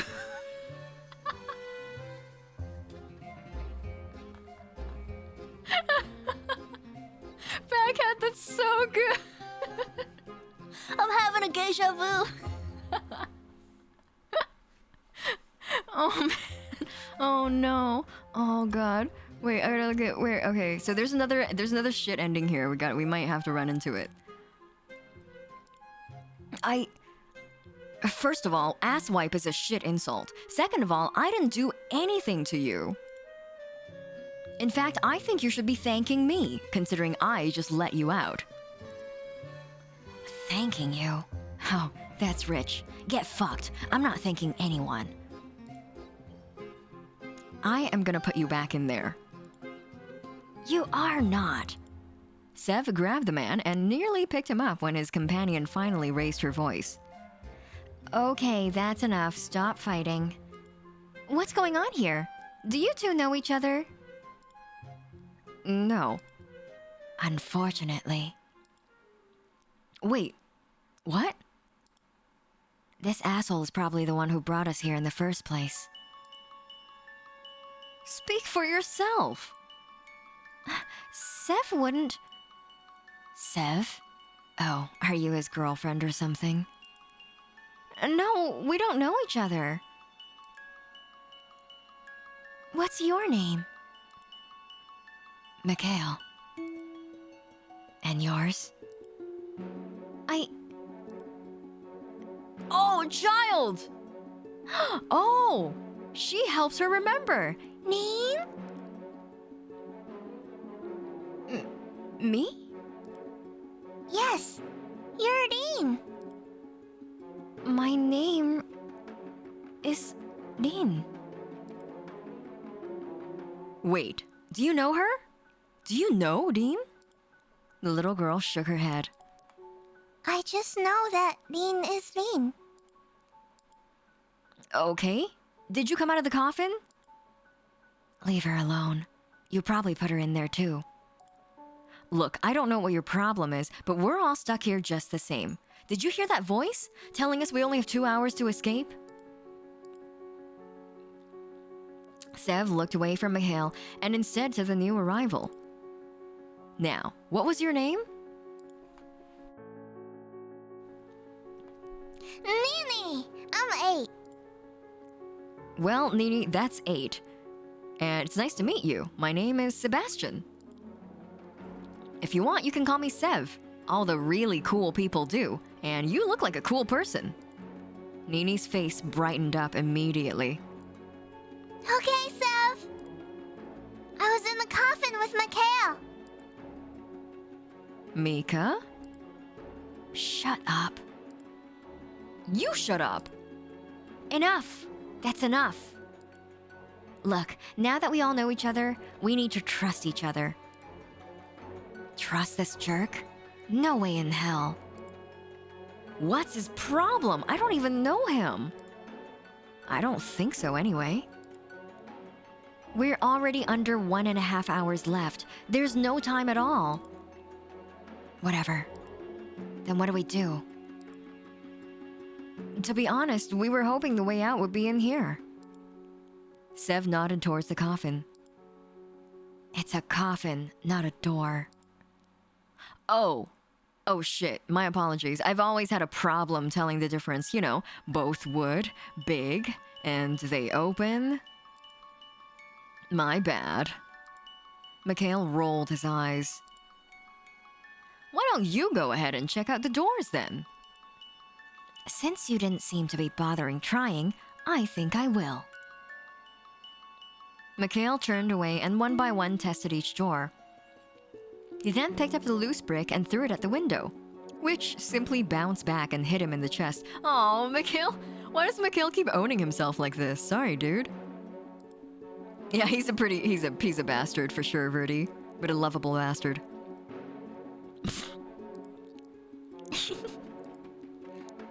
What's Mika doing?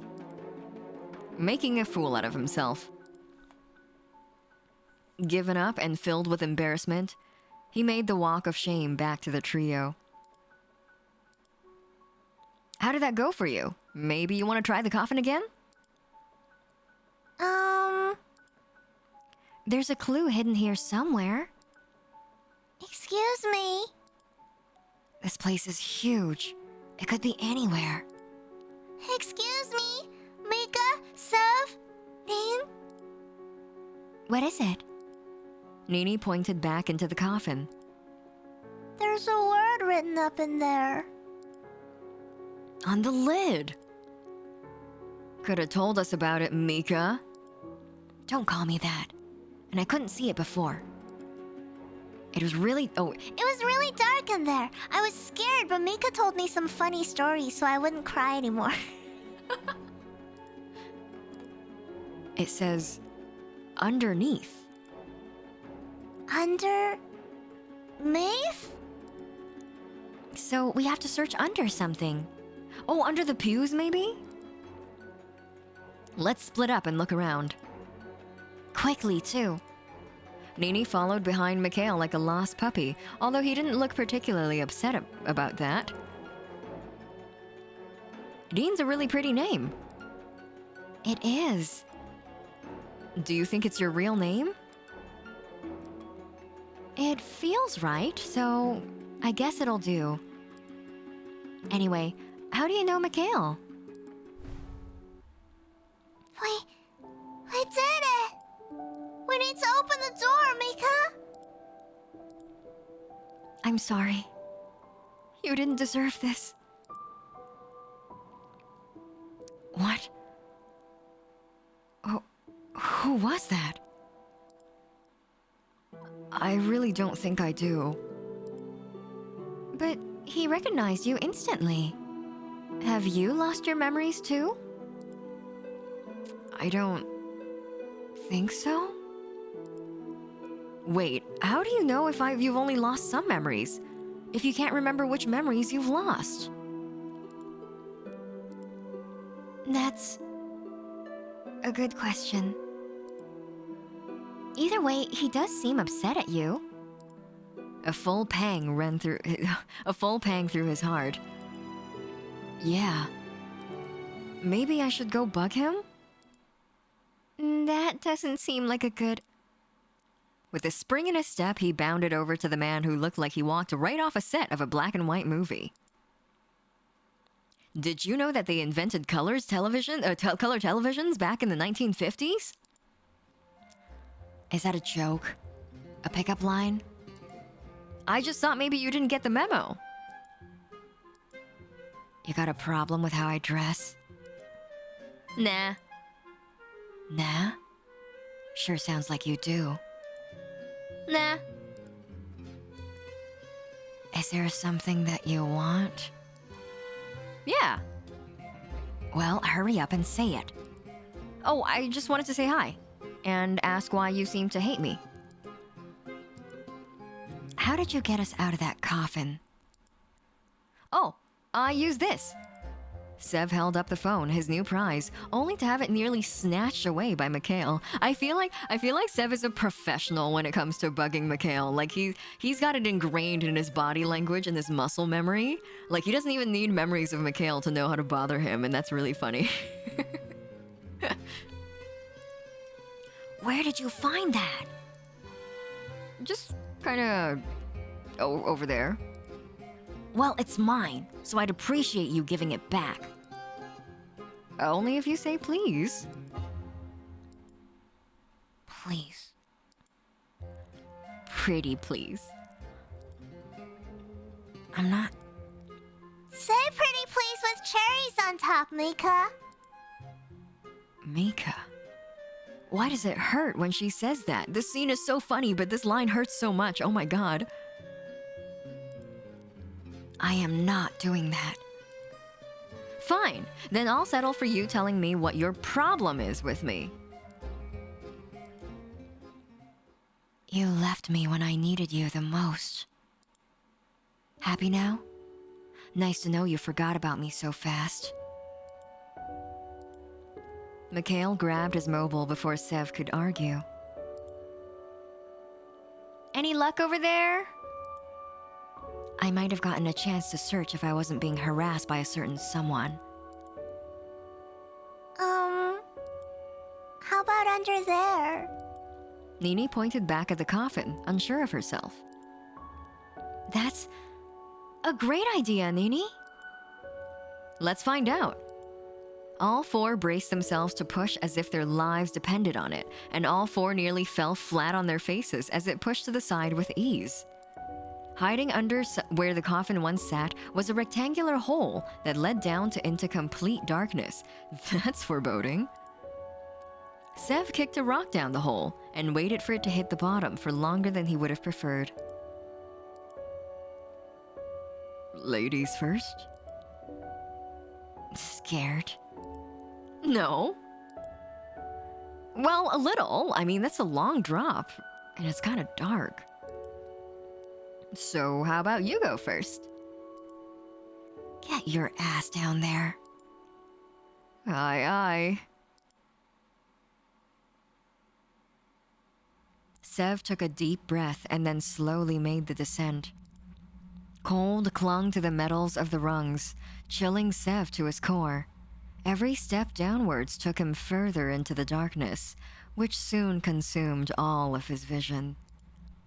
All that existed for a brief moment was himself, the bite of the cool metal, and the darkness. Are you okay down there?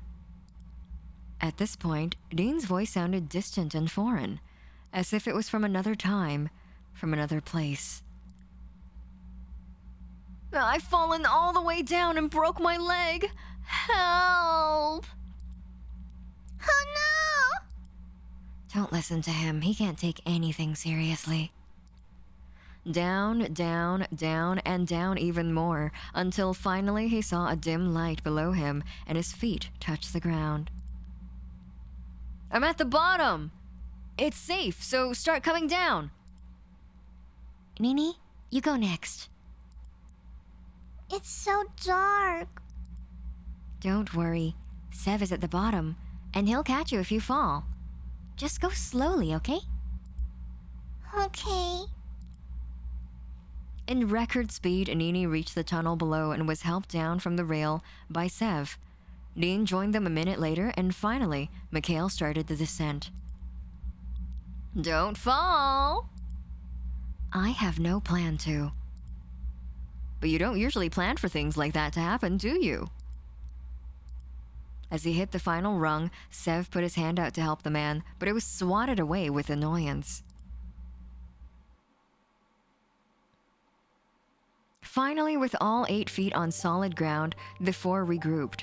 Nini ran over to Mikhail and wrapped her arms around his legs. Hey, what are you doing? I'm glad you didn't fall, Mika. Yeah, I'm glad you didn't fall too. Mikhail's usually frowning face softened a little as Nini beamed up at him.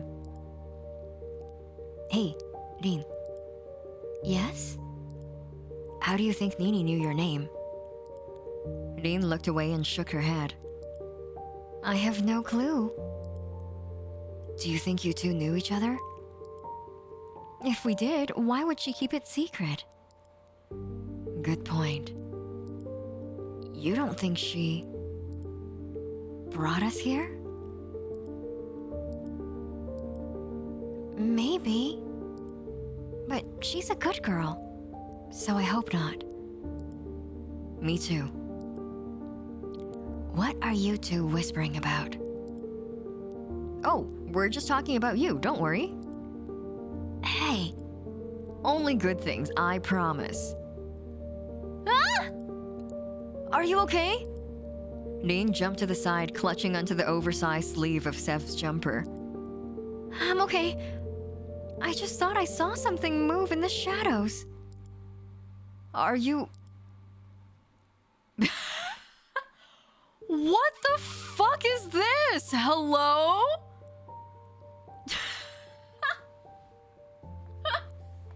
Are you afraid of the dark? Or perhaps are you looking out for ninjas? Or are you scared that society's on the verge of collapse and that when that day comes your loved ones may not survive, you may be even forced to go against them? Isn't that messed up? But then maybe it's a good thing if society collapses. As an institution, hasn't it done more harm than good? These two sides of the argument spin and spin in your mind until...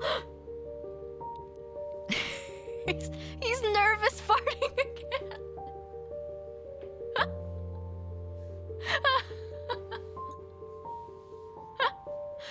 my god. Sev really said we live in a society. What are these? This game is so funny. I love this game. There's only one option here. Are you about to say something incredibly long-winded and pointless? Maybe. I'm just a little afraid of the dark, okay? Yeah, that was gonna be my guess. In one smooth movement, Sev linked his arm together with Dean's, pulling the two closer together. There! Nothing to be afraid of. The group followed the underground hallway further and further. The air felt stale, undisturbed for a length of time none of them knew. For some time, the only sound that filled the silence was their footsteps. Mikhail's hurried and heavy, Nini's at double the speed just to keep up, and Dean and Sev's, who were in sync.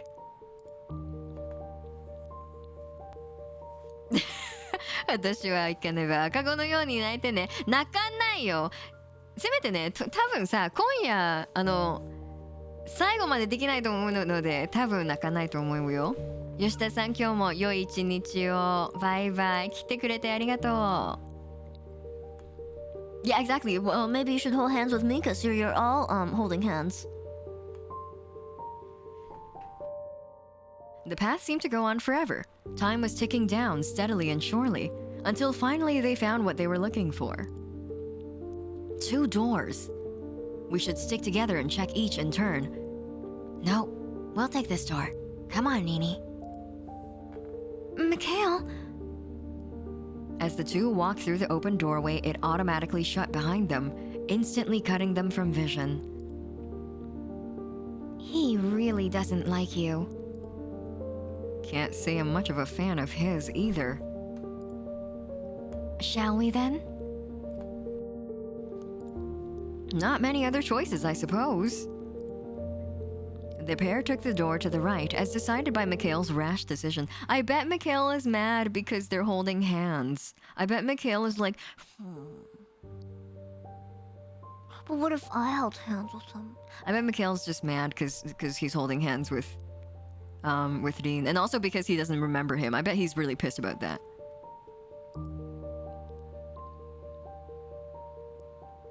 Through the doorway was a large staircase that led further down. How deep is your love? How deep is your love? Deep is your love? How deep does this thing go? Anyway. Too deep for my liking. Why would anyone have all of this under a church? And what did they use it for? Maybe there will be someone else down here who can help us. Or the person who brought us here in the first place. Dean's grip tightened on Sev. You didn't do it, did you? What if I did? Well, I would have to turn and run. Really? Of course. Whoever brought us here must be some crazy, perverse weirdo. Sounds kind of like me. Oh, he's just like me for real, for real. Sam, why are you like this? What do you think? I think you couldn't have come up with something so elaborate. Is she calling him? I don't think you have this many brain cells, Sev is what she is saying, right?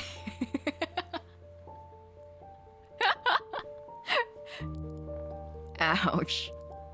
It's true though, I'm probably not smart enough to come up with all of this. You're safe with me, I promise. I'm too dumb to do anything nefarious. I can't make any promises for Mikhail though. Even though the idea of being watched from somewhere is terrifying, I think I'd rather that than having to doubt any of you. Yeah, me too. All of Sev's brain cells are being used for bad jokes. All 2 of them being rubbed together for all the bad jokes he makes. Well, Mikhail's kind of an asshole, so I already doubt him, but the rest of you? Finally, the steps that led ever downward came to an end. The duo walked under a large archway that was decorated with the aged face of a large lion.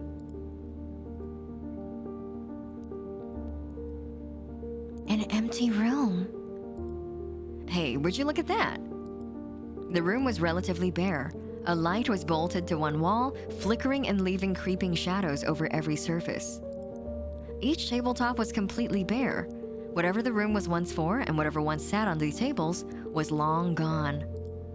But most importantly, along one wall was a long, thin window that looked into a matching room. On the other side was Mikhail and Nini. You two! Did you find anything? Huh. I think the rooms are completely soundproof. Let's test that, shall we? Hey, Mikhail! Mika! Mika! Can you hear me? Mika! Mikhail's face twisted in confusion as Sev twisted and twirled around the room. I'd say we're good. He poked out his tongue at Mikhail, who quickly raised his middle finger in response. This is so romantic. So crude. When you're done dancing, take a look at this. Sitting just under the window, inbuilt into the wall, was a monitor covered in a layer of dust. Dean brushed it off and then wiped her hand against Sev's sleeve. Hey. It says, the door to leave your room will be open in exactly 45 minutes. 45? 45? We don't have the time for that. Alternatively, you may press the button on this screen to open the other team's door immediately. Their door? How is that helpful? So, they probably have a button to press too. So if we both press it, then both doors will open? Do you trust that Mikhail will really press his if we press ours? I trust him about as far as I can throw him. Though, to be honest, I do think I could throw him pretty far. He's pretty short. Beyond the glass, Nini and Mikhail were both looking down at something and deep in conversation. A few moments later, Mikhail held up his phone screen to the window. Press your button. What, just us? Dean, is there anything we can write on anywhere? It doesn't look like it. Interpretive dance it is. Sev waved his arms at the window, getting their attention just in time for his performance to begin. He shook his head, let out an exasperated sigh, and pointed back at Mikhail in an exaggerated and accusatory way. After, he feigned pressing a button, then pointed back at Mikhail, and then repeated the actions once more. Even through a soundproof room, Sev could hear the vein popping on his forehead. Wait! No! Nini! Nini! No!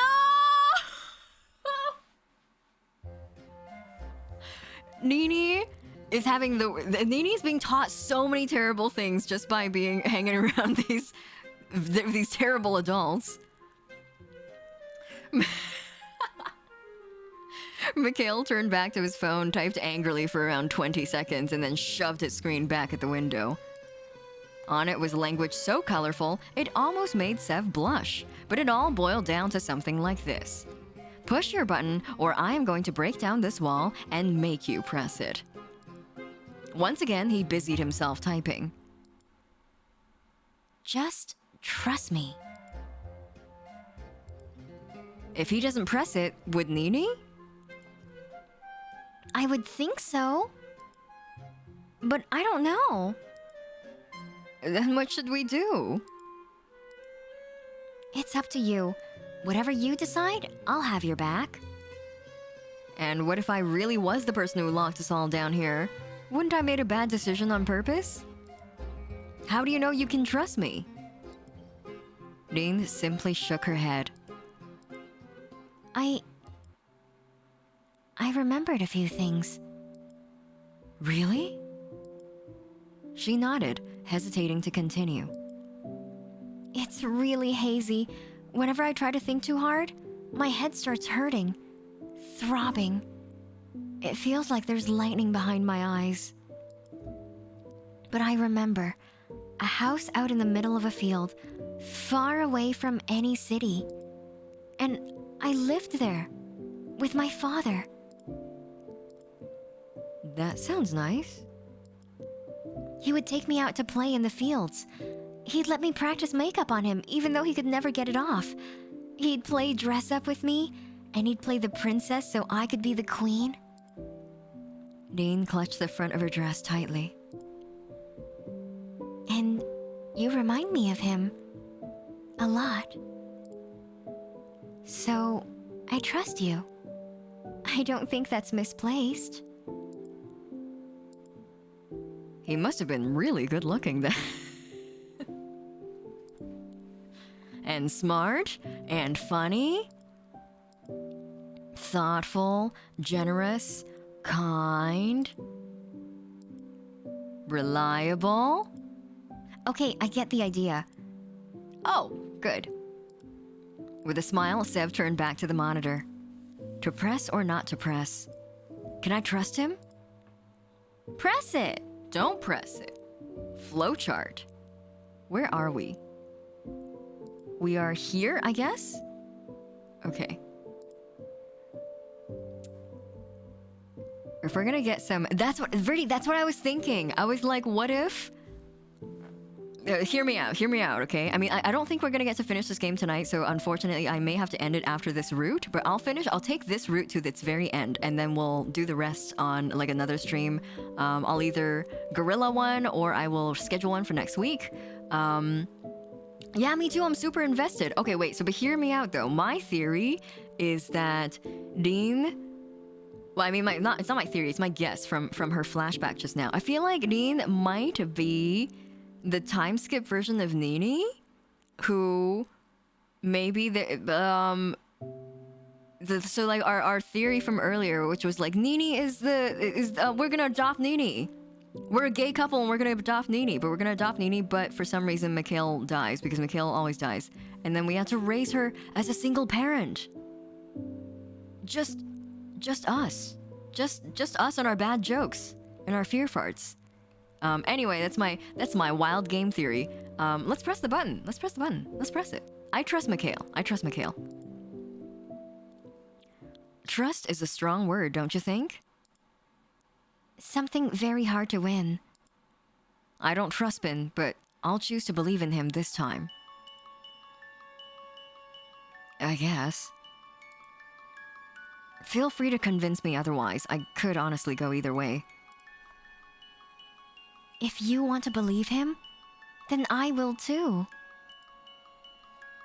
Don't let me down, Mikhail. As soon as Sev's fingers pressed down on the button, both Mikhail and Nini's heads whipped around to look at something. The door opening, Sev assumed.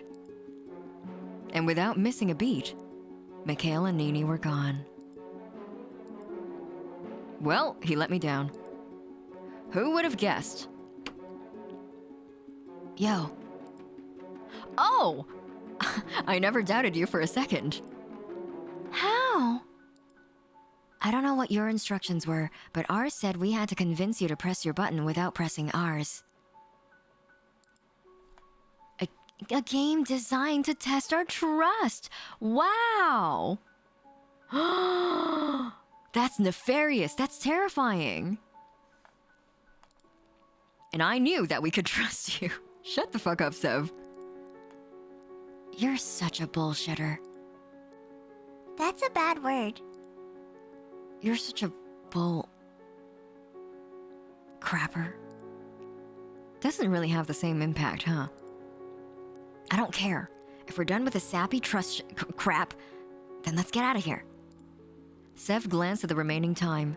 1 hour. If we waited the 45 minutes out, we probably would have died, huh?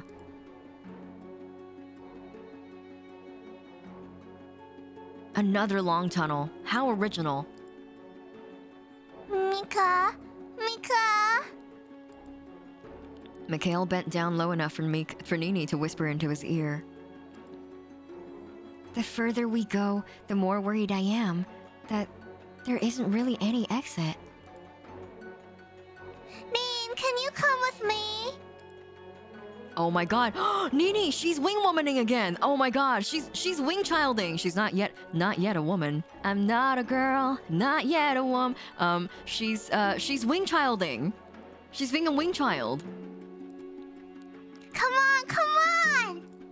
The young girl grabbed Dean by the hand and pulled her further along the tunnel and rounded the corner until they were both out of sight. What? I'm coming too! Wait. Wrapped in darkness, it was hard to tell, but it almost seemed as if Mikhail's expression had softened considerably. You know? What is it? I just wanted to say thanks. For trusting me. You didn't have to. I might not have trusted you if our positions were flipped. Well, I wouldn't have. So thanks. It's fine. I just want all of us to get out of here. It's as simple as that. Oh, are y'all blushing? Is that homosexuality I smell in the air? A little kiss? Oh my god, they're gonna kiss in the tunnel? What if we were both childhood friends and we kissed in a weird catacomb tunnel? Y'all being gay in here? That's Dean peeking around the corner. Y'all being gay in here? We will. I hope so. Look, I feel like we need to clear the air a little. You said you know me. It's not that I've forgotten, I'm sure of it. We've never met. Your name is Sebastian. You're 23. You went to... I get it. You know me. But I don't know you.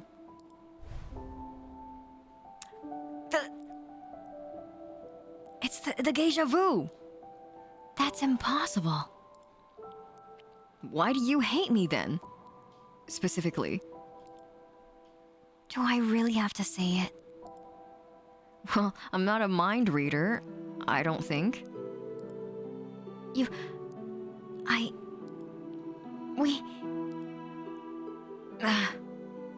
Fine. Back when we were in high school, you made friends with me, even though I was just an unpopular loser. Question marks, just, huh? And when I told you that, Look, it doesn't matter what I told you, but you dropped me as fast as you became friends with me. Asshole. Give me a break, I don't even remember that. Then what? Out of the two of us, one of us has false memories? Or both of us. You sound insane, but I'll give you the benefit of the doubt for now. I take back the asshole. Yeah, you want it back, Mikhail? It's used. It's well loved. Thanks. Oh, don't thank me. Thank yourself for looking like such an airheaded idiot. You're putting on a very convincing act. Huh? Oh, I always look like that. Do you always look how you look? You know, like someone put salt instead of sugar in your hot chocolate? You know what? You are an asshole. A complete and utter asshole who can't take a single thing seriously to save his life. I'm serious when I'm thanking someone. I don't believe you. Sev pulled on Mikhail's long, oversized sleeve, forcing the two of them to stop face to face. Hello? Thank you. You still could have gotten out of that room and left us if you wanted to. So thank you. And I'm sorry. You don't need to say sorry to me. We're friends. There's no need for that. Not between us. I'm sorry. If all of that did happen between us. It's whatever. Come on, hurry up already. He turned away from Sev's earnest expression, then quickened his pace, rounding the curved tunnel. Hello, Sunny, welcome. Here comes the sun. Hello, sun. Welcome. There she is. She is here. Hello, Sunny. Thank you so much for the raid. How was your stream? What were you up to today? Is that the famous rapper Sunny Hinode? Donut County? It sounds cute. What's Donut County? Is that a game? And thank you for this stretch and the hydrate, fish. Thanks. Sunny, she never left? Aw, Sunny. You missed the gay. There might have been a little bit of homosexuality. Donut County is an excellent game. What is it about? Rapper? Sunny, you rap? I'll let Sunny answer that question. It's a game. You're the raccoon. Aww! That sounds like Katamari, but just like rebranded. That's cute. It's super cute. Oh, let me stretch as well. Thank you, fish. Oh, you are a whole and you must consume. Oh, it sounds like me during lunchtime. There's deja vu in this game. Yeah, every now and then we flash back and there's just some homosexuality. It's really cool. But welcome, Raiders. I'm sorry, I didn't greet you guys in time. Welcome, Raiders. If you're coming from the Sun Shrine and you've never been to the host club before, welcome. My name is Hiiragi. I'm a host VTuber. We are playing a visual novel today called Start Again. It has got repeating timelines. It's got what else does it have? It's got homosexuality. It's got cute boys and girls. It's the works. It's got the works. Oh, it's got a main character who like can't stop telling bad jokes. Sunny. Of course, Sunny. Where's my... Oh my god, is that the Sunny Hinode who won the fight against Voice Meter at last? The evil is defeated. Welcome to the Starlight Host Club, Sunny.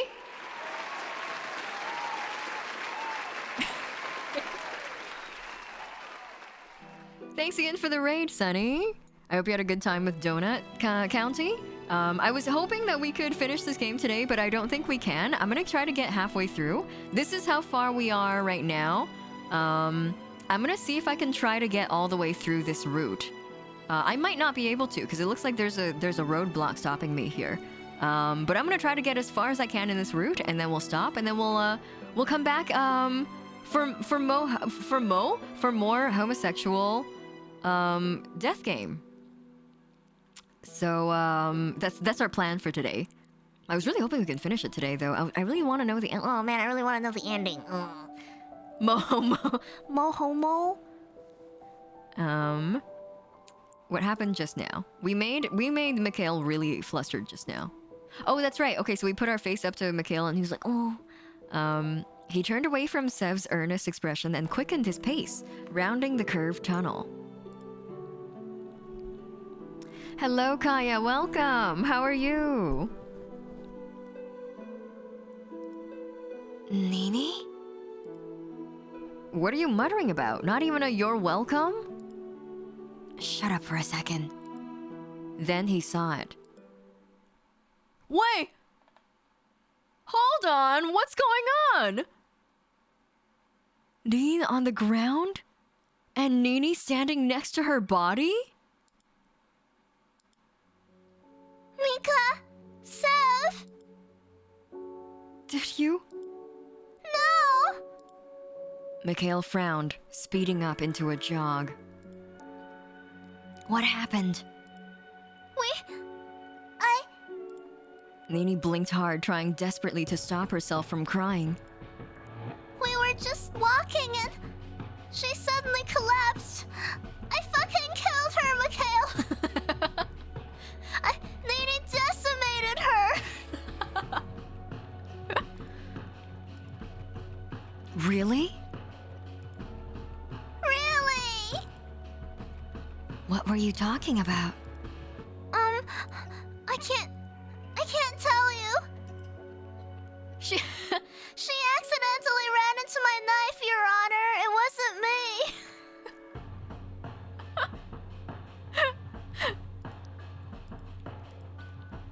Nini? She said she can't tell us. And you think that's okay? What, do you think this is her fault? I don't know. And she's the only one who does. She is a child. You're being awfully protective of her, aren't you? Is there something you're not telling me? Like what? Like you two knew each other before coming in here? Don't be an idiot. Are you family? I don't have any family. You don't have to tell this guy, anything, Nini. Nini held on tight to the front of her dress and shook her head adamantly. I didn't do anything to Dean, really. Fine. Her body was light in his arms as Sev reached down to pick her up. I'd rather wait for her to wake up, but we're running out of time. Her face was calm and her chest slowly rose and fell. She's not hurt, at least. Mika, I really didn't. It's okay. I believe you. Dean must have been just a little tired. She just fell over and I tried to help her, but... You did a good job. Don't worry. No blood. She didn't seem to hit her head. She's just asleep. Oh no, girl's got narcolepsy. That's her secret medical condition. Jail to Nini for 1,000 years? Jail to Nini! She did seem awfully small in his arms. Awfully vulnerable. As the tunnel rounded, finally their destination came to sight. A large wooden door engraved with markings with both foreign and ancient looking. Sev's eyes turned to take in the spectacle. Although spiderwebs and dust littered the surface, underneath that you could tell it was a masterpiece. With a low, drawn-out creak, Mikhail pushed the door open. As Nini passed, she looked up at Sev with pleading, sorry eyes. He couldn't meet those eyes. Oh, a library, a bibliothèque! The air was musty with the smell of old books, left for so long, and the dust, which blew into the air as the trio walked into the room. Carefully, as if he was putting down a prized possession, Sev set down Dean on a low bench. She slumped to the side, still fast asleep. Wow! Nini tentatively tiptoed further into the library. Her fingers danced along the spines of the books before she spun one of the globes in the center of the room.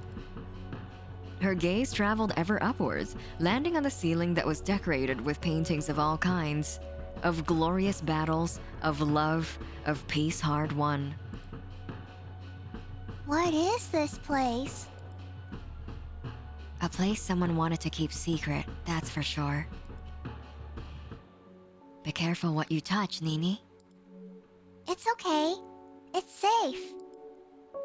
It might not be. I don't think anything has had any traps yet, though. Sev turned away from the other two as they chatted quietly. Instead, he turned his attention to the rows and rows of books.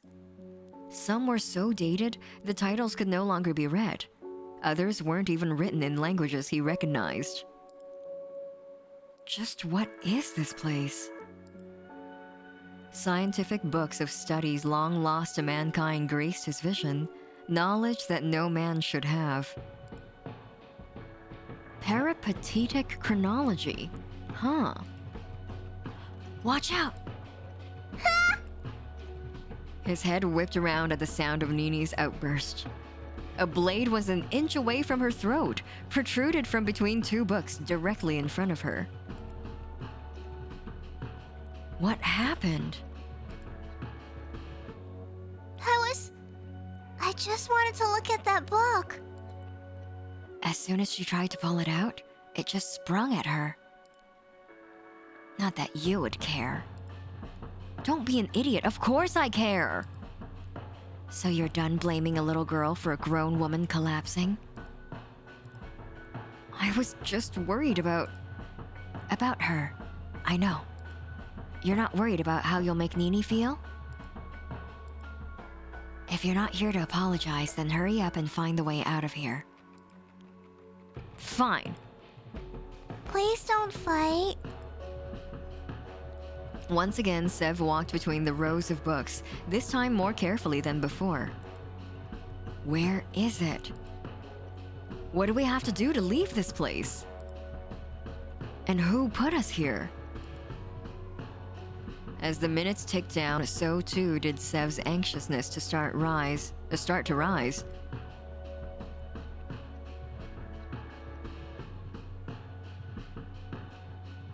What the hell? There's nothing. Nothing in this room with a code. Mika? We've been looking for more than 30 minutes. Look, we only have 25 minutes left. If that door... He pointed towards the door that sat shut. Beside it, a screen waiting for the code to be inputted. If that door doesn't lead out of here, then we're done. We'll have no time left. There has to be... Oh, that's not him. There has to be something. Then where is it? Rin, you're okay. Sebastian? I'm here. He rushed to her side. He clutched her head as if the ache was too much to bear. Where are we? In a library. We found it after you... She looked around with newfound clarity in her eyes. Under the church. How? Where was I? Rin, are you okay? How much time do we have? A little over 20 minutes. Shit. What happened to you? I don't remember. I was walking, Nini said something to me, and then my head, it started to feel like it was gonna burst open. Then everything went black. Stay there and rest. We'll find the way out. I'm fine. You're not. Why are you asking so serious? Because the situation is serious. Didn't you say that making jokes was your way of dealing with things like this? Come on, fart again. I know you love to do that when you're scared. Did I? Maybe... not? Rin hopped to her feet, unsteady at first. Good to see you on your feet. Can you tell this jackass that Nini didn't do anything to you? Yeah, I'm thinking about that too, Verdi. I think that she switched timelines. I think she fainted and another Rin from another timeline must have switched over. I don't know from which one. Maybe we'll find out later. That's my theory. That's what I'm thinking. I'm sorry. I don't remember. Nini looked down at the ground, her shoulders slumped. Have you found the code yet? We haven't found a damn thing. What's that? She pointed towards the blade, which still stuck out of the bookcase like a sore thumb. This place is booby-trapped. Booby. It nearly got Nini when she trudged the books over there. Rin hobbled forward until she stood directly in front of the aforementioned staircase bookcase. And one by one, she pulled the books from their places and dropped them to the ground. Rin, wait, you could get hurt. It's okay. Look. Look, okay, she's doing... Check it out. She's doing the thing that we did. When we popped back into certain timelines and we were like, I know who's missing, it was Rin. And then like when we popped back to this current timeline and we like typed in the passcode to the phone, she's doing that right now. She knows, she's retaining knowledge from another timeline, I bet. She's everything everywhere all at once. She's doing the hit movie. Behind the books, on the now empty shelf, was a note stuck to the wood. Book 1 is in the 3rd position. The books in the 1st and 2nd position add to 9. Book 5 comes before 2. Book 6 is 2 positions away from Book 5. Book 7 is in between books 2 and 4. Book 8 is only beside one other book. They were in the wrong order? It looks like it. Look, the books have numbers and letters along their spines. If we can put them in the right order, it might give us the password. All right, let me give it a go. Aw, man. Hands. Book 1 is in the 3rd position. Let me write this down so I can refer to it. Book 1 is in 3rd position. Books in 1st and 2nd position adds to 9. Book 5 comes before 2. Book 6 is 2 positions away from book 5. Some bonus typing ASMR for everyone here. Book 7 is in between books 2 and 4. Book 8 is only beside one other book. Okay, book 8 must be the bookend book, right? So it must be one of the other ones. Have a good night, RX. Have a good rest. Thank you so much. Thanks so much for joining us today. Book 1 is in the 3rd position. Books in the 1st and 2nd position add up to 9. So it could still potentially, 8 could still potentially be the first one. Let's assume that it's the first one and that 1 is the second one. And they should add to 9. So book 1 should be in the 3rd position. Oh wait, hold on. I think I'm misreading. Okay, book 1 is in the 3rd position. So does that mean, so there's 1? Do the numbers on this... So book 1 should be right here. Okay, I see. Book 1 is in 3rd position. That means 8 should be down here then. Books in 1st and 2nd positions add to 9. Book 5 comes before 2, but 6 is 2 positions away from book 5. Book 7 is in between books 2 and 4, and book 8 is only beside one of the book. Okay. Books in the 1st and 2nd position will add to 9. That means it's either 4, 5, or 6, 3. Or 7, 2, actually. Could be both of those as well. Book 5 comes before book 2, so it can't be 2, 7 then. Book 5 comes before book 2. Before, as in like right before it? If that's the case, let's try 6 and 3.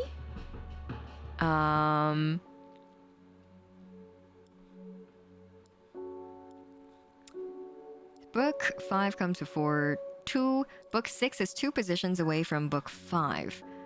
7 is in between books 2 and 4. Oh, I see. Okay, so 4, 7, and 2 must be together then. 4, 7, 2. So it'd be 5, 4. Wait. Book 6 is 2. Oh, book 7 is in between 2 and 4. Okay. That doesn't sound right. That doesn't sound correct. Stop bomb! Oh, we got bomb. Stop bomb? Is it? Oh, I switched the first two because I did put them in random order. Stop bomb. Is it stop bomb? This still adds up to 9, right? Yeah, it does. Can I complete? Stop bomb? That's a very specific password. As long as it's getting us out of here, I don't care what the passcode is. Nini rushed over to the door, jumping at the panel beside it. I can't reach. I'll do it. What is the code? Stop bomb. Stop. No! Stop. Stop bomb. Stop the bomb. Stop bomb. Okay. Oh, Oh, did you want a space between that? Oh, they wanted the space. Okay. Stop bomb. There. With a click, the door unlocked. Finally. Sev grabbed a hold of the handle and pulled. But on the other side of the door, where they were expecting another tunnel, or a ladder, or a staircase, was a cement wall. What the? And on it were the following words in dark paint. Go back. Stop? Oh, that's not... Stop, Bomb? Go back? This has to be a joke. We're missing something. We have to run now. But surely, if it's back in the church where we started in, that's at least a 5-minute walk. We have 10 minutes. Nee, let's go. Mikhail took Nini by the hand first and ran from the room. It's not enough time. Come on. Why? Because even if it's not possible, even if we're wasting the last moments of our lives on something we can't do, I would do it anyway. I would leave this life knowing I did everything I could. You seem different. I think passing out knocked some sense back into me. Stay here if you want, but after everything we've been through together, I would like you to be there, whether it's the end for us or not. Oh my god, go with her or stay here? Go with her, right? I gotta go. I gotta go with Dean. I gotta go see her. Dean? You know when you said that it felt like I was someone important to you? Yes. I wonder where that choice was. Oh, maybe that was there. Oh no, that was a hidden room. Oh, so if I think if I didn't press the button in the hidden room, then that might have gotten us a bad ending. But now we're here. Okay. Is that how you still feel? More than ever. Me too. You're like the sister I never had. Of course I'll be with you in the end. Come on. The tunnel was quiet, except for the sound of their own hurried footsteps. Mikhail and Nini were long gone. The timer ticked down. Save the... Speak of the devil, hello! Shota, did you know that you were in this game? Did you know that you were featured in this visual novel? The first thing I said when this game, when the character sprite popped up, I was like, Shota, is that you? You're in the game and you're a nerd. Yeah, you're in the game and you make a lot of lame jokes in this game. Just like in real life. The room was still as empty as before. Nothing moved on the other side of the window. And you're gay. I don't think that's news to anybody, Verdi. I'm not sure if that's news anywhere. Have a good night, Grim. Take care. Rest well and sweet dreams. Take care. Thank you. That character likes men? Oh, he loves men. He has to be confirmed. It is me. You might want to approach this studio and ask why they didn't give you a cut of their revenue. As the two ran, each step upwards made their legs ache, but yet they persevered onwards. The timer ticked down. Neither of them spoke up. At this point, all they could do was run. Run as if nothing else in the world mattered. The timer ticked down.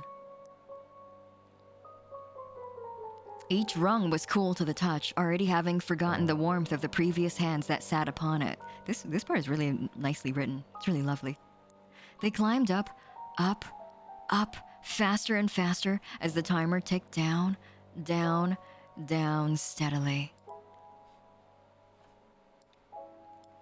5 minutes remained. The room had already been turned upside down. Mikhail and Nini combined had begun to search every inch, every crevice, every place hidden in the shadows for what would be their demise in less than 5 minutes. It's not here. It has to be. Where have you searched? Everywhere. No. They tore through the room, searching, begging, pleading, with themselves, with each other, with whoever put them in this situation. 2 minutes remained. That's when Nini started to cry. It was nearly silent at first, a small whimper. But as the seconds ticked by, it became a wail.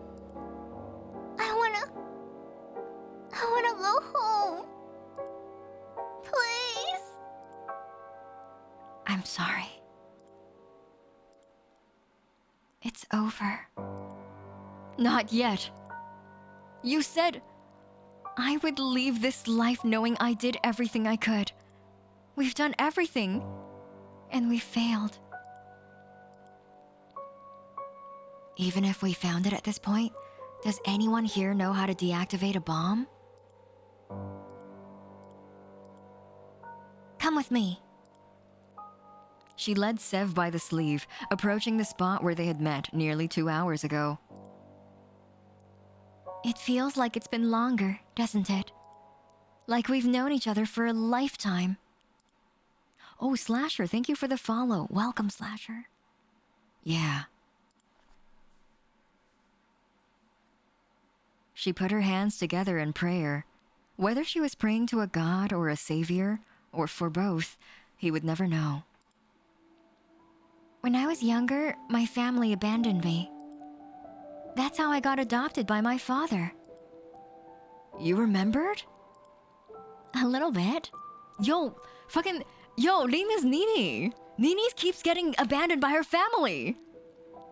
And Shoto adopt her. They're just time skips. My conspiracy, I am building up my own string diagram all up in here. I'm like theorizing like no tomorrow. When I woke up in the library. He was the kindest man to have ever lived. Was? He died not that long ago. When he went, I promised myself I would do anything to pass on that kind of kindness he shared with me. Victorm Sandoval, thank you for the follow. I struggled with your name a little bit. Sorry about that. Thanks for the follow. Welcome, welcome. I replaced the game theory guy. I think I would make a pretty good game theory guy. It's just a theory. A game theory. Buh, buh, buh, buh.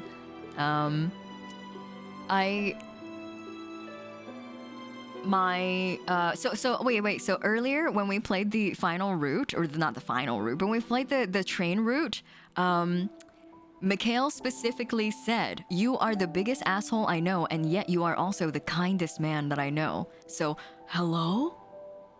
Hello? That's nice. He told me what to do in times like this, you know? Close your eyes and take a deep breath. Everything will be okay. The dawn will break and tomorrow will come. And you'll be okay. Because you're strong and kind and hardworking, we'll be okay. Together. He was a good dad. The best. Dean laughed sadly. It doesn't feel like everything's gonna be okay this time, though. Sev gently rested a hand on her shoulder. Maybe not, but you passed on that kindness that he showed you, didn't you? That's enough. Warning, 10 seconds remain. Thanks, Sev. For everything. 5 seconds. 4 seconds. 3 seconds. 2 seconds.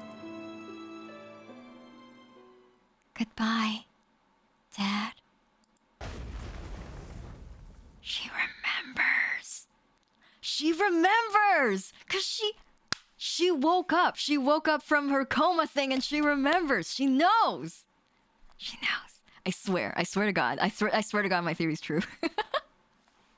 The midday sun hung heavy over the remnants of a church long forgotten and those lost within. Oh my God! go with Rin. Okay, so apparently there's another don't go with her ending. Okay. Oh my god. I wanna wait. Can we hold on? I need some return. I can't return. Oh, I see. Okay. Save, load, save. Main menu. This will lose unsaved progress. I saved. I think I'll be okay. When Rin said her and Mika were brother and sister, they were related, but as daughter and father. Oh, yeah, that could be it. Yeah. They were related in some way. Hold on 1 second here. Okay, so I can go back to the flowcharts. What time is it right now? It's 1:17. It's pretty late. All right. I'll end it right here. I was gonna say, can we look at these? I assume these are gonna be short, bad endings, but let's look at them next time because we have a lot of things to go through. We have 2 more routes to play through, which is just about how much we played through today. So that's gonna probably end up being around the same length next time. Double dad theory true? I mean, it could be. It totally could be. You see this as a gorilla stream? I do unfortunately have plans for the rest of the week, and so I don't know when I would be able to schedule it for the rest of the week, but I'll see. I'll definitely see. Thank you very much for keeping me company. What a game! Oh my goodness! I've gotten so many like, oh shit, I fucked up my OBS. Come back. Okay, I've gotten so many like goosebumps ever since I started the game. And I keep fucking clapping like a seal. That's how you know the game is good, is when I clap like a seal. Thanks for sharing this with me. This was a lot of fun. Thank you, Domo. Thanks for the recommendation, OG. This is so good. I'm very excited. Yes, go get some rest, Rowan. Everyone go get some rest. I'm sorry for keeping you up. We went a little bit later than I expected today. I will see you guys on Saturday for a karaoke stream, and then I'll see you Sunday for maybe what we'll do is maybe we will finish this game on Sunday instead of starting coffee talk. Do you think that's a good idea? Because this is keeping me on the edge of my seat. We could finish it on Sunday. We'll definitely have enough time to. This music is lovely. We'll definitely have time to finish it on Sunday. I'm gonna think about it. I will definitely think about it, and if it does happen, if we do end up switching to from Coffee Talk to this game, then I'll let you guys know whenever I announce the stream, I guess. But I'll see you guys next time. Thank you for keeping me company. I will go and raid somebody after I go into the ending screen. So sit tight if you wanted to follow us, but I know it's late for a lot of you, so go and get rest. Go and get your me-me-me's in. Me. Go get your memes. I will see you guys on Saturday evening at 5 p.m. PST. Oh, Squidmaster, thanks for the follow. Take care, everyone. I will see you soon.